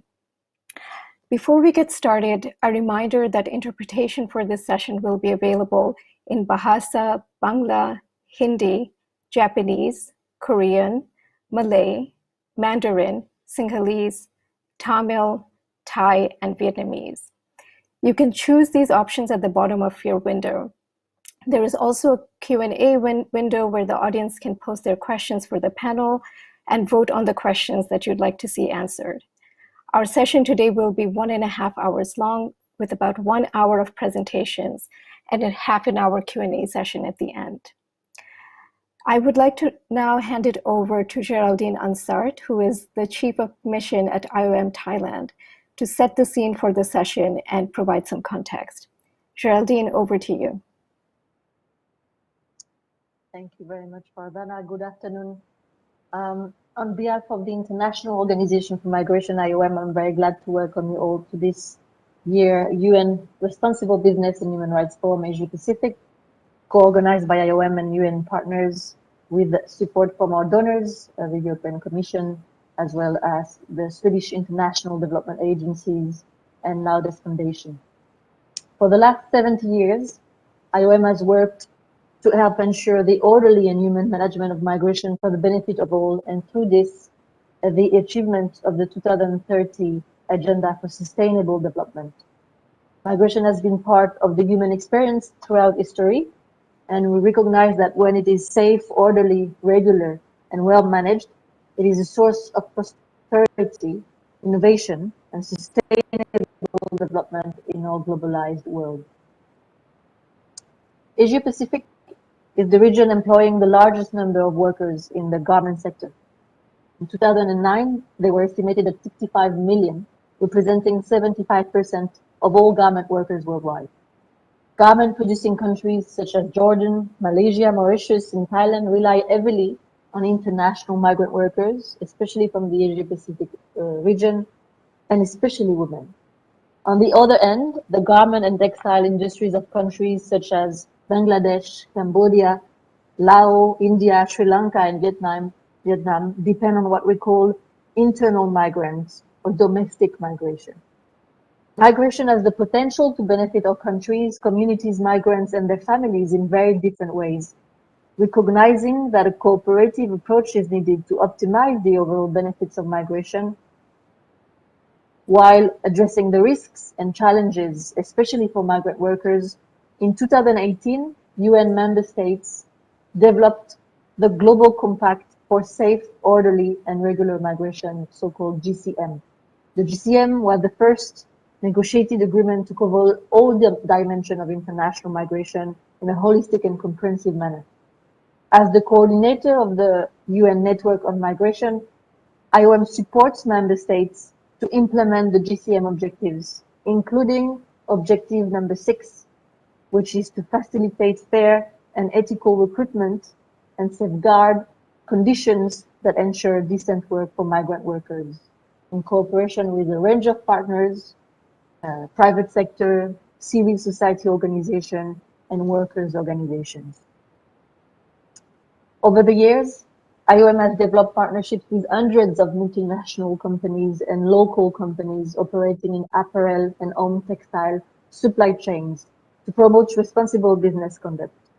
Over the past 2 years, through an initiative supported by Laudes Foundation, we assisted nearly 200,000 migrant workers in the region, including 40,000 in international fashion supply chains of IOM's corporate partners. We have trained recruitment agencies, suppliers, brand representatives on ethical recruitment and employment of migrant workers. We've reached out to 50,000 public, private, and civil society representatives to sensitize them on modern slavery risk for migrant workers in the fashion sector. Unfortunately, the COVID-19 pandemic has further exacerbated vulnerabilities experienced by all migrant workers including those employed in the garment and textile industries. Many jobs in this sector have been dependent on demand from consumers living in countries with the most stringent lockdown measures in place and where retail sales have dropped. Millions of migrant workers have lost their job, forced to go back home, or left unassisted when COVID-19 travel restrictions prevented them to leave. Building on commitments made under the GCM, today's session brings speakers from the private sector, from civil society to discuss what challenges will the next decade bring when it comes to realizing the rights of migrant workers in the fashion industry to ensure millions of workers are not left behind. So I stop here and I thank you for your commitments to migrant workers, and I wish you a very fruitful discussion. Thank you again to Farzana from Nodes Foundation for moderating this session. Okay, thank you, Geraldine, for setting the scene and for making it clear how challenges right now in front of us. Because as many of you might know, 2020 was a watershed year for the fashion industry across the world. As she mentioned, thousands of workers have lost their jobs and their livelihoods, and migrant workers have been particularly hard hit. International migrant workers were often stranded without jobs or a way to earn a living or a way to return to their home countries. And both international and internal migrant workers were also often excluded from emergency cash assistance and other governmental social protection measures that were crucial lifelines during the crisis. Migrant workers who were able to get back to their home countries are still facing the reality of lack of employment options in their home countries and are under immense pressure now to remigrate. The hardship exacerbated by the pandemic leaves workers acutely vulnerable to risk of trafficking and of forced labor. In the fashion sector or the apparel sector, the pandemic has also forced employers to think about new dimensions of occupational health and safety. For example, the need to provide for COVID testing, protective gear, and to ensure social distancing measures in the factories. In the case of international migration, there are additional costs now to consider, such as COVID testing before and after travel and quarantine. IOM is currently advocating that these costs should not be borne by migrant workers themselves. But of course, much more needs to be done in this space to provide clarity for recruiters, employers, and workers. However, while the pandemic is the most visible disruptor to the fashion industry at the moment, the sector had already been going through a variety of fundamental shifts. These include consumer demand for sustainable sourcing and justice for workers, growing momentum behind mandatory human rights due diligence legislation in Europe, automation, digitization, and the rise of circular business models. All of these shifts are structural in nature, and they cannot be tackled by individual efforts by a particular group of stakeholders.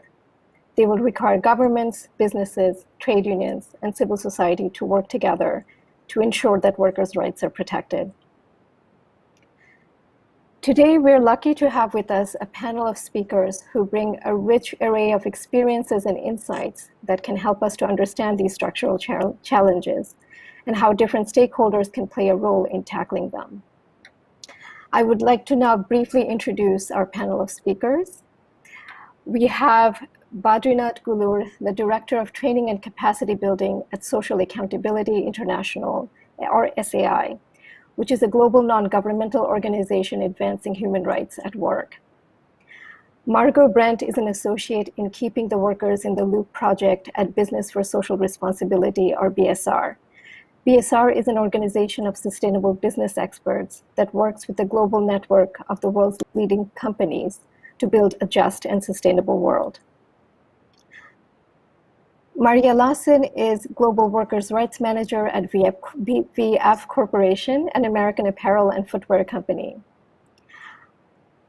Bala Murugan is the Program Advisor at Freedom Fund, a leading global organization to end modern slavery. Bala is also a key leader of the Tamil Nadu Alliance, which is a coalition of civil society organizations working to improve the conditions of young adolescent workers in the textile sectors of Tamil Nadu. And last but not least, we have Anant Ahuja, the head of organizational development at Shahi Exports. Shahi Exports is one of India's largest apparel manufacturer and exporter. Anant is also the CEO and co-founder of the Good Business Lab, which is an organization that uses rigorous research to find a common ground between worker well-being and business interests.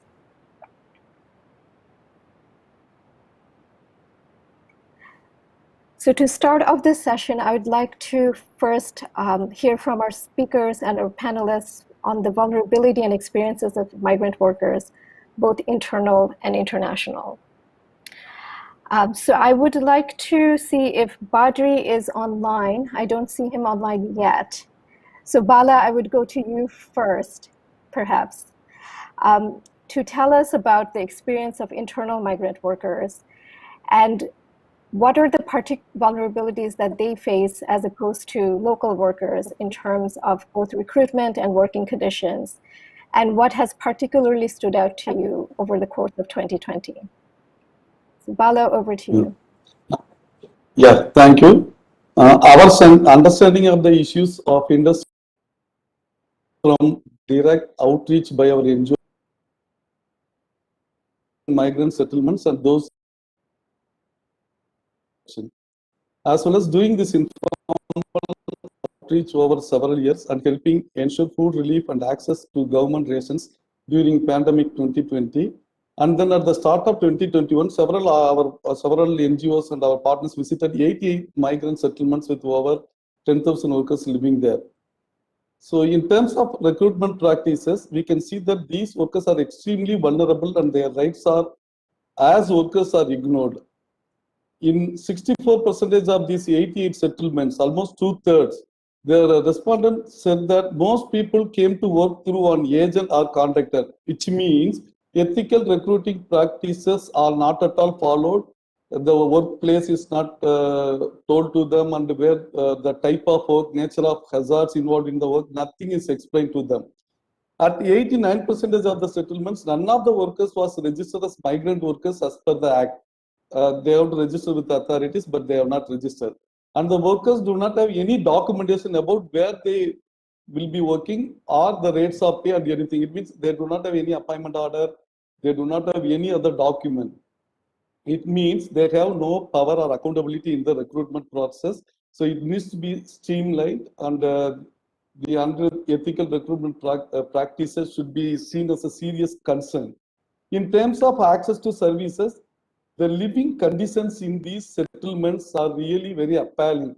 The main concern to the workers is like almost 60% of the settlements, they do not have access to water. Just imagine, 60% they do not have access to water. 82% of the people, they do not have proper sanitation toilet facilities. They said it is inadequate for them. At the moment, our fear is that the migrant workers remaining in Tamil Nadu are hungry. At 90% of the settlements, none of the residents had access to the public distribution system for food rations. Almost the central government has announced the scheme, but they do not get the schemes yet. It means that if the work and the income has slowed down or stopped, how will they get the access to food? Not only the migrant workers, the majority of the children of the migrant workers do not have access to health care, nutrition, and educational service. So, in terms of access to the services, it's now very, very poor, and we need to improve a lot. In terms of social protection, since they do not have any appointment order, they are not at all considered as worker, which prevents them accessing the social protection schemes by the government. There are statutory provisions like employment state insurance and provident fund scheme. They are unable to join the scheme as they are not considered or recorded or enrolled as a worker. And also there are several contributory schemes, insurance, social insurance schemes like accident scheme, death insurance, as well as health insurance. So even the migrant workers, they are unable to enroll because of the awareness level. So now we are creating awareness and trying to enroll them with the banks to ensure that they are getting these benefits. For the internal migrant workers, there is no functioning access to remediation and grievance mechanism. It's not only for the migration worker, even all the workers in the textile and garment sector in Tamil Nadu, they do not have proper grievance and remediation mechanism. The condition of the migrant workers is very pathetic, compared to the local people. At the 80% of the sites, people did not have an idea of where they could get help if they have any grievances. They do not have any idea. It was not told to them, or they were not better prepared for addressing or raising their voice against their grievances.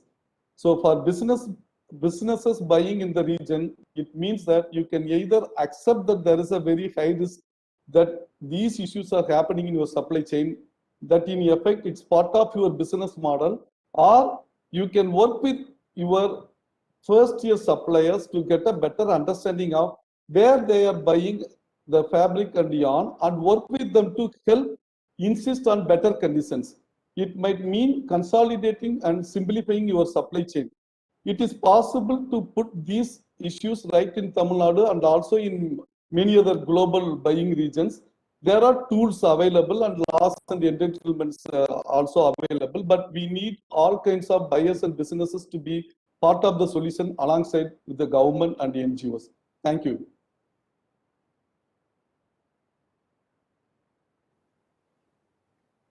Thank you very much, Bala. Unfortunately, it looks like we're not able to get our speaker, Badri, who was going to speak to the experience of international migrant workers as well. From Bala's short statement, it's very evident that internal migrant workers are already facing a lot of challenges that have been exacerbated by the pandemic itself. So things such as lack of access to social protection mechanisms, and especially cash disbursement schemes that were very important when the pandemic hit, and of course, not being able to have access to proper remediation and grievance mechanisms. So since Badri is not here, I would like to now go to our, oh, Badri is here. Okay, excellent. Badri, very, very happy to see you. Yes, so please take it away and tell us about the experience of international migrant workers. Thank you. Sorry for that small delay, guys. I just want to very briefly introduce myself. My name is Badrinath Golur. I work with SAI, Social Accountability International, as the Global Director, Training and Capacity Building. As you all know, SAI is the founder of the SA 8000 standard, when we have 3,700 companies certified for the SA 8000 standard across 58 countries and 56 different sectors. So one of the first focus points that I really want to delve on in terms of the focus and the areas of implementation is the fact that today, in terms of the international migrant workers, they're vulnerable as much as any local workers in the past. But what has really changed the face of the vulnerability is the fact that they're completely isolated from a number of constituent stakeholders.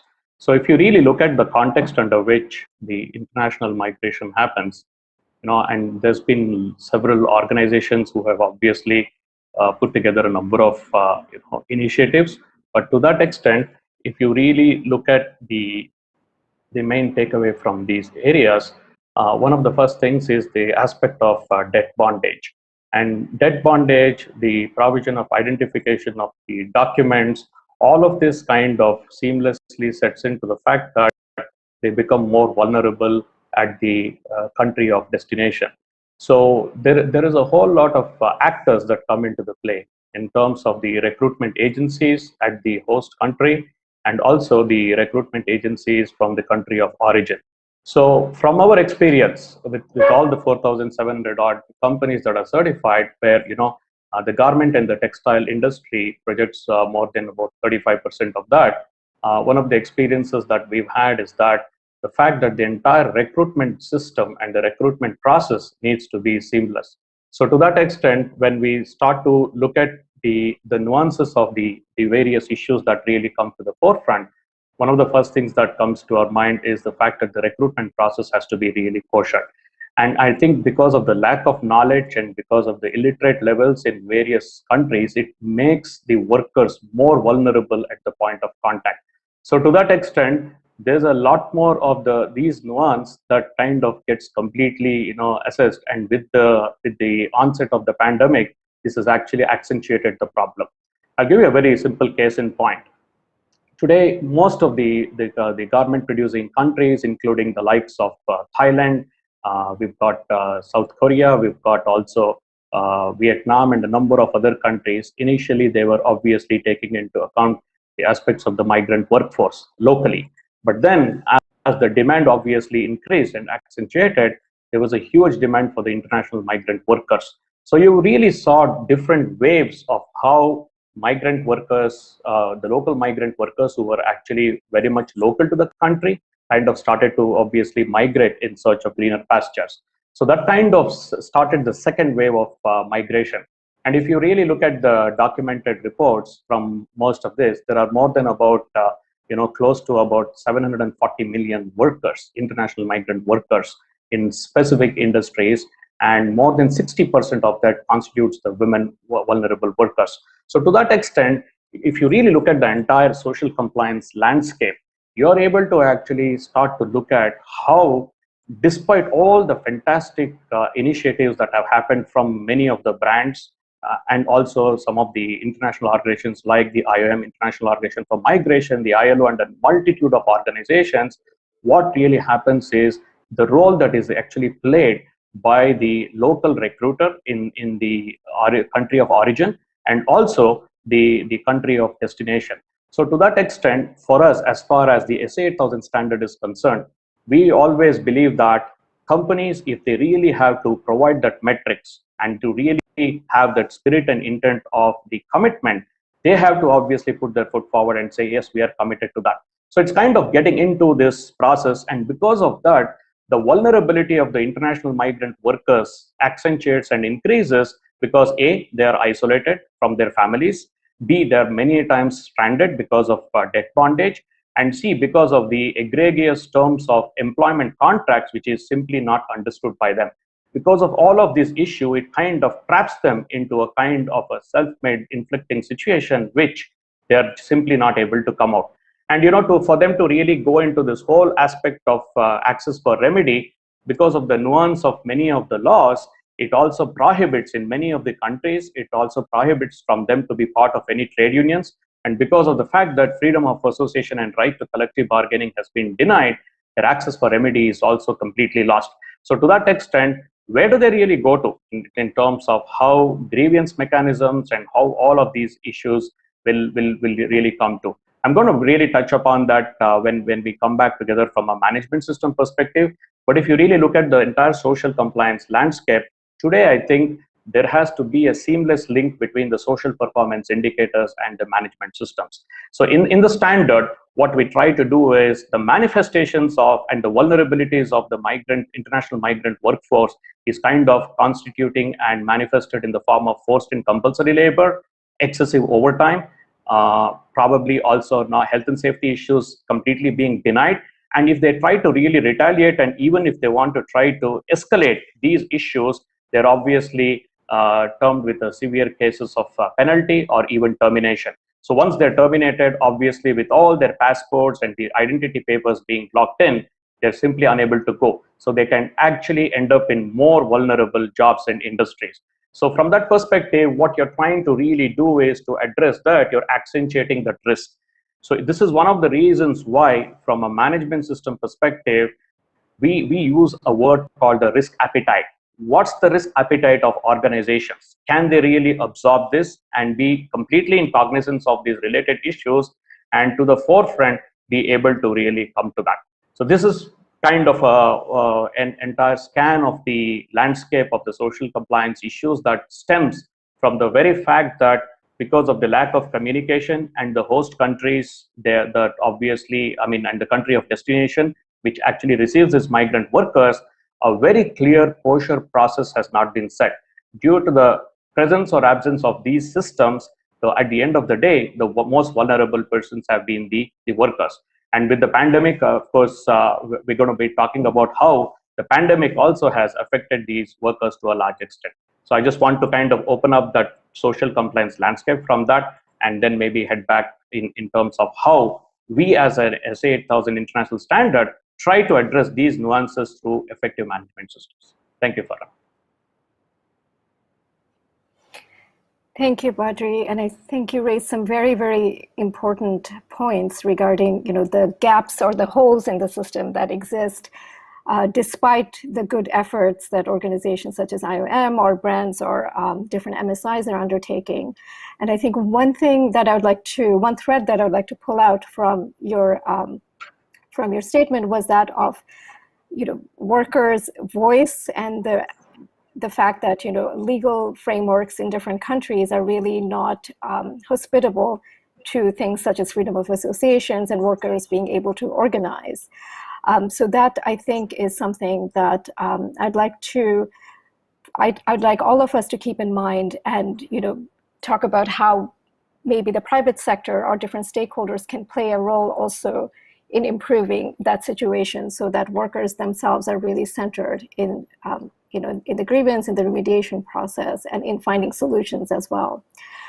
So speaking of the private sector, I'd like to now go to Maria at VF Corp. And Maria, VF Corp takes a migrant-centered approach in your work, especially in terms of looking at international migrants. So I was wondering if you could tell us a little bit about your experience and your learnings from the process. Thanks, Susanna. Yeah, I just want to briefly say, for those who do not know VF, we are an American apparel and footwear company. We own brands like the North Face, Vans, Timberland, and Dickies that you might be familiar with. I just want to touch a little bit upon our kind of focus and journey here, putting a migrant-centered approach to our migrant worker-centered approach to our work. In 2019, we did a human rights impact assessment to help inform our focus in the supply chain.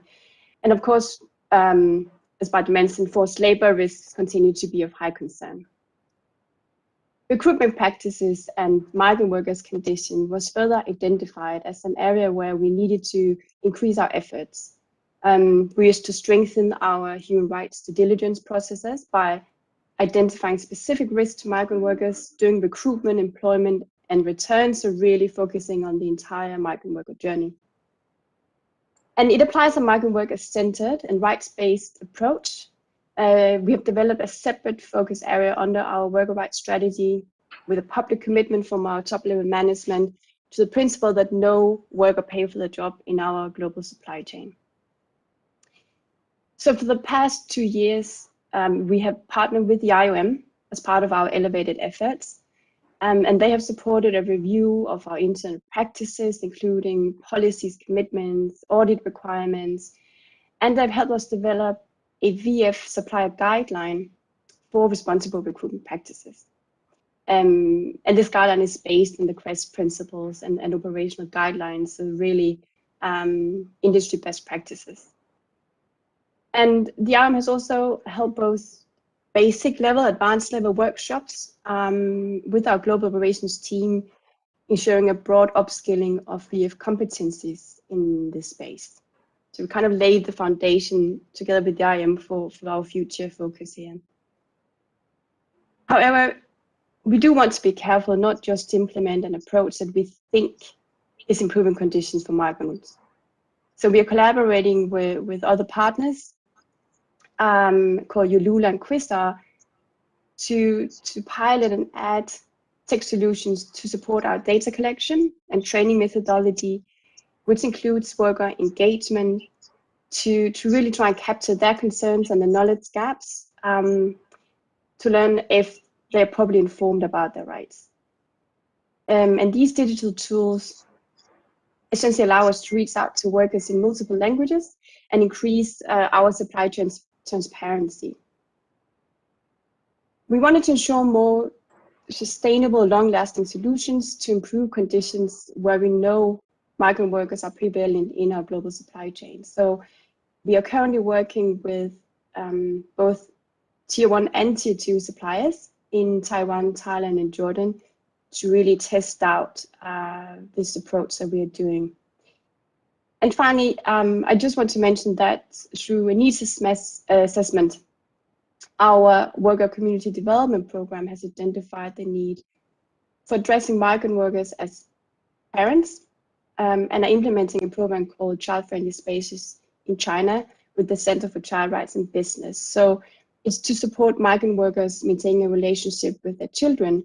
And we're looking to implementing this across more countries where we see there's a need, and to look a little bit beyond just the rights in the workplace. We can touch a little bit about all these things later on, but this is just to recap our journey so far. Thank you.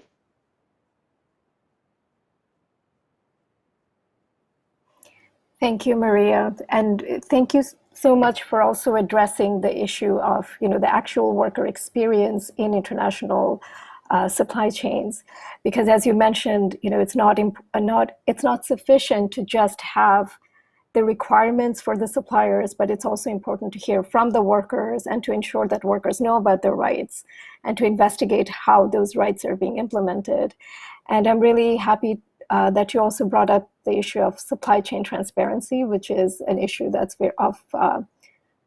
it's an issue that's near and dear to our hearts at Loudest Foundation, because we believe that through transparency, we can really understand whether the rules are being implemented and whether workers are actually benefiting. So now I'd like to go over to Anand for his experience on working on business practices that benefit both workers and that benefit businesses as well. So to find that win-win solution for both migrant workers and for businesses. So Anand, over to you. Sure, thank you so much. I guess, one of the key points I wanted to address in kind of this initial part of the conversation was the fact that I do believe that businesses have a significant role to play in protecting the well-being of workers, including migrant workers.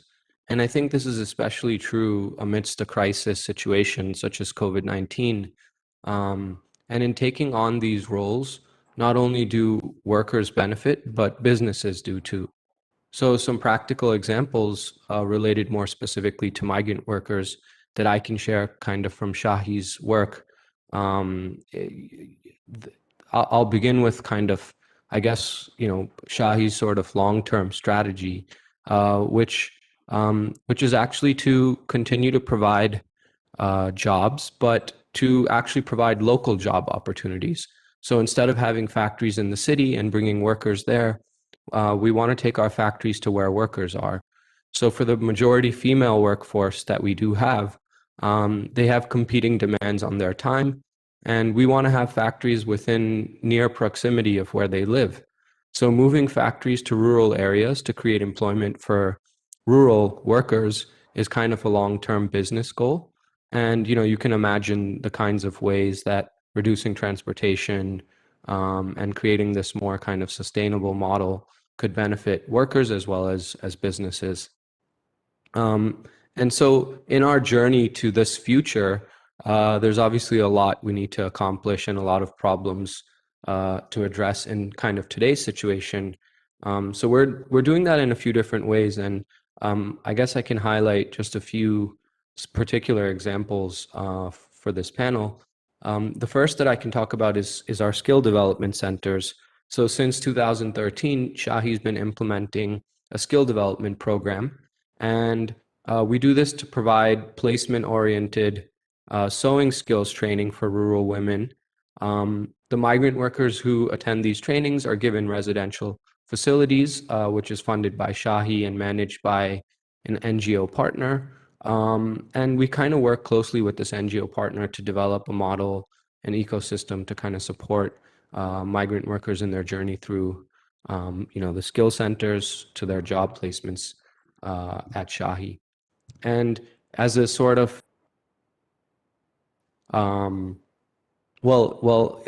terms of the actual skill centers, We've so far trained over 20,000 women and placed them in our factory since 2013.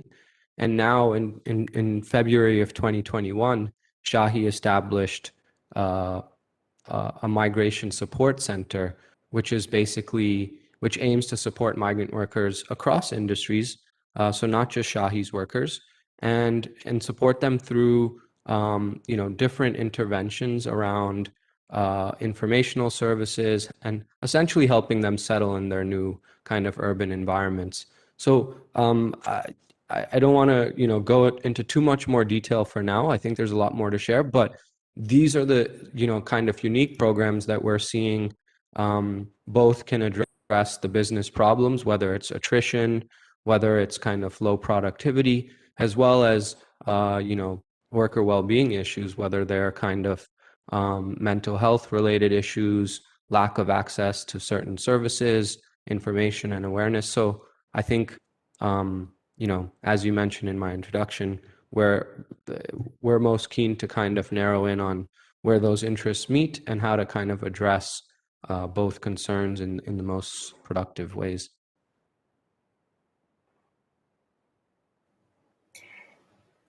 Thank you, Anand. Could I actually bring you in again for a minute to talk about what the Good Business Lab is doing, and perhaps Shahi as well, to look at emerging trends such as circularity, because I know that you've been working with VSR on this topic. So could you get us started on this, and then I'll invite Margot to speak more about that. Yeah, sure, totally. I think I didn't have time in the initial introduction to get into this, but one of the ways that Shahi's been able to kind of develop the approach that we have is by working closely with Good Business Lab, which is a labor innovation startup that I'm one of the co-founders of. And essentially, through this kind of model of being able to conduct large-scale randomized controlled trial experiments in a factory setting, we're able to understand data points and use that to kind of inform policy. So I think this is an important approach that's allowed a lot of interesting kinds of learnings around how to share information, how to kind of address mental health, which is obviously a topic that I think not a lot of people in this setting have been able to think about. There's so many other issues. So I think in general, that's the approach. It's this research-based or evidence-based kind of approach to solving these problems.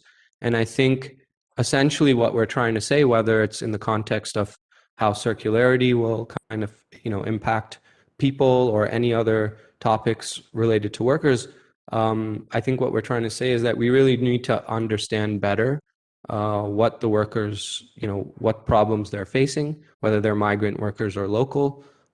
If they're migrant workers, we need to kind of understand their experience and then use existing structures like employers to kind of collect this data and roll out interventions.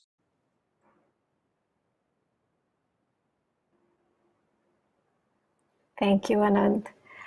And I really loved that you mentioned the importance of taking an evidence-based approach because, as we saw, the industry is right now facing multiple challenges from multiple fronts, COVID being just the latest one, but of course, there are other shocks that are coming to the industry, including changing consumer demands, more demands for sustainability.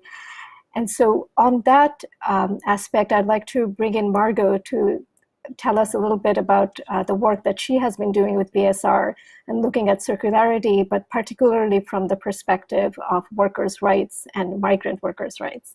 So Margot, over to you. Great, thank you so much, Farzana. Thank you very much for hosting us.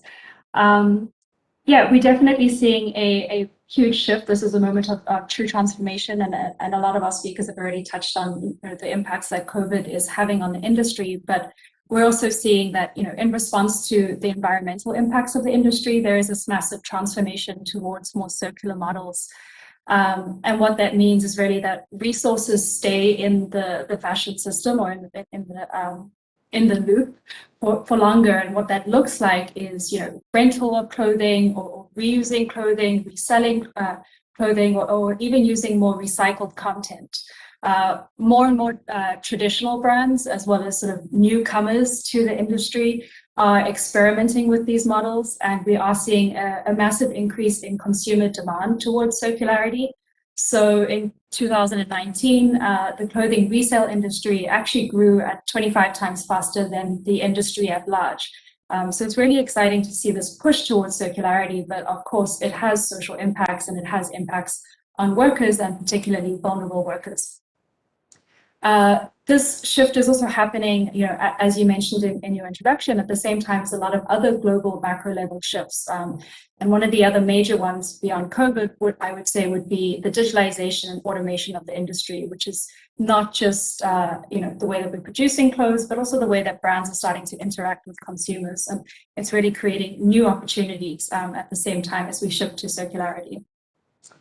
So in the Keeping Workers in the Loop project, what we're really trying to do is understand what is the impact of workers, particularly on job quality and job availability if circularity happens at scale. So we're taking a very multi-stakeholder approach to this research, working with worker representatives, other NGOs, brands, some of which are on the line today, to really explore this and to co-create a set of recommendations for a circular system that provides inclusive and safe work. So we know that circularity is really going to shift, how much demand there is for clothing, so how much clothing we're actually producing, where we're producing this clothing in terms of traditional production countries versus if clothing is now being made closer to consumers. As well as how we're doing this in terms of automation and the inputs that are going into our clothes. And all of this is potentially affecting the livelihoods of workers in the fashion supply chain. We could see a decline in some of the traditional roles that we see today. We could see an emergence of entirely new roles and the scaling up of some roles that maybe are a little bit less visible at the moment. A good example of this would be recycling. So if we move towards a circular system that is heavily dependent on recycling inputs, we will see a scaling up of roles around collection and sorting of clothing. Traditionally, those roles have been, really informal, really precarious. So how do we, ensure that those roles are safe and that they are quality jobs as we go forward? So all of this disruption is undoubtedly, going to impact workers, but even more so for those with the inherent vulnerabilities. So I think we've heard quite a lot about both the vulnerabilities of internal as well as international migrants. And this makes them, more vulnerable to shocks and disruption. And I think COVID was a very good example of this in terms of how do worker vulnerabilities show up in a moment of disruption and crisis. And when we think about shocks to the labor market, what this means is things like language barriers or social isolation and the ability to access reskilling programs. All of this is going to impact migrant workers more, as well as the fact that migrant workers are overexposed and overrepresented in the roles that are already have poor working conditions or unsafe. So if we see those scale, that might impact migrants significantly. And if we think about worker displacement, we want to ensure that migrant workers are not being displaced at a disproportionate rate that would lead them to seek sort of even more precarious work, either deeper in the fashion supply chain or in other industries altogether. So I've painted a very stark picture of these impacts, but I do want to really stress that I think never before has the industry faced this level of disruption in terms of COVID and technology and circularity. And this transition is really an opportunity for us to intentionally redesign the fashion supply chain, which I don't think we've had before. If we think about circular systems, we can begin to design them in a way that they address some of the historic and long-standing issues in the supply chain regarding workers. it provides entirely new possibilities in ways that we can empower workers. If you think for a second about, a digitally enabled piece of clothing that is now moving through a circular system, and it's sort of moving through the system, accruing value, and we have the ability to track it through the system, and we have the ability to track it to the person or the people who made this. And this technology exists, right? What does that mean in terms of rewarding people who made clothes that are durable and long-lasting and accrue value through multiple cycles and circularity? So that to me is like a pretty revolutionary idea in terms of traceability and worker empowerment and the sort of payment systems and structures that we have in place. That's just one example, but really what this means is it's an opportunity for us to think about redesigning the system, making very intentional investments and innovations, circularity and skills in production countries.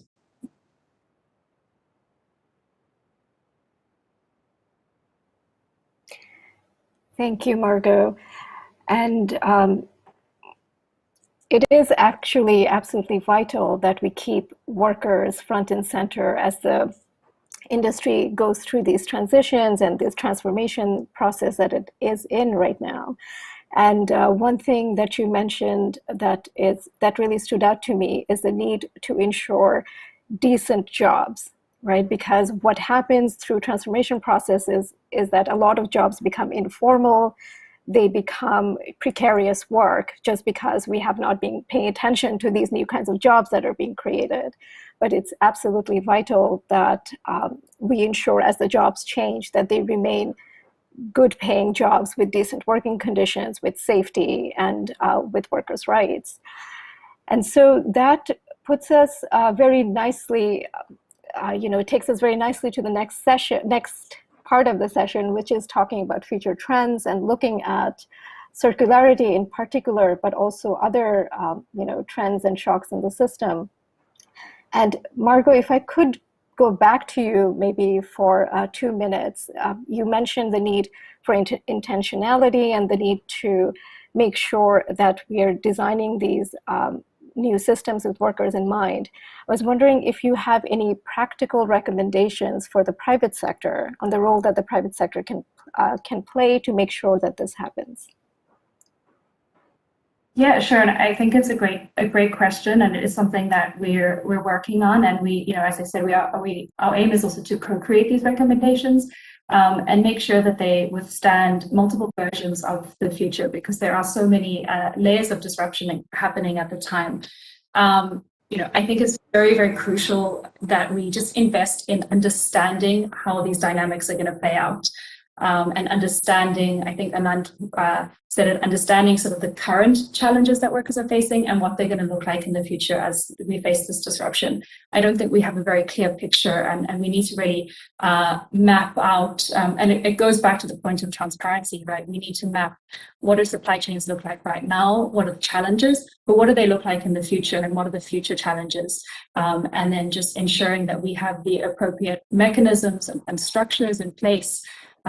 Very practically thinking about, I think brands have worked really, really hard towards, making sure that they have appropriate human rights due diligence and all of that in the sourcing of virgin materials, but we may not necessarily have that in place for recycled materials just yet. So we have to think about when that scales up.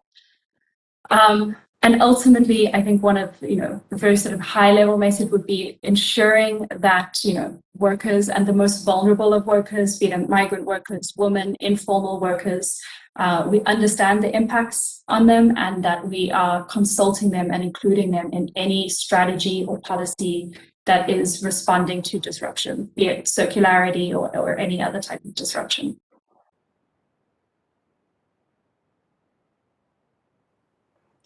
Thank you, Margot. I think I would like to open up the same question to the rest of the panel as well, in terms of looking at the proactive role that the private sector can play to ensure that workers are supported and that the rights are preserved through these transformational processes. So Maria, I was wondering if I could go to you to get your perspective from a company that works with international migrant workers. What are some of the steps you're thinking of taking or you're already taking in order to facilitate this process? Sure. Thanks, Fasana. Well, for us, I still think we should prioritize some of the fundamentals that we talked about. I mean, we want to be ready for the future, but we still have some challenges that we need to address currently. We still want to promote and improve the migrant worker rights, as we heard. And for instance, we want to support strengthening the dialogue with suppliers and labor recruiters, help and make it easier for migrant workers to be heard throughout that process. For us, we will still continue to assess this approach of using more tech solutions, digital solutions, to try and identify the gaps that we see and be able to measure our social impact on the people that we think we are reaching. And again, as I said before, it's not enough to assume that we're implementing improvements. We want to hear from the rights holders and create more effective and scalable solutions. And at the same time, it is key that we, as a private sector, explore and understand the impact on people of the rapidly changing environmental and social risks to be able to take preventive measures. And as Margot mentioned, and we heard earlier, it is important to take steps to understand the impact on the social sustainability, so workers' livelihood, in a future becoming more automated and circular. And for us at VF, this has also meant being involved in the BSR project, as Margot was talking about. And a key concern, of course, is from a worker rights perspective, to what extent this automation will leave the workers behind, and how can we as brands support this development and prevent expected negative impact on migrant workers. We don't know the answer at this point, but I think it's really important for us to get involved in the discussions and learn from it. And as we touched upon earlier about transparency, that's obviously still very important to keep increasing supply chain transparency, work towards better visibility into the lower tiers. And for us, this means that our traceability team is working to expand on what we call product maps, where you can go into our website and see which suppliers are part of a given product supply chain. So keep increasing that traceability, the visibility, to keep ourselves accountable to these improvements that we want to implement. And I think additionally, we took urgent measures, as many in the industry from the beginning of the pandemic, to understand the negative impacts on workers and migrant workers specifically, in close dialogue with suppliers and external partners. So really also important to stay committed to partnerships. And one of the key outcomes that I think is becoming even more apparent during the pandemic is a lack of proper social protection systems in many sourcing countries. And as businesses, we do have responsibility to keep exploring those impacts and understand our role moving forward in these joint solutions.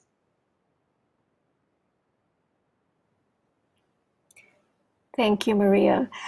And now I would like to go to Anant, because Anant, you already started telling us about the steps that you're taking through the Good Business Lab. And I was wondering if you could give us some examples of concrete things that you've already started doing in order to tackle the challenges that the transition will pose. Yeah, sure. Thank you so much. So I can reference a couple studies that are underway or have been completed and that are sort of informing strategies that are being implemented now. So the first is around this time last year, or actually around May last year, we had conducted a study on misinformation among migrant workers. And basically what we did was we tried to understand what were the kind of levels of misinformation around COVID, what were the sort of beliefs that workers had. And I guess not surprisingly, there were pretty high levels of misinformation around what the symptoms of COVID were, and many other aspects. I think as the world was kind of learning what this kind of virus was, information was not reaching all different kinds of people. And So one of the things we tried to do as an intervention was a phone-based kind of awareness campaign.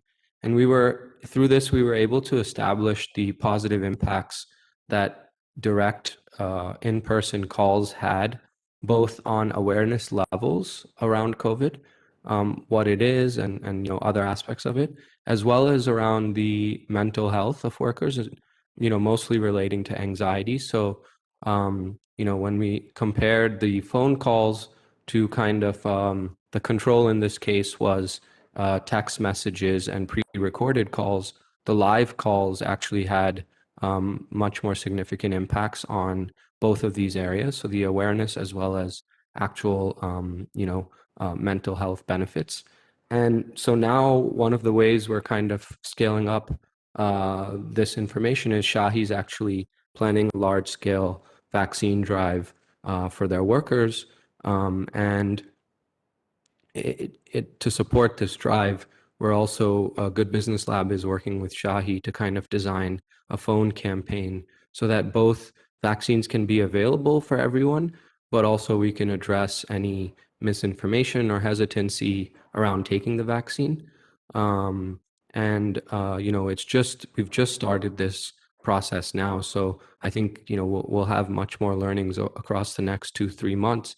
But this is a great example of how research can inform policies and how private sector can step in to really quickly take action, in the face of major, concerns. So that's one of the examples. The other two, which I won't go into too much detail right now, but one I mentioned briefly, which was the Migrant Support Center, which is a physical location where we've, understanding kind of the specific needs of migrant workers, we've actually, Good Business Lab as a design partner has worked with Shahi and their partners to create this physical location in Bangalore, where a lot of services can be provided specifically for migrant workers.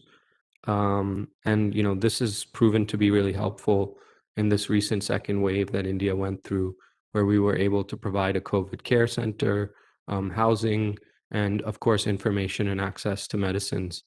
These are some of the ways GBL and Shahi and other partners are working together to address the ongoing issues and new issues that have come up. Thank you, Anant, and for highlighting the need to, lean into new technology tools that we have available in order to assist workers through these kind of crisis moments, but also transitional shifts. I really liked the example of, using technology also to enable new kinds of health interventions, because we all hope that this will be the last pandemic that we see in our lifetime. But of course, there is no guarantee that that would be the case. So it's absolutely essential that the private sector is prepared for not only this pandemic, but also future, crises such as this. Yeah, and sorry, I just wanted to say one more quick thing. I thought I should say this as well. As a broad kind of theme, I think the two areas that we've been able to focus on through this approach, one is kind of this area of holistic health, physical health, mental health, and then it's around worker voice. So like, how do you actually understand the experience and problems directly from workers? Like you said, we have the technology to survey workers in different languages through different means. So if you can combine these two approaches, I think there's a lot of potential positive impact you can create. Great, thank you. Now I would like to go to Badri and Bala to hear your opinion on how you think migrant workers themselves can be, best empowered to participate in this transition, not just as receivers of changes that happen, but how can they actually be active agents as well?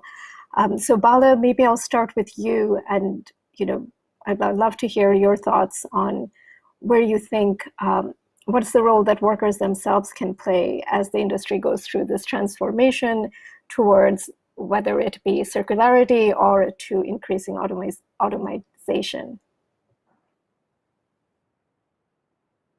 Thank you. See, actually, before going to the role of the workers, we need to also think the role of the brands in ensuring the rights of the migrant workers. So already Tamil Nadu Alliance, which is a civil society network having more than 100 CSOs, they have developed a declaration. The declaration is an appeal to brands and retailers, urging them to commit to greater responsibility for how their products are made beyond the tier 1. As well as committing to transparency, which Maria was also highlighted, which means publicly they have to disclose businesses in their supply chain.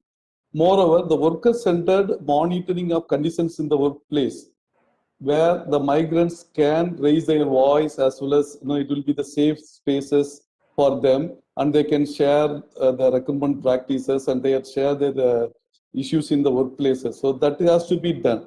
So the worker-led monitoring of conditions in workplace is another demand for the brand, so that they need to ensure that the supply chain should be transparent and it has the worker-led monitoring conditions in which the migrant workers are taking part.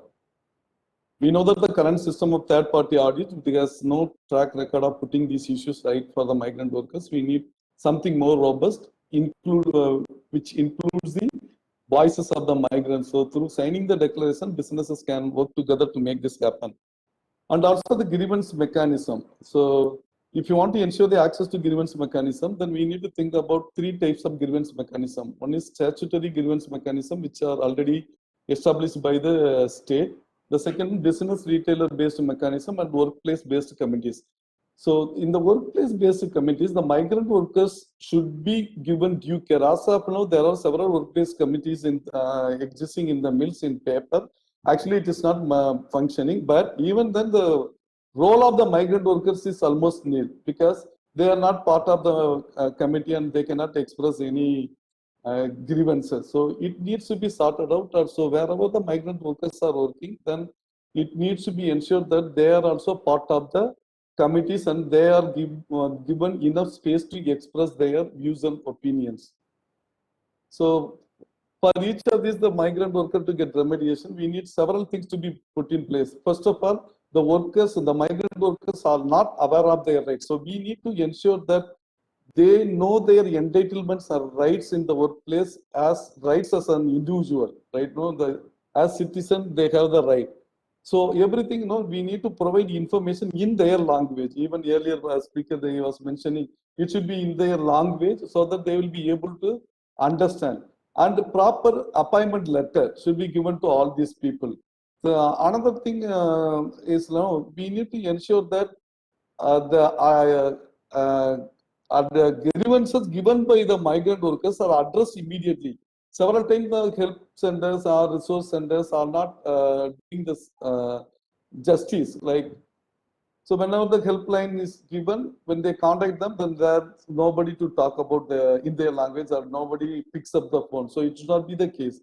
So when they raise their grievances, immediately there should be a feedback, and it should be sorted out so that they will get the confidence and they will go and approach the people. And also the policy engagement, the brands should involve in it, because the most of the migrant workers here, they are not aware of their wages. So we are talking about living wages, but even the minimum wages in the textile industry is not fixed by the government in Tamil Nadu context.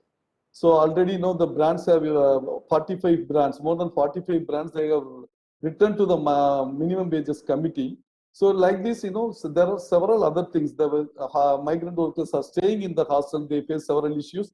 So the brands, they can ensure that the government is following the norms of the hostels, and the mills are registered under the Hostel Registration Act, and enough space is provided to them. All the minimum standards of the hostels are maintained. So these are the things they can do. So there are a lot of potentials in improving the conditions of migrant workers with their participation. So the brand should think that in the entire supply chain, the transparency should be maintained at least up to the spinning mill level. They have to map it out and ensure that the rights of the migrants are not violated. And already some of the brands, they are coming forward to work on this declaration with the view to signing the declaration. So soon they will do it. Our appeal here in this platform We invite all the brands to join hands with us to make the changes in the because the next decade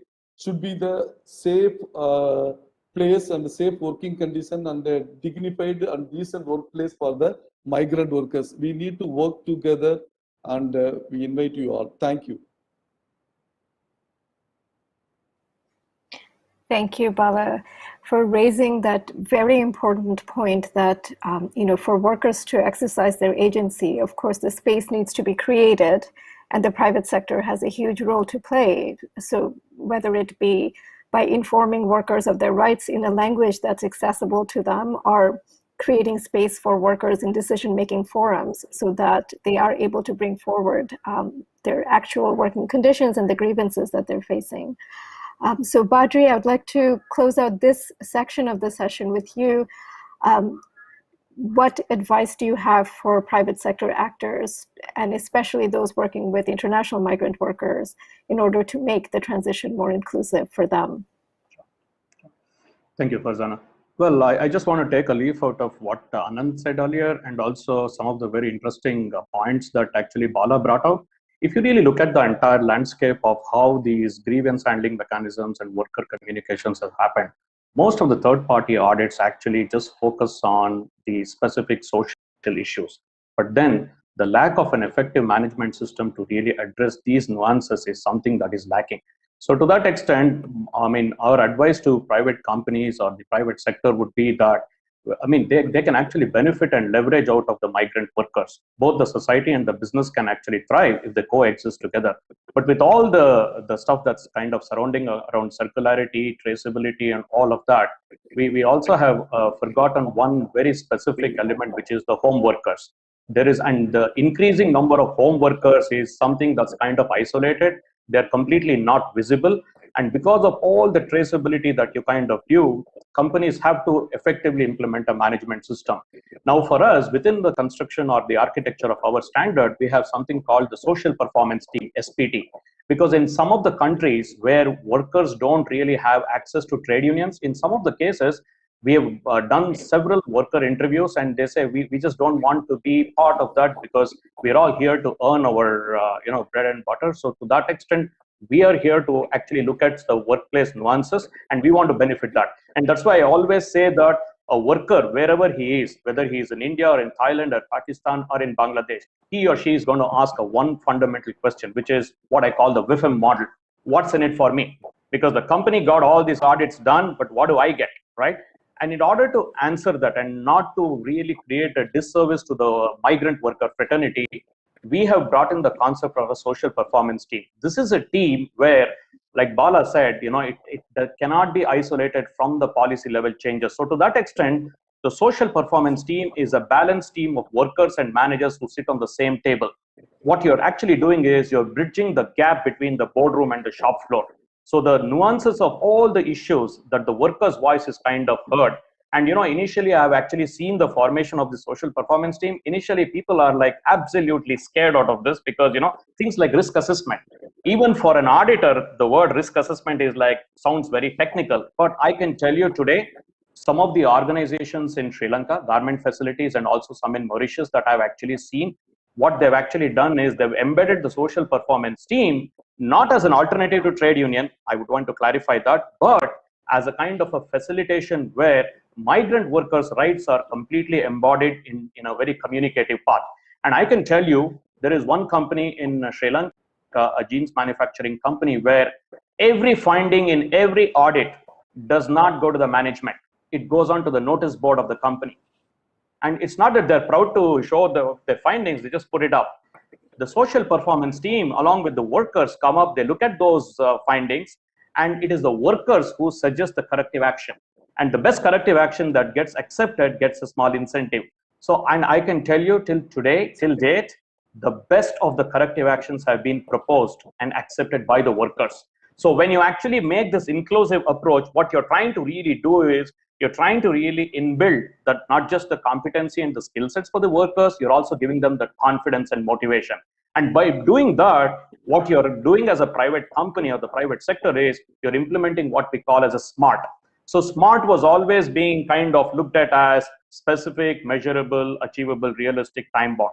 I want to give a slight twist to that with the effect of all of this, because even companies today are vulnerable in terms of their business exigencies because of COVID and all of that.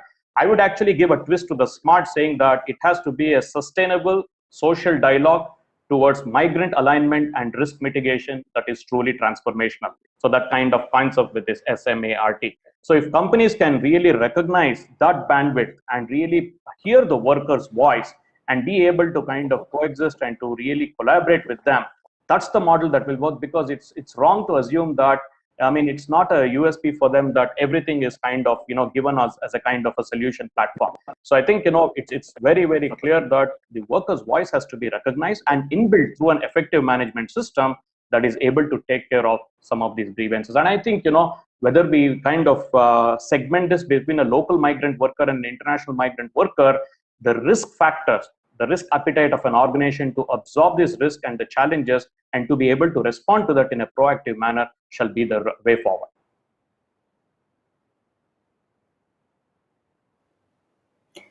Thank you, Badri. There was so much in there that I won't even try to summarize at this point. But we have quite a few questions from the audience, so I'd like to go to the questions at this point. So the first question that we have is on the research on the circular economy. So the question is, are companies thinking about how to secure workers' job or redefine them so that people do not lose jobs when more companies become more efficient and environmentally sustainable? So Margot, can I go to you for this question? Sure. I think the connection between the two is pretty nascent at this stage. Companies are certainly, becoming more and more aware, and we are seeing some really good examples of companies that are trying to address the reskilling, also the redistribution of workers if they move towards circularity.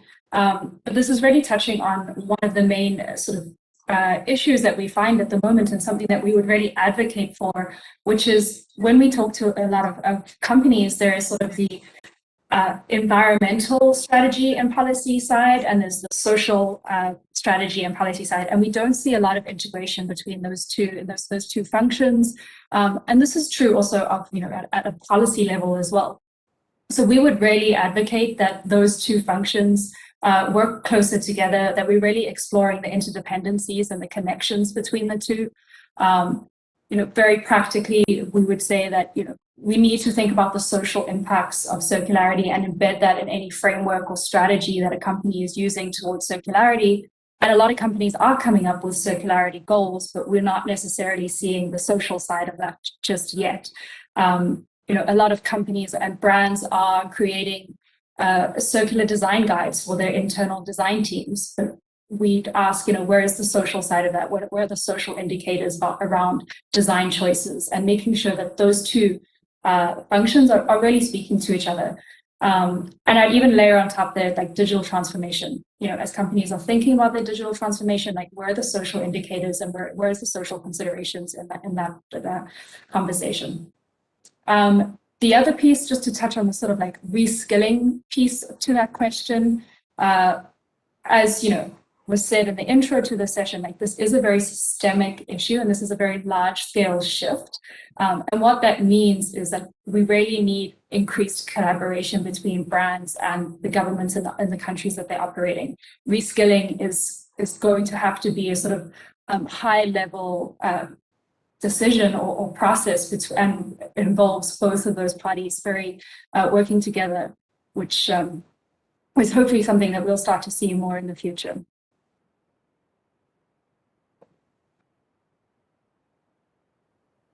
Thank you, Margot. Would anybody else like to weigh in on this question? If not, then I'll go to the next one. Okay. So the next question is on a different topic, which is about modern slavery legislation. So the question is, the modern slavery legislations from various jurisdictions have been one of the main drivers of human rights related improvements. How is the topic of collective bargaining being disclosed in the various due diligence reports? So for this question, I think Maria's probably the best position to speak on this, but Anant, I would like to draw you in after Maria as well. Thank you, Fasana. I'm not completely sure I understand it. I mean, the various due diligence reports, I'm guessing that means in terms of when we do our own due diligence processes in the company. So I would take that point of view. And I do think it is extremely helpful that we see much better legislation coming up, that we see the regulatory frameworks really focusing much more on some of the issues that we see in the supply chain. I think it will be a key driver and something that we all have to adhere to, and something we all have to address. And around when we, for instance, do our human rights impact assessments and due diligence, obviously issues as we heard earlier on today around freedom of association, collective bargaining comes up as extremely important to address as root causes to a lot of the other issues we see in the supply chain. So again, as I mentioned earlier, with this approach we are taking to really gather good data through remote impact assessments, through worker surveys, to really engage with workers on these specific issues, it gives a much better idea of where we actually have gaps. It may vary from country to country, from factory to factory, but I think it does allow us to address more specifically a lot of these issues and assumptions we have around what is not functioning in the supply chain. So basically, just want to emphasize that the issues around freedom of association and collective bargaining is definitely something that comes up as a very high salient risk in our human rights due diligence processes.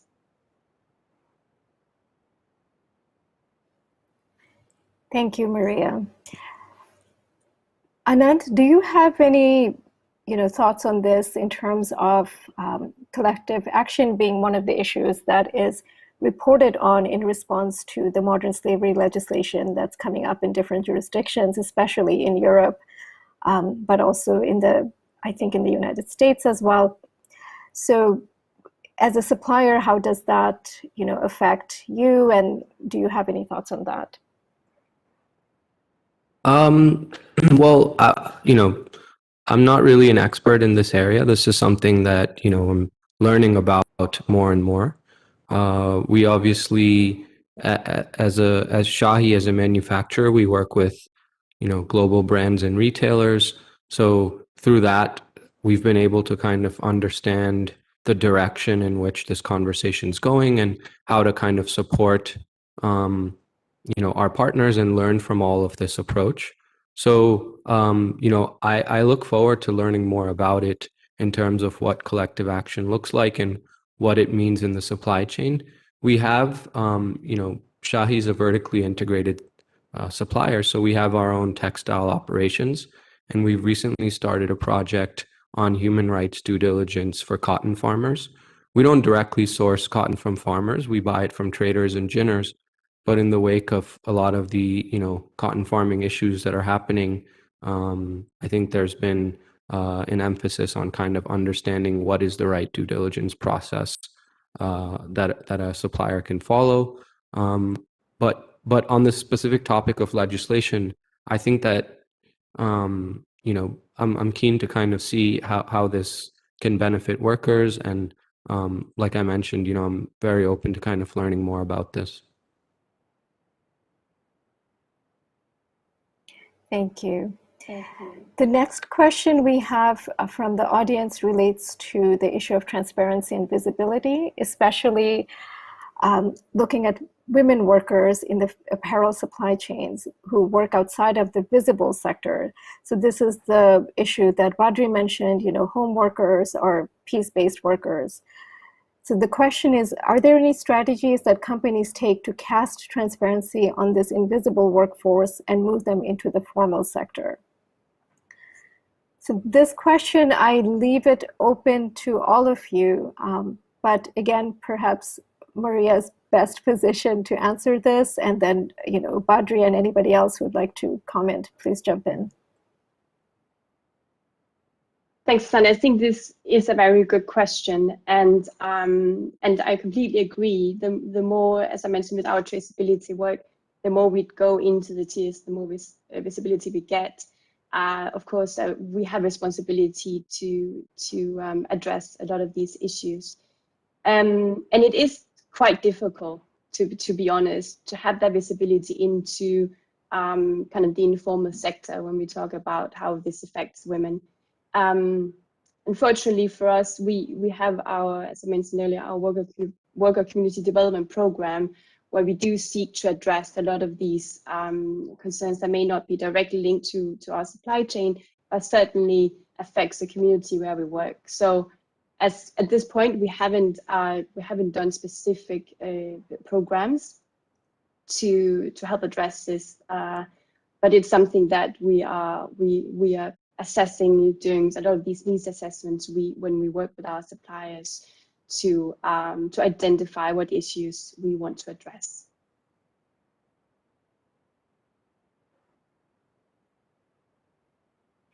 Audrey, would you like to add anything to that? Sure.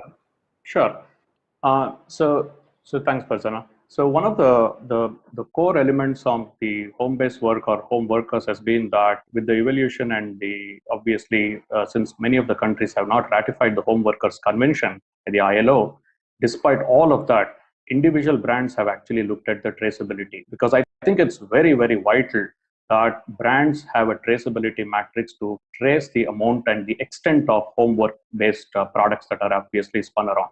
So if you really look at it, a couple of brands are actually getting into what they call as home-based workshops rather than just pure homework, because then the amount of risks that is kind of manifested in an individual person, where an individual woman is actually kind of weaving some handbags or stitching garments. If you can really get them to a home-based workshop where health and safety, the right kind of contracts, because it's such a transient environment that there's really no concern for health and safety and a number of other issues. But I think one leaf out of what Maria just now mentioned is the fact that livelihood patterns of these home workers have to be protected, because you can't really make an apple-to-apple comparison with a regular worker, because a home-based worker probably just works for 3 or 4 hours. But for those 3 or 4 hours, the labor brokers who are obviously pocketing off more than 50 to 60% of those wages and giving it back to that is a deceit. That is obviously a cheat on the home worker. So in all of these effective systems, what brands have done today is that they've actually got into direct contract with home-based contractors, where they've actually trained some of these women workers, home-based workers, into becoming like supervisors who monitor the thing. And the classic case was the example of SEVA, Self-Employed Women's Association, where they got into this whole portal of how women's-based cooperatives can actually have one person who's so experienced with this home-based work that they can actually monitor the work of not just the home-based workers, but also ensure security, health and safety, and all their livelihood rights. Because I think at the end of the day, they're actually there to earn a livelihood. We can't deny them that fundamental right. So to that extent, it will start from that very basic tenets of the practice, and then slowly get them to an extent that some of them want to get formalized. Because, having done a number of interviews in countries like Madagascar with home-based workers, some of the home-based workers just don't want to become formalized into a full-time worker because of a number of other family issues. But for them, even for the 3 or 4 hours that they actually work, there has to be a certain return on their investment in time. So it's that level of the livelihood and healthy and workplace environment that has to be provided to them. If that can actually be built into the concept of the control of the supply chain by the brands, then that will go a long way in addressing these nuances of the home workers' concerns. If I could just jump in here. Yes, please, Margo. Go ahead. Sorry, Prasanna. I just wanted to build on what Badri is saying, and this is no means to sort of offer this as a solution to the current problems that home-based workers are facing, which are numerous and need to be solved independently, but really just to connect a few concepts when we talk about what the future of the industry might look like. One of the things is also this push, obviously e-commerce and this push towards on-demand production, mass customization, and all of these trends, I think, feed really well into creating more distributed models of production. I know, Anand, you said that Shahi is exploring these, but you can almost see a network of home-based workshops integrating, via brands to these more sort of on-demand models of production, and just reimagining what that supply chain could look like altogether as well. Thank you, Margot and Badri. And that's a very, very important and interesting point, which is that we need to meet workers where they are, as opposed to trying to fit them into existing models. We have to think about new models based on the needs of the workers and also based on the needs of businesses and how supply chains are evolving. We have one last question that I'd like to take from the audience, which is about collective action. So the question is, what if migrant workers don't want to join unions, even if they can, because local workers don't want them to join? How can companies improve relations between local and migrant workers in the workplace? Okay, so this question, I would like to go to perhaps Bala first, because he has so much experience in this regard. Yeah. Yes. So actually, in the textile supply chain in Tamil Nadu, the role of trade union is very, very minimal. In fact, you cannot find any union inside the mills. That's the given situation. So we need some kind of alternative where these migrant workers can raise their voice. So we have formed them into migrant workers support group in the settlement as well as inside the mill. Inside the mills also we are forming this groups. So they will be the voice of the thing. So they will discuss their issues, work-related issues, not only work-related, even in the settlements, if they have any issues, they will discuss and the concerned with the concerned partners, and they will support them to get the access to the government departments to solve the problem. So this is one of the models that we are developing. Like workers support group would be the best thing, because as trade union we have a lot of difficulties. When you say you are in a trade union, the companies might look you at in different manner. So you will not be well received by the management. So this is one of the options, that alternate thing. The workers support group can really bring the changes, or they can really address their issues in terms of getting the EP, the Provident Fund, ESI benefits, and also these have been demonstrated with the worker support group. So this can be a model. Thank you, Bala. Would anybody else like to add to what Bala just said? Yeah, I just thought I'll just add and fortify what Bala said. I think because of the very nature of the migrant workers' tenure in an organization, because most of these are 2-year and 3-year contracts, because the time that it really takes them to get convinced and to be able to be acceptable by the local trade unions, there's a whole lot of other friction that is there. We need to also address those nuances. And because of that, in continuation of what Bala said, worker welfare committees and social performance teams, and a microcosm of what companies really need to. And I mean, I think Anant would be knowing, in Shahi they do have a number of these worker committees where a lot of the workers, when we actually talk to them, not that they think that it's a negation of the trade union or whatever, they just feel comfortable that some of the shop floor issues are better discussed there, because they're more in line with that. So if you really kind of converge around all of these areas, as long as their concerns are there, and for all the legal status and for all the formalization of these collective bargaining agreements and all of that, the trade unions will always be there. Nobody can take away that credit from that.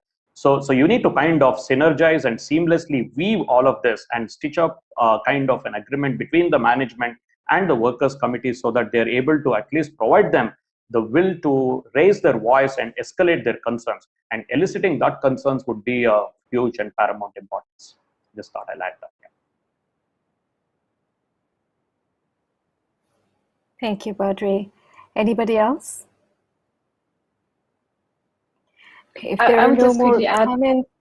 Oh, yes, please, Maria, go ahead. Sorry, Shannon, this is just a very brief comment. I just want to thank whoever wrote that comment to us. I think this is such an interesting question. Definitely gives us room to really think about how to work with the partners that we use when we talk about those relations in the factory to address something like this.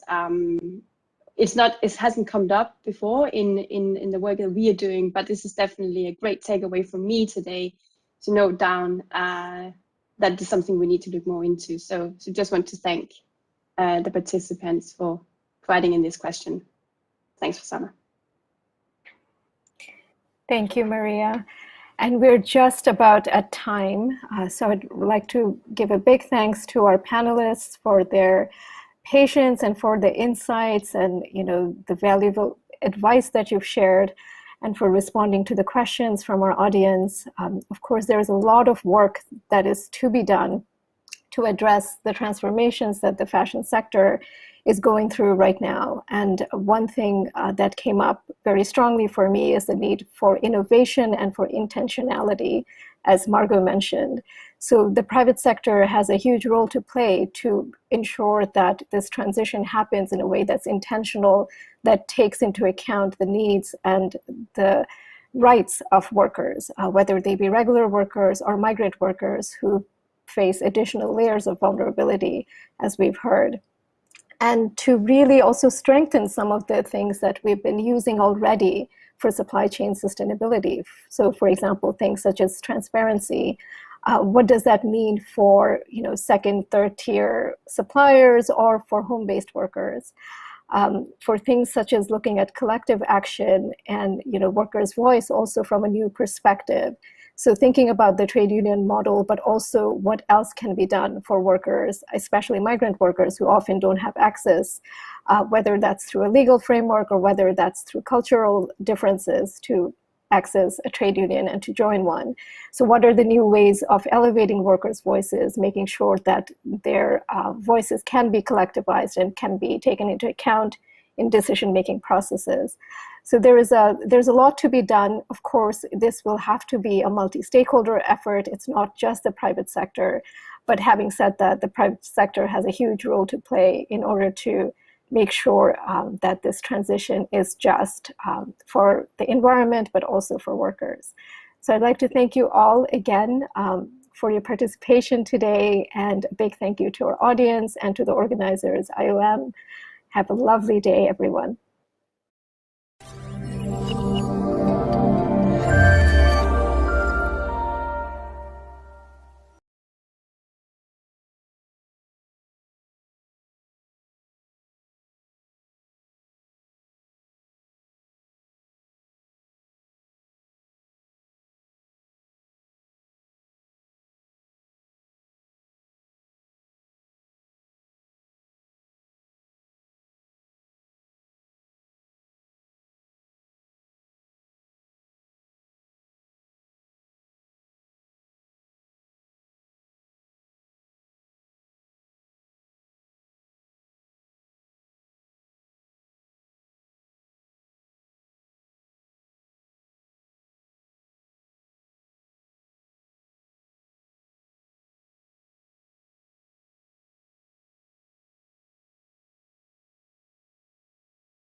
Good morning, good afternoon, everybody. Thank you for joining us today. This is the session on food, people and nature. How can businesses support sustainable food systems, which is part of the Responsible Business and Human Rights Forum. So thank you very much to our hosts at the forum. And thank you all for coming today. My name is Sharon Brooks. I'm the Deputy Head of the Business and Biodiversity Program at UNEP WCMC. That is the UN Environment Programme World Conservation Monitoring Centre, which is an organisation that specialises in biodiversity, working with policymakers and businesses around the world. Given the critical nature of food systems and sustainability, this is a very core component of our work. So today we have a very exciting lineup of speakers to discuss the interlinkages between our food systems, a healthy environment, and the well-being of people. This is such a critical issue for humanity, and businesses play a crucial role in the transformation needed to drive sustainable food systems. So the agenda for today, we have a lineup of speakers. We will have Martine van Wilden from the Capitals Coalition, Win Ellis from the Sustainable Rice Platform, and Natavud Pimpa from the ASEAN Centre for Sustainable Development Studies and Dialogue. These speakers will take us through a number of presentations from different perspectives. And then after these presentations, we will then invite the audience to participate in a poll. In fact, I believe you can already access the poll on the right-hand side of your screen. There should be, under the session, there should be a tab with the poll questions. So actually do feel free to fill it in early, and then we will be presenting the results after all the presentations. There also should be a Q&A function under that task on the right-hand side of your screen. So please feel free to ask questions throughout. And then when we move into the discussion part, following all the presentations, we will have some moderated discussion, but then we'll also be bringing in questions from the audience. So do please send us your questions as we're going through the presentations, and we will do our best to direct those to the panelists. And the session is being recorded, and it will be available after the event on the forum's website. So before we kick off with the presentations, it's my pleasure to introduce Isabel Lewis. Isabel is the Deputy Regional Director for the UN Environment Programme Regional Office for the Asia Pacific, and will be providing us with some opening remarks for today's session. So over to you, Isabel. Thank you. Okay. Thank you, Sharon. Good morning and good evening to all of you. A warm welcome to all participants, our speakers and panelists. Thank you for this opportunity to speak at this session and welcome all of you regarding the topic on businesses and their support to sustainable food systems. On behalf of the UNEP team, my sincere thanks also to colleagues from the UNEP World Conservation Monitoring Center in leading the organization of the session, as well as to our hosts at the Responsible Business and Human Rights Forum. Ladies and gentlemen, I think we are all now very well aware that the health of our environment, the health of our food systems, and the well-being of our people are all fundamentally interlinked. The Dasgupta Review on the Economics of Biodiversity, which was released earlier this year, argues that nature has been a blind spot in economics, but we can no longer afford for nature to be absent from our economic decision-making. We can say the same for the principles of social inclusion and human rights, which need to be carefully considered alongside natural capital. Unsustainable consumption and production, particularly related to agriculture and food, are accelerating environmental change, notably through climate change, pollution, and biodiversity loss. And the impacts are falling disproportionately on already vulnerable communities. Particularly the livelihoods of women and disadvantaged groups are severely affected as they are heavily dependent on biodiversity and natural resources and have limited choices and opportunities. So a safe, clean, healthy, and sustainable environment are fundamental to our human rights. In particular, the rights to life, health, food, water, and sanitation. Many players are key to contributing to sustainability. In food systems, businesses are essential players involved in sourcing, producing, processing, transporting, and promoting the consumption of food products. Their ambition, business acumen, and actions are critical to the shift to sustainable agri-food systems. But businesses are not alone in facing this challenge. The enabling environment provided by policies, governments, the direction of investments and finance towards more sustainable solutions, and the active participation of producers and consumers all contribute to setting our food systems on a more sustainable pathway. This shift is an essential component of addressing the multiple crises of climate change, biodiversity loss, and of course, we are all very familiar with the impacts of COVID-19 and the associated economic shocks. To this end, the UN Secretary General has identified making peace with nature as the defining task of the 21st century and has called for collective action to radically change the way we produce, process, and consume food. The UN Food Systems Summit, which takes place later this year, will take up this call to action.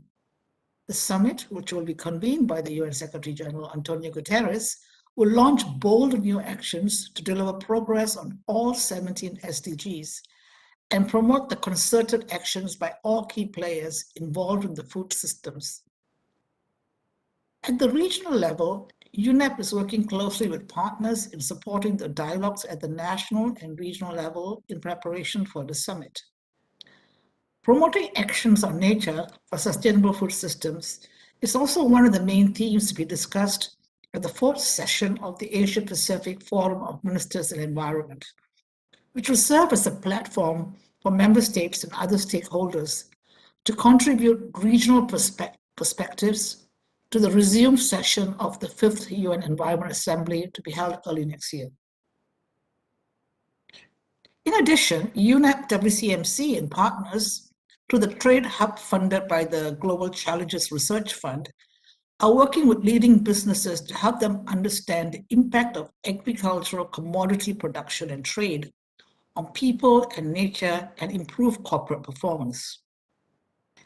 UNEP's initiative on the economics of ecosystems and biodiversity for agriculture and food, also known as TEAB, agri-food, is working closely with private sector organizations who recognize the need to take better account of natural, social, and human capital. The Capitals Coalition is leading this work and will be presenting their approach and activities later today. Building on these initiatives in our region, we look forward to our continued collaboration with partners, especially the private sector partners, towards transforming food systems, making environmental and human rights integral part of the solutions.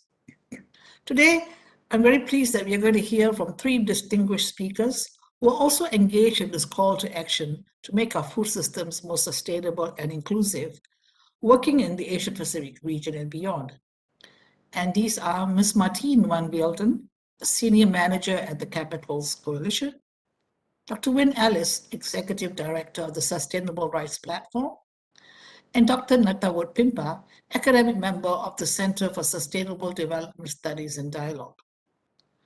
So once again, thank you for this opportunity to welcome you all to this very exciting session, and I wish you a very fruitful meeting.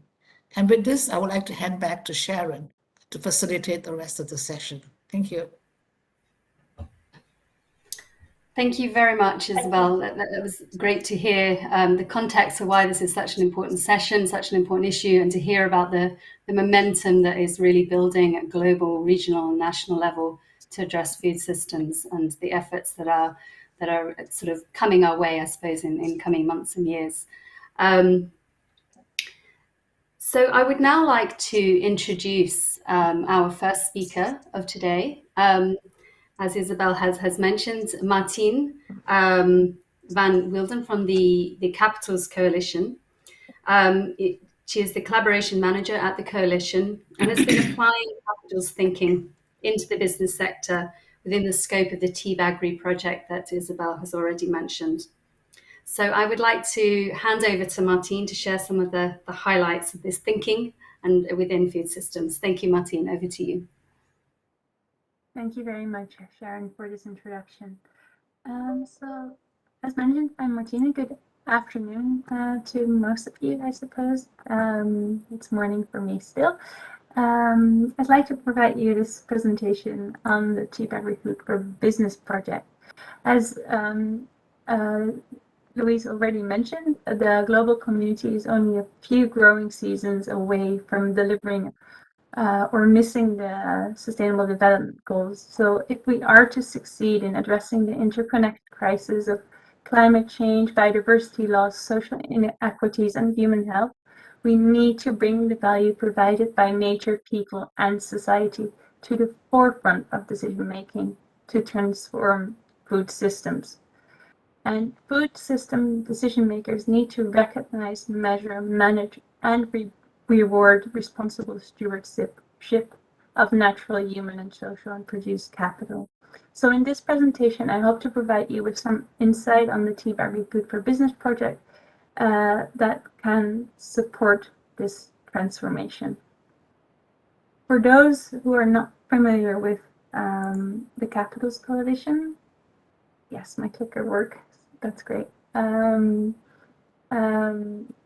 We are a global collaboration transforming the way decisions are made by including the value provided by nature, people, and society. We work through collaboration with nearly 400 organizations now from all different stakeholder groups. I've mentioned the word capitals several times now. You might not all be aware of what capitals means. So natural capital is the stock we normally refer to as the stock of renewable and non-renewable natural resources that combine to yield a flow of benefits to people, trees, pollinators, etc. Human capital is the knowledge, skills, competencies and attributes embodied in individuals. The social capital is the glue that holds everything together, and the produced capital is the man-made goods, as well as all the financial assets that are used to produce goods and services consumed in society. The capitals approach uses the value of natural, social, and human capital to inform decisions in a more comprehensive and holistic way than traditional decision-making methods. The core attributes to this approach are that we firstly go beyond assessing only impacts to look at also at how a business is dependent on capitals and what that dependency might mean in terms of risks for the business.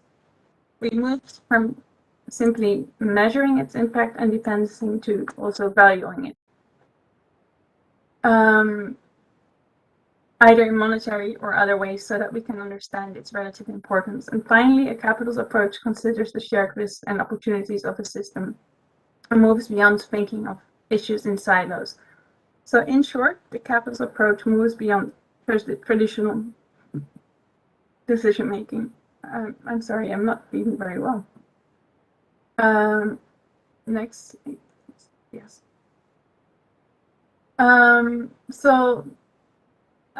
This diagram might look a little bit overwhelming to you, but it shows how the capitals interlink with the agri-food value chain and the invisible and visible links that capitals provide, both from an impact and dependency perspective. So this just shows why we need a systemic, robust process to uncover the hidden links and connections, which you see in the middle within the food system, and understand how they impact and depend on each of the capitals. Because only then we can identify where our risks and opportunities lie and act to address these.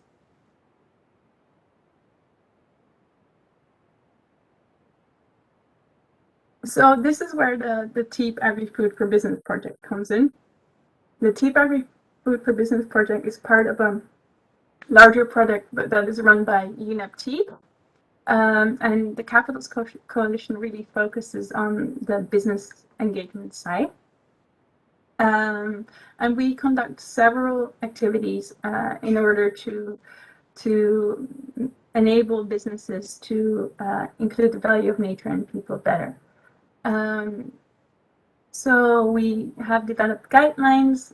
We conduct country-by-country collaboration. We work closely together with partners and businesses in each of the 7 partner countries that we work in.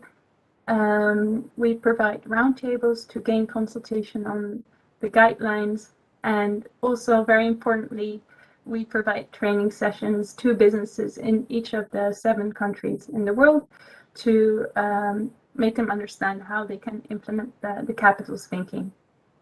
And by the end of the project, we hope to be able to gather application in the project. So quickly on the guidelines, here you see the cover of the guidelines, and these are still in draft format. And they are a step-by-step framework for agribusinesses to apply the Capitals approach in their decision-making. The framework builds on the TEEP Agri-Food Evaluation Framework, but also follows the same structure as the Natural Capital Protocol that you might be familiar with.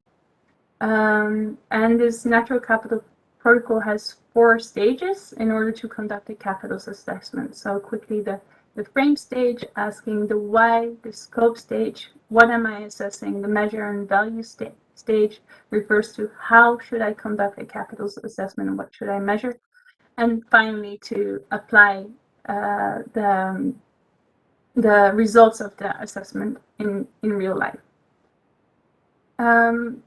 So what can this do for a business? So by conducting such an assessment, it enables businesses to manage their systemic risks related to capitals.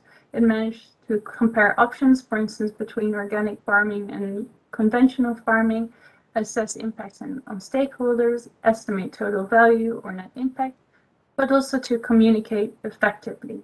So on the right, you see that there's measurement and evaluation, decision-making, but it can also help to inform the business strategy and external disclosure too. So let me, at this stage, explain a case study, because then it comes to life a little bit more. You might be familiar with the business Olam. This is a leading food and agribusiness. They conducted a natural capital assessment in India a while back. They found that they need a huge amount of water to cultivate their sugarcane, and this is a dependency which represents a risk to the business, for example, in case of droughts. So they wanted to inform their sustainability strategy to assess how water can be used more effectively and efficiently. They decided to focus their assessment on natural capital and sugarcane plantations in 2 Indian states and identified water as the most material issue. So they measured and valued specific indicators related to water use and productivity. And this led them to, in the apply stage, decide to take action to change the situation, and to the following results as well. So by conducting the assessment, they managed to increase their productivity by 15%, reach more than 25,000 farmers in their smallholder program, and save 52 billion liters of water in the course of 3 years. So that's quite a good result. And through the TEEP Agri-Food for Business project that we are running, we are helping businesses in India, but also Indonesia currently, China, Thailand, Malaysia, Brazil, and Mexico to do the same.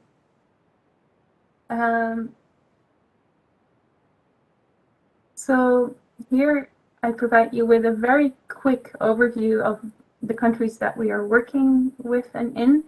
Like I just said, we also conduct activities in Brazil and Mexico. However, we focused our training sessions on those two countries last year. This year, we are really focusing our activities on India, China, and Indonesia. So we just started with the first training for Indonesia yesterday for Indonesian businesses. And we will start with training sessions for businesses in India and China soon. So 17th of June in India and 6th of July in China already. If you are interested, you can still join and register, and also even for Indonesia. Registration is still feasible. And these trainings are following the steps of the guidelines that I just presented. And we are really working towards case study applications. And we are supporting the businesses in conducting this assessment and then taking the decisions needed to transform the system. Also, next year, we will be focusing on Malaysia and Thailand. And we will be hosting our first roundtables in Malaysia and Thailand by the end of this year. And actually, we are still looking for a partner also in Thailand to support our activities.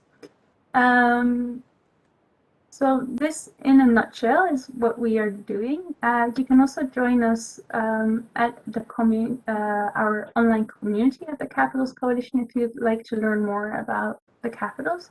You can find the link here on this sheet. So thank you very much for your attention, and I hope it was insightful for you to have this presentation. Back to you, Sharon. Thank you very much, Martine. That was fascinating. I think many of the businesses that we speak to, certainly there's so many competing issues to be concerned about, with the risks, social risks and environmental risks. So that sort of common framework to help understand where those risks lie, how you can assess and value and monitor and manage those risks across social and environmental capitals is extremely useful to help them identify, where do you put the effort, where's that extra mile needed to really make a difference. So so please, any businesses that are listening today, if they're interested in those training events, they sound extremely useful. If you do have questions for Martine or for related to this work, please do submit your questions through the Q&A function. I know that Martine is not feeling too well, so she may not stay for the whole session, but we will do our best to respond to any questions later on during the discussion. Yeah. And also my colleagues Rebecca and Louise will be there to follow up on any questions. So thank you. Thank you very much for hosting this. Wonderful. Thank you, Martine, for that. Yes, so there will be colleagues on the line that can take those questions. So now I would like to take us, so I think that's given us a really nice idea of a sort of framework that businesses can adopt, but now I want to take a bit of a deep dive into a specific commodity, that of rice, and to introduce Wynne Ellis, who is the Executive Director of the Sustainable Rice Platform. Is a more multi-stakeholder approach to sort of working across public and private sector in his presentation around the Sustainable Rice Platform. So over to you, Wynne. Thank you very much. Thank you very much for that kind introduction and for this opportunity to be here today. The idea of responsible business is really predicated on the premise that businesses are well-intentioned and actually want to support a transformation to sustainable food systems, but are nevertheless unsure about how they can contribute in a meaningful way beyond the confines of their own supply chains.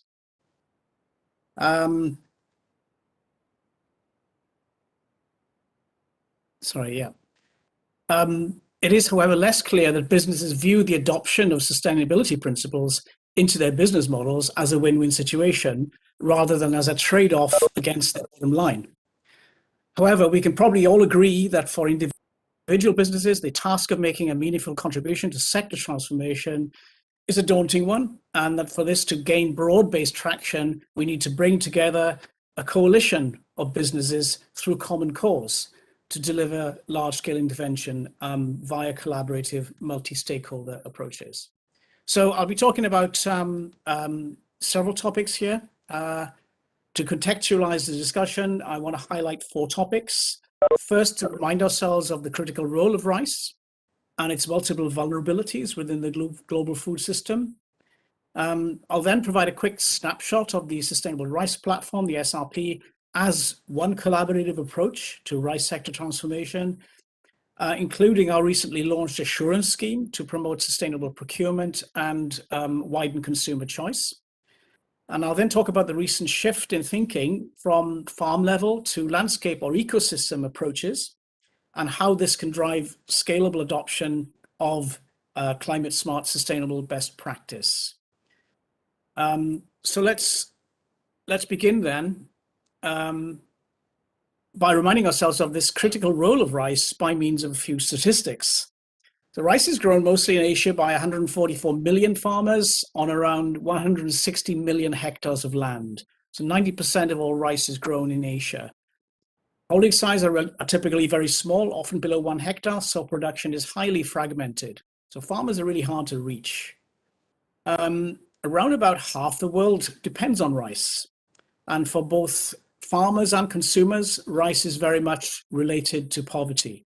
If you superimpose a map of global poverty over a map of global rice production, you'll see a lot of correspondence, a lot of overlap.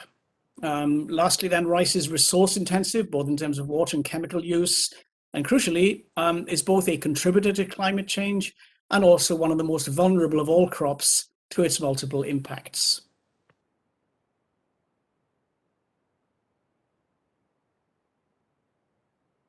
So then, despite the critically important role that rice farmers play, they themselves face multiple risks: production, financial, and political. And we won't go into that now. I think that's perhaps a subject for the Q&As. But suffice it to say that today rice farming systems are really at a critical juncture. The combination of the impacts of climate change and now, of course, COVID-19 together represent a perfect storm.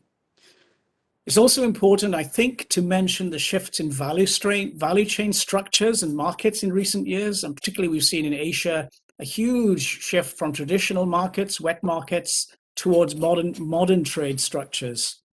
And according to Oxfam, these further exacerbate the risks and the marginalization of small farmers who have become really price takers in the market. The burden is especially bad for women, of course, whose roles go unrecognized and often unpaid, and who are frequently excluded from decision-making and access to resources, often for cultural or religious reasons. So altogether, these challenges and the power inequities within rice supply chains threaten the future viability of rice production that underpins the livelihoods and primary food source for half the world's people. And I emphasize that statement is by no means hyperbolic, it's by no means overstating the case. So,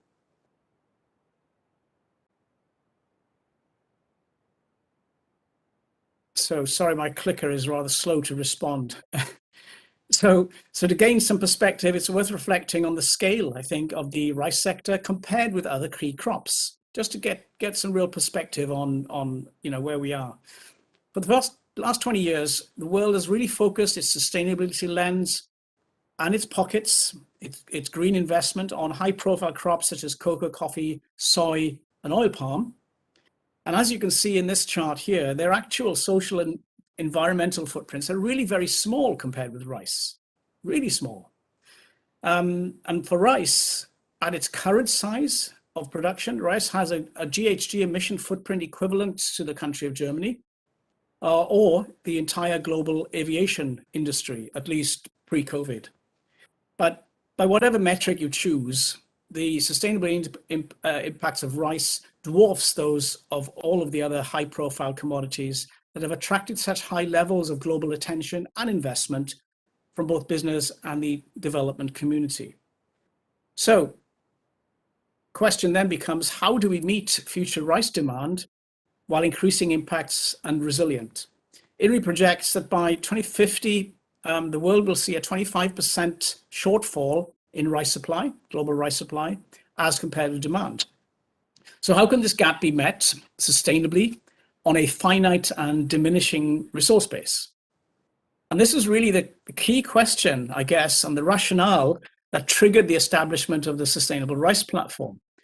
And in the past few years, indeed, we've started to see a shift in attention from these high-profile crops to high-impact crops such as rice. So with this challenge in mind, the SRP was conceived in 2011 by UNEP and IRRI, together with a number of private sector and governmental actors, to address this rice paradox and provide a framework for increasing production in a sustainable way. It's a global multi-stakeholder alliance with currently 106 public, private sector and civil society actors and research. And our aim is to transform the global rice sector. And as you see in that central ring, stakeholder constituencies are fairly evenly represented. And we've worked really hard to achieve this balance because we see this diversity as essential to developing and deploying workable, lasting solutions. And within the standards community, ownership is obviously crucial to legitimacy. I'm very happy to report that most recently FAO and the World Business Council for Sustainable Development are the latest organizations to join the SRP. And this really formalizes actually a long-standing collaboration with both these key strategic scaling partners. Okay, so from an institutional perspective then, SRP occupies quite an interesting space, I would say, responding to and influencing these four drivers and dynamics of change, from production to consumption on the one hand, to research from research to policy on the other. So it's a fascinating intersection of these different drivers and dynamics. Okay, and one of our first tasks as an alliance, as a coalition, was to develop some kind of normative tools, I guess, at a farm level, so that we could actually define and then measure what we mean by climate smart, sustainable best practice, because this had not been done before. And we developed and launched in 2015 the world's first global standard for sustainable rice production, farm level standard, along with performance indicators as a broadly accepted working definition of sustainable rice farming. And this is really important. This is where the multi-stakeholder part of this comes into its own. Both tools were developed through multi-stakeholder consultation over quite a long period and are now in their second revision. So it's quite robust. It's been pressure tested. And as you see, I've tried to put in this slide the utility of the SRP for different types of stakeholders and different types of actors. And I should also add that we've, from the outset, because of the DNA of the project within UNEP, essentially, these tools are all mapped to the Sustainable Development Goals, so that you can measure the impact of adoption of a practice under the standard through the performance indicators themselves. So, what are the benefits of adoption? Well, since the standard was launched in 2015, SRP projects managed by our members independently have reached around 500,000 farmers by now, and the impacts are slowly emerging, and they've been compiled by the International Rice Research Institute, IRRI, and in our preliminary pilots in 13 countries, we were quite surprised to see very similar trends emerging from very different production contexts.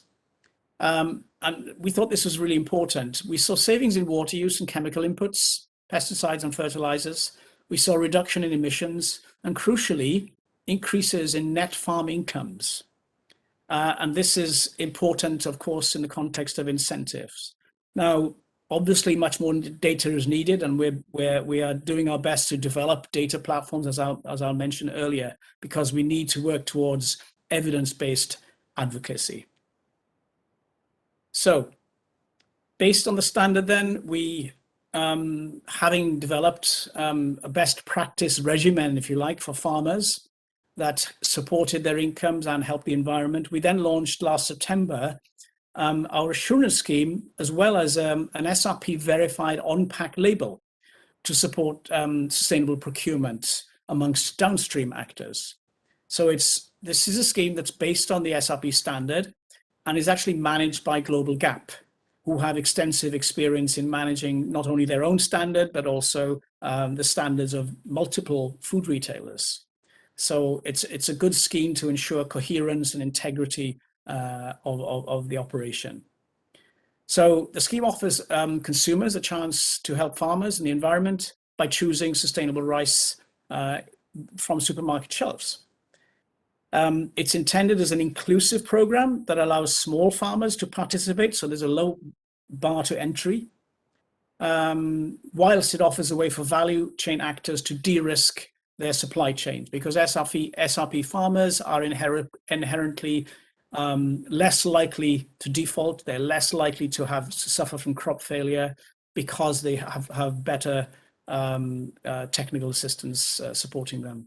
And several European Union, several retailers within the European Union have already taken the scheme up, and we will be seeing SRP verified rice on supermarket shelves in several member states, including Germany, Netherlands, and Scandinavia as well, in the next coming weeks, actually.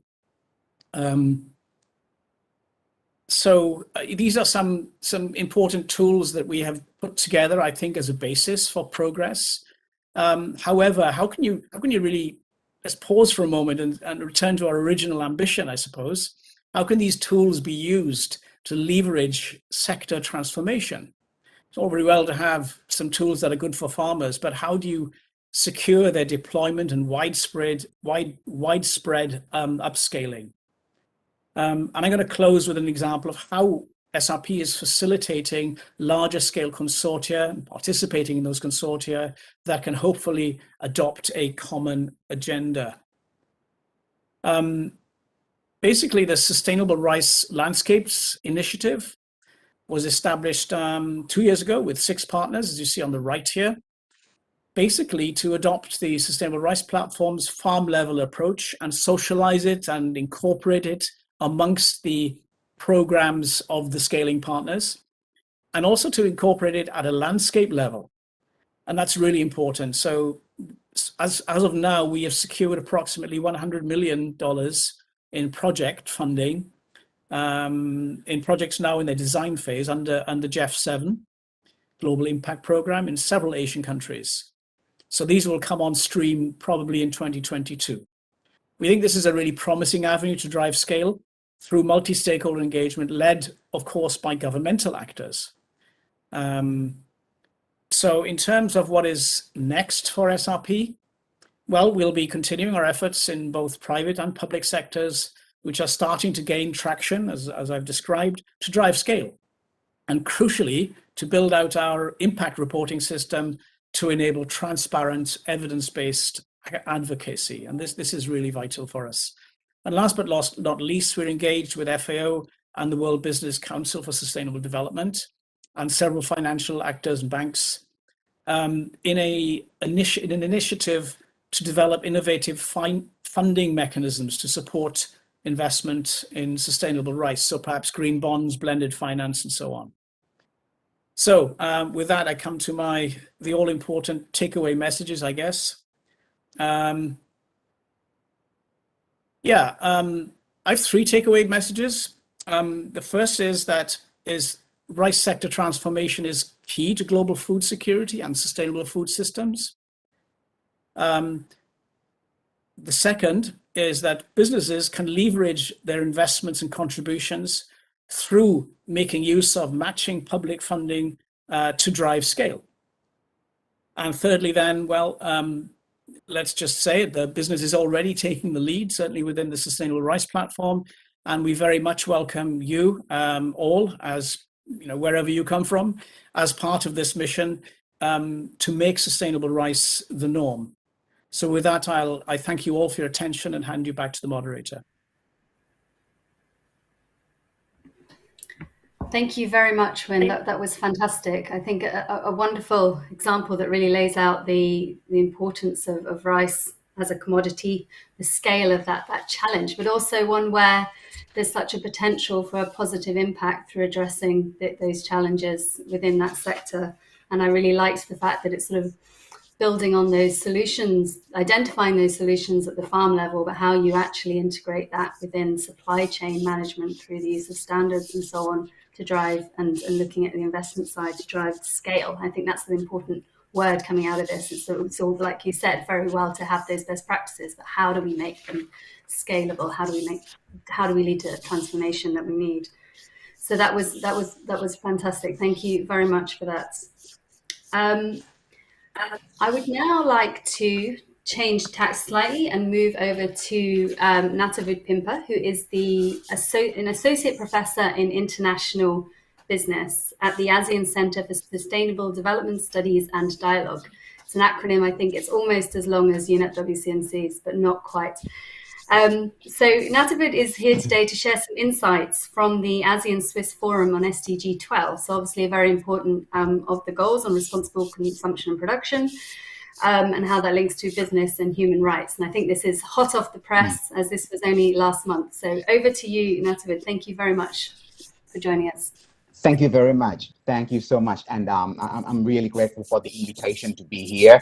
I need to give you a bit of background on what happened on Monday, which was the ASEAN Swiss Forum on SDG 12, Business and Human Rights. And the idea of the forum was the collaboration among business sectors and public sectors in the region, as well as the Swiss government, in order to kickstart this action as part of the Bangkok Business and Human Rights Week. Okay. The idea was quite interesting because we started by having two panels, pretty much those who lead policies in the region.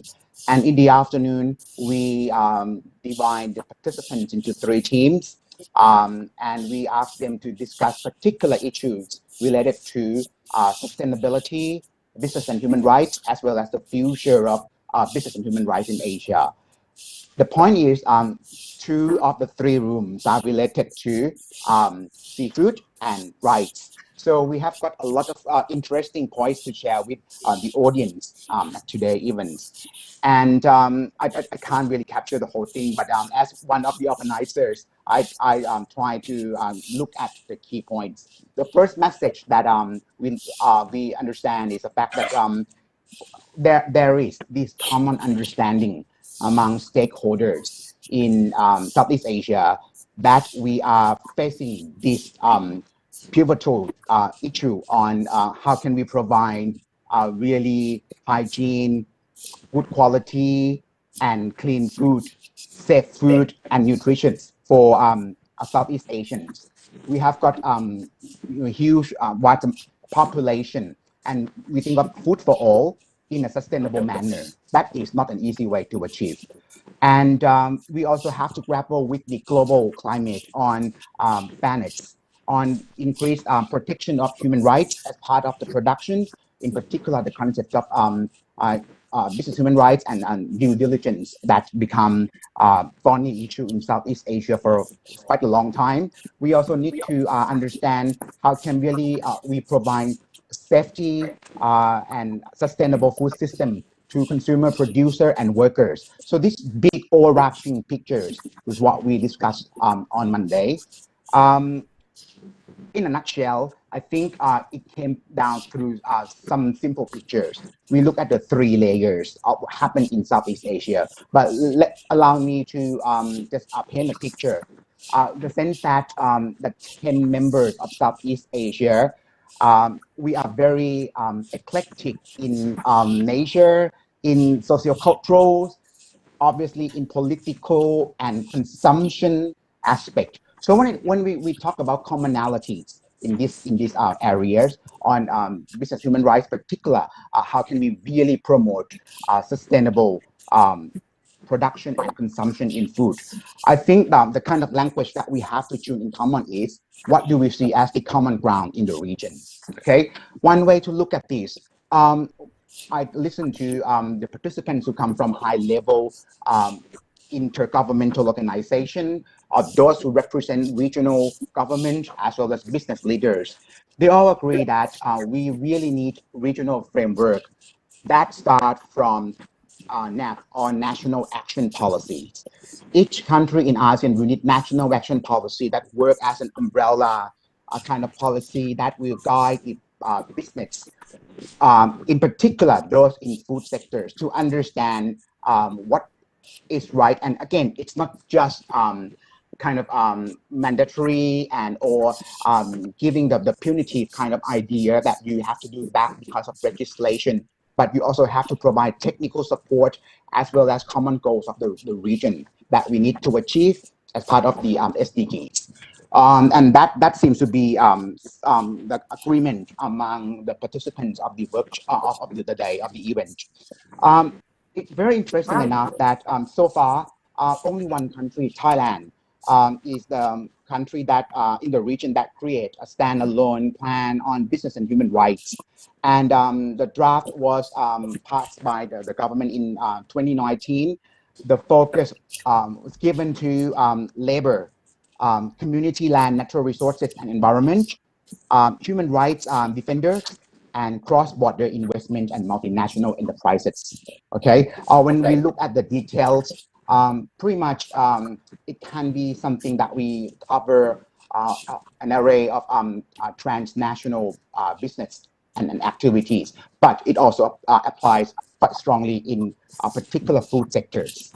Okay, well, again, once the national action plan can be created, and then we have to look at how can we implement this into the region, because we need common goals, and because of differences among ASEAN, that would be a real challenge for us. Okay, the key question is how can business really move along with this, or can be the conduit of change, right? Because business needs to involve with different other stakeholders, and we understand that the multi-stakeholder approaches is really important. It's the key, it's the way to go if we need to achieve SDG 12, particular through the lens of business and human rights. So come to a few interesting points from the discussion. I realized that first, we look at the relationship between business and the government from the national to the regional levels. In many sense, for example, the way that voice of business has to be included into policy, because at the moment, the top-down system seems to be the standard kind of policy making in the region. But to be able to include bodies such as the United Nations Global Compact, or the association that small, medium enterprises in the region can echo their voice to the government, whether national or regional government, that would be very important. For example, a story that has been told repeatedly related to rice and seafood industry is issues on migrant workers. Right? We seem to have different kind of frameworks when we identify migrant workers, and what kind of human rights due diligence with migrant workers. Of course, we have tools, company do have tools to work with them, but in order to work with the government at national or regional levels, both parties, government and business sectors, need to discuss changes or circumstances that can be adaptable or changeable. For example, the issue of COVID-19 global pandemic as happening at the moment, or issues on access to vaccine, conditions of living during this pandemic. What will be the condition for migrant workers, and who should take responsibility? Right, that would be a part of a clear ways to improve business, human rights, due diligence for migrant workers. And this only one issue. The next level, we talk about the way in which business should also include the voice and idea from their workers, from the supply chain people. In particular, in the industries such as seafood and rice, if you look at the chain, it can be quite complex. from farms and along the way to consumers. We realized that one common problems or issues that the participants mentioned is several times they try to trace and look at how can we, shall I say, examine the system and monitor the system that it is done in the proper fashion. But in various circumstances, when it becomes regional or transnational, it cannot be quite easy. So one solution that was quite interesting for us is there's a cry out from the industry that innovation in many ways should have been implemented. And of course, government might be able to provide support or infrastructure for innovation, but business has the role to play in the use of innovation to promote business human rights due diligence as well, and that would become sustainable. For instance, let's go back to the issues of migrant workers. Common issues among migrant workers in the food industry in Southeast Asia is first, shall I call it, it's kind of, in the British system, you might call this modern slavery, but it is not quite exactly. We try to change this issue, right? Or the issues on how can we really provide food supporting system for them, at least the registration system to be sure that they are not victimized by the agent, that sort of thing. Common issues such as language, ability to read what sort of rights they do have or they don't have. It's common issues. So a lot of companies in this industry, in food industry, in seafood in particular, because they use a lot of migrant workers, whether it's from Cambodia, Myanmar, or Laos, PDR, they develop the system or innovation that provide simultaneous translation combats, or something that they can use to help them to understand the language barriers. As well, issues such as health condition requirement, wages, and what can be accessed while they work for the company in other countries, with innovation that help them to access to this information can really change the way they live. And another issue is we also talk about innovation in the sense that how can we really promote greener system in food. Particular, we tend to sort of initiate, perhaps beyond initiate, but we try to push the circular economy business model into fisheries, into aquaculture, into rice, and into fruit and the producer of green, right? Again, it requires certain amount of resources to invest. And I'm not talking about finance per se, but it also knowledge and also lesson learned within the regions. We don't really have that kind of structure yet. And I think this is a challenge that Southeast Asia, within the umbrella of ASEAN, need to work towards the improvement of innovation that create circular economy that will give us the so-called sustainable edge in the long run. The third point, the third layer is the relationship among business, media, and consumers. Okay, well, the term that we talk about at the forum is sustainable or responsible consumption and production, and we understand that we shouldn't give weight into more production than consumption or vice versa. We should talk about balance of that. The fact that the consumption edge, perhaps we tend to look at the act of consumption rather than consumption as culture. We realize after the discussion, we realize that without the ability to synergize environmental issues, social issues, as well as economic benefit into the achievement of SDG 12, particular from the perspective of consumers, that would be difficult. Stories like this. Statistics from ADB really concern us because they talk about consumption pattern among those who are, let's say, generation millennium. Okay, so they are quite used to easy, comfortable lifestyle, and consumption can be anything that happens within nanosecond, and that can create a lot of question on resources and how much we can really educate people of younger generation to understand that there are certain resources that that are finite and some can be non-finite, of course, infinite. So business should play that role as well, with government to educate or to promote understanding of food responsible consumption, right? I'm not talking about doing this goods act or trying to be nice, but in fact, educating citizen, educating customer will really give you the long-term benefit as well. Okay, and with the media as well, because media play roles. We understand that the nature of media has changed so much with generational issues, with technology.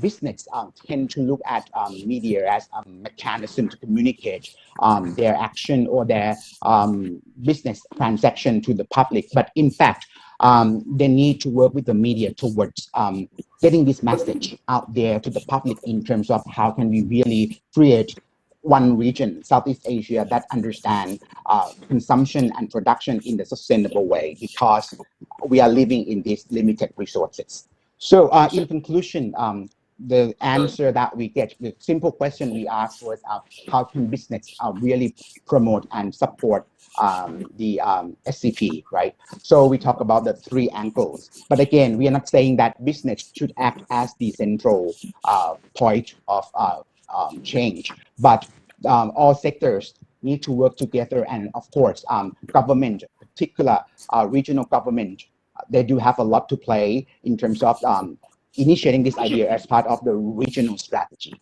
So that's the point from us, and I'm more than happy if you need to get some idea more on example of innovation that business use as the tools or mechanism to sort of change behavior from government, consumers, or their supply chains to make it more sustainable in the production process. Thank you very much.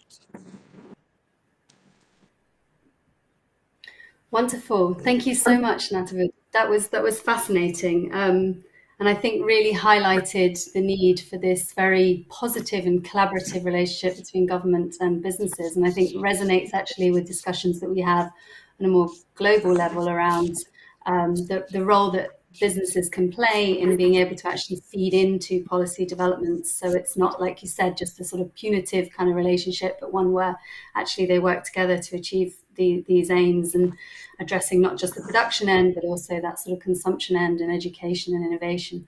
So thank you so much for highlighting that and all the challenges within the challenges and opportunities, I suppose, within the ASEAN region to address this.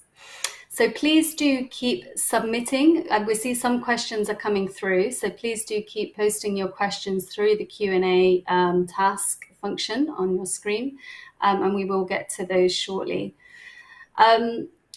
Before we launch into a discussion with our panelists, we do have a quick audience poll. So hopefully people have already found the poll on the screen. I'm now going to invite the organizers to put the results up on the screen and we can see what we're going. Okay, so this is just for us to get really a flavor of who's in the virtual room that we are today, because we have no idea who you are until we do this.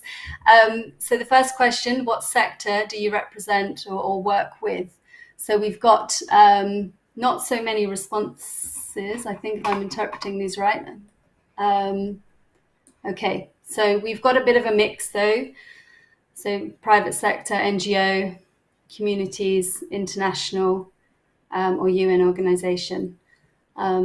So that's good to see that we've got a mix, but not so many answers. So please, if there's any more responses, please do find the taskbar and click the poll. I'll just hold out for a few more seconds in case there's any more that come through, because I believe this is live. It should go up if anybody else posts. Or we'll take that sample size perhaps as representation of our audience today. I can't see the screen, so I'm not sure how easy it is to access the buttons. Okay, we'll move on to the next question. Who should play the biggest role in ensuring the sustainability of our food systems? So we've got business, government coming out as our top, but very much, you know, the same numbers, and then community, next, and then consumers and producers. So I think that sort of also resonates with what Natavud was very much talking about, as well as with the Sustainable Rice Platform. This kind of business and government sort of collaboration is really this sort of shared responsibility, essentially, to transform these systems. So that's great. The audience are also on board with that. Okay, I think we will go to the next question. What keywords or concepts from the presentations interest you the most? So you can add up to 3 words or concepts. So this is a word cloud. So I will wait a while for people because they've only just heard the last presentations. There might be some more keywords that they want to pop into the word cloud and see what comes up. So I'll just hold out for a few more seconds, see if any more responses come in. So the words that we've got up there, innovation, I think that's a key one, right? We need the innovation at all levels. Multi-stakeholder has come up a lot in the discussions. There's not one actor that can solve this. It's really the collaboration that we need. Collaboration, another one, food and nature, women, the critical role that women play, as well as the impacts on women that can be disproportionate. Innovation is getting bigger and bigger. Clearly, that's what we need. Sustainability, tech. Yeah, so I suppose technology has a big role to play at different levels and different ways. But yeah, that's interesting that innovation is getting a lot of hits. So I think that's where there were some presentations talking about innovation at different levels, both at the farm level. How do we actually address things on the ground at the farm level? How do we have innovation that works at a more landscape or regional level? How do we have innovation in terms of how consumer choices, supply chain management, circular economy? So I think innovation at all levels is very much needed. Innovation, collaboration. Now, collaboration is a top word as well. So that's a nice message coming out from the audience today. So thank you very much for participating in that. Wonderful. Okay. So we're now going to move into a panel discussion with our panelists. So I invite Win, Natavud, and I now need to introduce, because Martine unfortunately was not well, so has had to leave us. But we have Louise from the Capitals Coalition. Louise Amand is the manager working with the Capital's Team Agri-Food project, developing guidance for business in the food sector, fostering new collaborations and partnerships on this project. So welcome, Louise, to our panel today, and thank you for stepping in at very short notice. Wonderful. Okay. Right. So I'm going to kick off with a question. Actually, Louise, I'm going to put you on the spot right from the start, if that's okay. So Martine provided us with a presentation around the different capitals, understanding all the different impacts and dependencies on those capitals within food systems. I wonder if you could speak a little bit more to how interrelated those capitals are, because often what we see as a quite single issue approaches with dealing with biodiversity management, dealing with social risk, but clearly what we're seeing in the work that you're showing is that there's a lot of interrelation between those different capitals, particularly the sort of natural and the social capital. So I wonder if you could speak a little bit more to that and how that's addressed within your work. Yeah, with pleasure. So I think it's really interesting, that framing of the capitals, because it's a new way for business to have an integrated system thinking approach to their operation and their business activity. So when you talk about natural capital, for example, you talk a lot about carbon, watershed management, and so on. And then on social and human capital, you talk about health, working condition, is there child labor in the supply chain, and so on. And when you look in silo only to the impact on water, maybe you are not considering the impact that happened to the people working in the watershed, downstream or upstream. And for example, if there is any pollution at one point in business activity or in the supplier activities, it can affect local community, for example, with what health issue if the water is polluted, or if there is any water scarcity and there is a lot of use of water. So you can think of the interconnection already on social and human capital and natural capital, and that you have to consider all together. So I think what Martin presents about the capital approach is really a framework, a methodology to look at those impact and dependency and recognize their value and really take those into account into decision making, into the financial decision, and in all the kind of department and supply chain in where food business operates. So I hope it provides a first idea of the answer. Thank you. That's great. Thank you very much, Louise, for that, about highlighting how they are interlinked. So maybe I could actually now take that question and slightly adapt it for Win in relation to this sustainable rice platform. If we're dealing with all these different sort of social, human rights and environmental requirements of which your standard addresses within rice production, how does the sustainable rice platform, I suppose, balance those different interests across the different, we could call them capitals or social and environmental elements? Yeah, thank you. Yeah, it's a fascinating question, and I wouldn't say that we have all the answers yet. Certainly, the performance indicators that we have tried to encapsulate the main areas of impact, social, environmental, as well as economic, covering human rights, covering all the kinds of impacts that standards can be expected to influence. And I'm a great critic of standards in some respects, because people expect them to be all things to all men. And I argue that there are many issues that are outside the purview of standards to influence. Examples might include things like land tenure, which require structural and political solutions.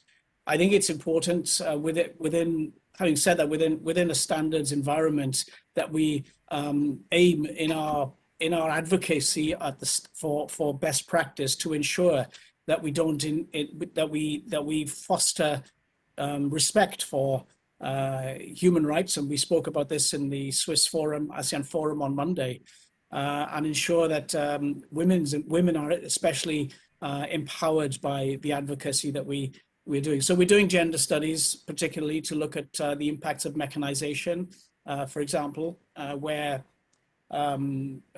transplanting machinery effectively displaces women from that role in the rice production. So it can have unintended consequences. Really important that standards know their limits. The indicators, as I've said, do include a way to measure. I think measure the social and environmental impacts. I think we also are in early discussions with TEEB and with other organizations also to see how we can start to ensure that social capital and natural capital are somehow we're able to use those as incentives to create new ways of driving change in those areas. I don't think that's a very strong answer, actually. I think the most important point here is that we are striving to articulate the questions that we must resolve and recognize that we are at an early stage in addressing them. But I think the very fact that we're having these conversations in a multi-stakeholder setting is a very good thing. Thanks. Great, thank you very much, Vin. Yeah, no, absolutely. I think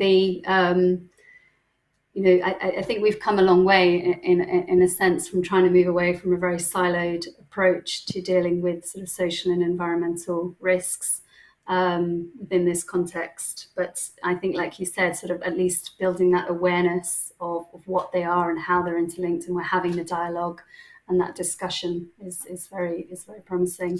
Maybe I could jump in. Sorry. Oh, sorry. Maybe I could just jump in and add to that. We are actually going to be conducting a review of diversity and inclusivity as it affects our normative tools, and that's going to be led by UN Women and Oxfam. So I think, you know, this is part of the process of building our own awareness of where the hotspots lie in terms of social and environmental consequences. Thank you. Great, thank you for that addition. Natavid, if I could turn to you with a further question, maybe following up on what you've already presented, I suppose, around many of the sort of opportunities within the ASEAN region and the outcomes of that sort of dialogue that you've been having to sort of promote responsible business conduct. How do you see within the sort of priorities for looking at sort of integrating? You talked very much around the sort of many of the sort of migrant worker issues, the social issues. How do you see that those interrelating with many of the environmental challenges within the ASEAN region, and how do you and your partners see as the priorities to address those? Okay, well, what I see and what I can observe from the vibe of the meetings and the idea generation discussion was the fact that the whole concept of human rights and business, particularly in food sector, should have been the collective effort, not just, okay, at the moment it is led by the government, which it is understandable, but we need to include roles and responsibility of business sectors, as well as CSO and the community at different levels, because these people understand the need and they really live the life of business and human rights as part of the supply chain, right? The thing is, at the moment, there seems to be the political power that influences the action. For example, it comes as in legislation, as in law, as in, as I use the term punitive action from the government. If the approach we use, it's more constructive and more engaging. But particular, those who used to be seen as, you know, the outsider, you should include in that. That's important. And the second thing is, well, I still insist that the regional action plan is not a bad idea to go, as everyone agree with that. And there are quite a lot of issue evolves around that. Migrant worker is one thing, but we can also talk about, you know, for example, children's rights. We should talk about green and technology. We should talk about innovation for sustainable production and consumption. And several times, more than several people talk about educating consumers to understand what is happening. So in the current stage, the engagement and inclusion of consumers as part of this, maybe it's not as much as we should have done. So I guess the more we engage with different other groups, the more we will see changes in a positive way in the region. Thank you. Great, thank you. So yes, a very inclusive approach is what's needed to get that, to address those kind of interlinkages. That's a very good point. I'm now going to, in the interest of time, move over to some of the questions that we've got coming in from our audience today. So this is a question which I think will relate both to Win and to Louise. So I will read it out. It is evident that small-scale food producers are the prime actors for ensuring sustainable food system. What is the role of small-scale food producers in this perspective? How do you ensure the participation of millions of small-scale marginalized food producers as producers and market actors in the transformative food system? So I don't know if Win or Louise, Win, do you want to start? And then if Louise, if you want to add. Sure. Thank you. Yeah, well, I think I started to answer that in relation to the last question. I think, first of all, policy advocacy is needed to address complex issues such as indebtedness and loss of land tenure, where standards can't really have very much influence, but these are fundamentally important. Second point is that in common with any other scheme, the SRP needs to offer farmers a compelling business proposition as an incentive to adopt best practice, right? Premiums are fine in high value commodities such as coffee, but they're more controversial in commodity crops such as rice.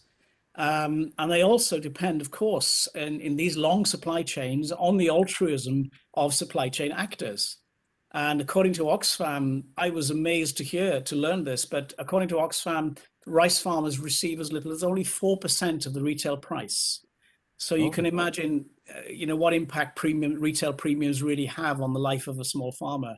So savings in production costs, on the other hand, as we're seeing now in terms of SRP impacts, now offer an intrinsic, direct and certain incentive that is outside the discretion of buyers and millers. So that's important as an incentive for farmers to join and participate. The last point is that we also need to learn lessons from other commodities in terms of inclusiveness, because standards have been critiqued for marginalizing non-participants and excluding them from markets.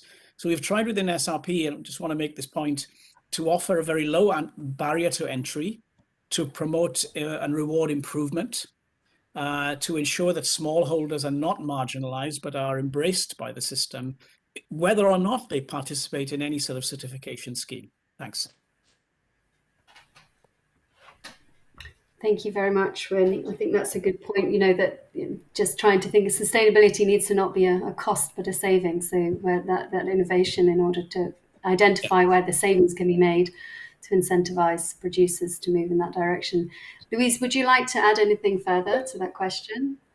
Yeah, for sure. So taking the vision of the broader discussion, I think it's really paramount to say that it's a global collaborative effort. So obviously government are really important, and business too, to include and make and make sure that those people are really connected to sustainable supply chain.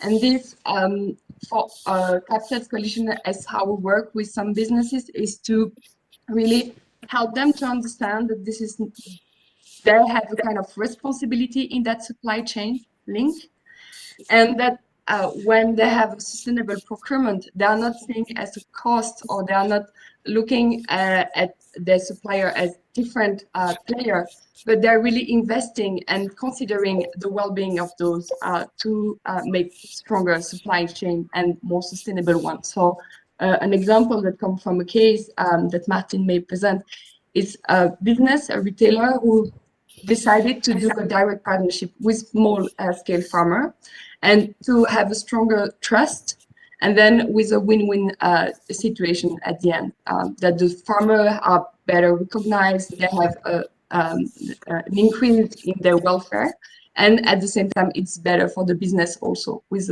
a short supply chain.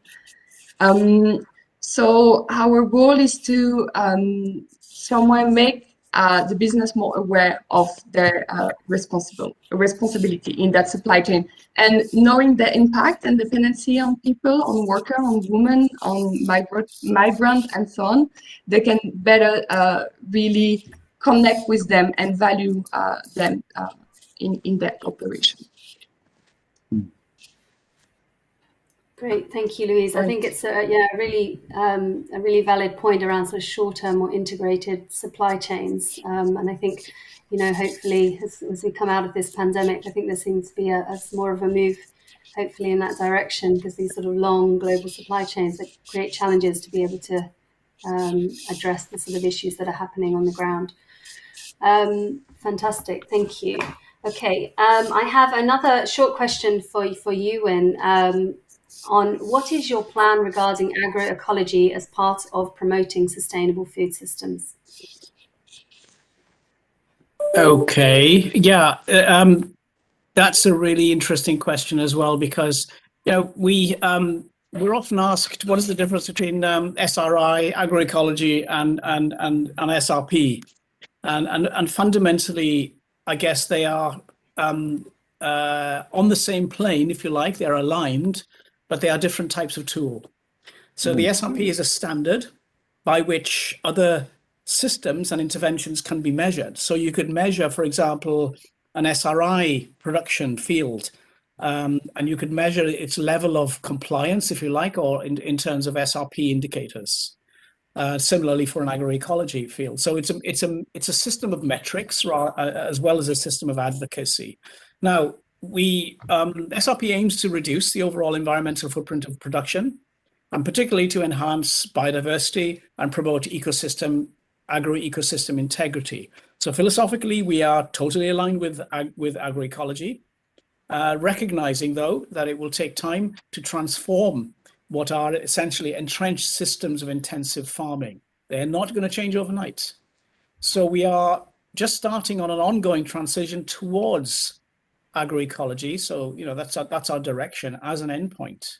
And secondly, then our shift towards landscape approaches will necessarily involve more agroecology type principles and collaboration with organizations such as TEEB, and involve the idea of natural and social capital in our calculus, in our incentive schemes, in our government, in our advocacy to governments. So I think we are all indeed heading in the same direction. Thanks. Great, thank you, Win. Thank you for highlighting just how challenging that's going to be, but how it could be addressed going forward. I didn't say it was easy, yeah. None of this is easy. Otherwise, we would have done it already. Okay, so one other question that's come up, and I'm not sure if Natavid, you might be able to comment a bit more on this. We've had a bit of discussion from some of the panelists around the role of women and the impact of women within food systems. There's a question on what's being done to foster inclusion of women in decision-making within existing cultural and religious constraints by working with matter-of-fact reality in sensitive ways, yet without abandoning long-term aspirational timelines.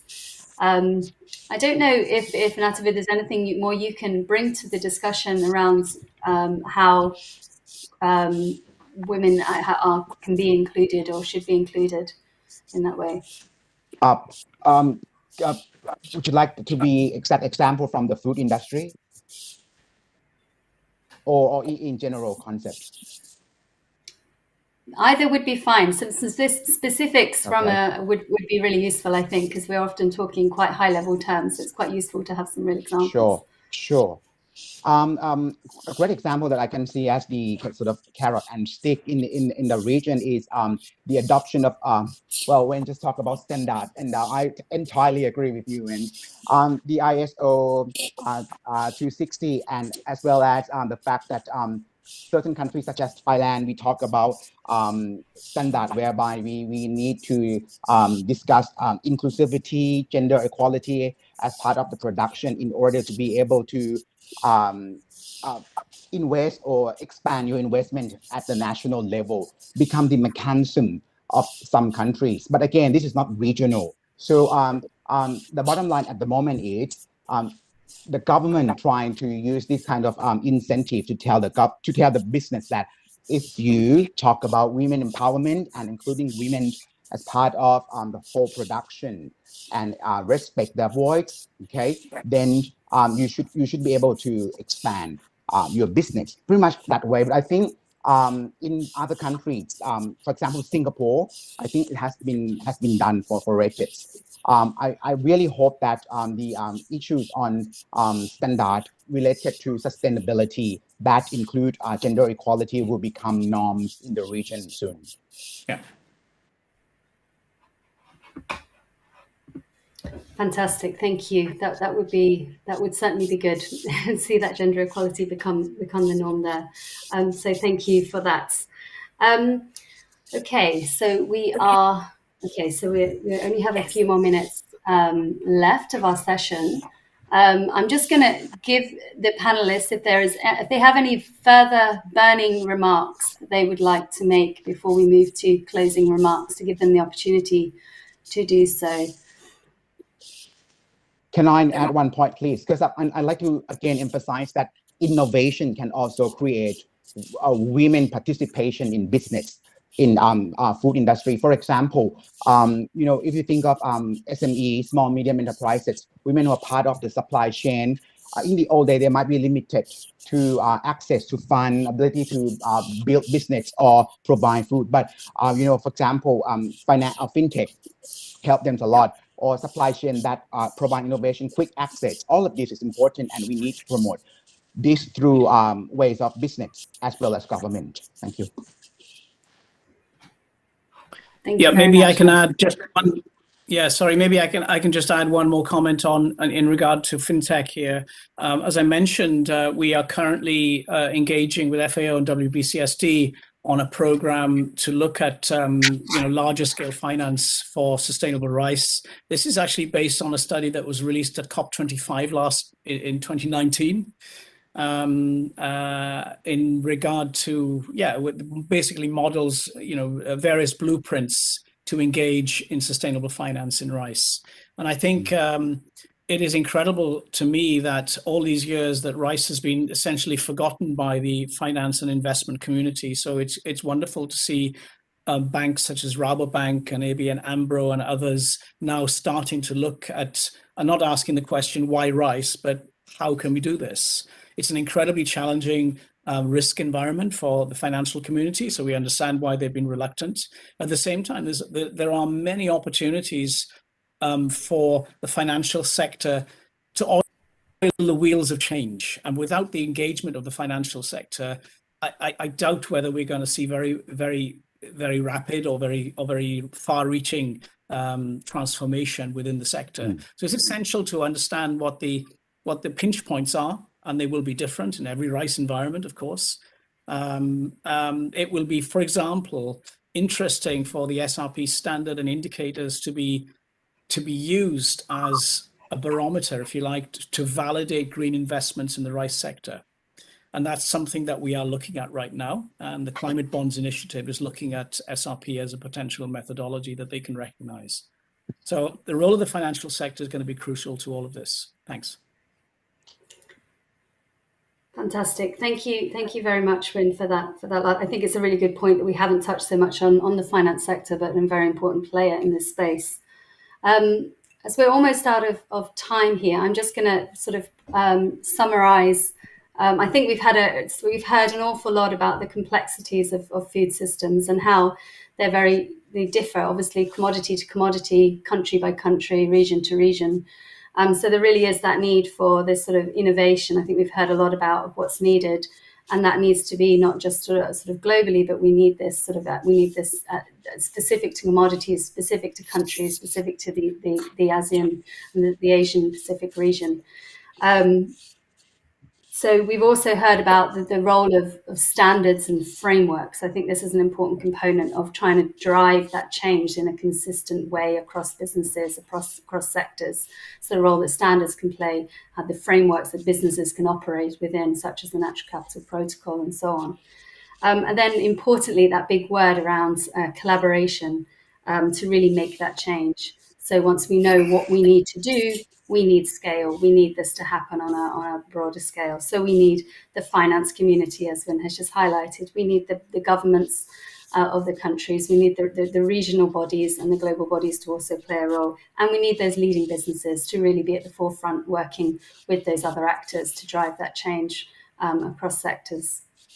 So I'm just, in the last couple of minutes, I realise we're a bit short on time. I just want to ask Rebecca Leonard, who is the National Coordinator for Thailand on the TEEB Agri-Food Project, who's supporting implementation of TEEB Agri-Food programs in the region, and just to provide some closing remarks, thinking about sort of future opportunities to build momentum in this space. So over to you, Rebecca. Thank you very much. Thank you very much, Sharon, and thank you to all speakers. We've had a very interesting discussion today, which really goes to the heart of the challenges that we're facing at this time. We need action from businesses. We need from agri-food industries in tackling some of these big environmental problems of the age, of air pollution, climate change, land degradation, water scarcity has been mentioned a number of times. Smallholder farmers have been leading the way in showing, for instance, how protection of biodiversity is compatible with farming systems, and businesses are learning the value of these practices too. And we've heard how businesses are innovating to support food systems transformation, and that's really what we're talking about. We need businesses adding back to nature so that the earth can continue to support food production and ecosystem regeneration for years to come.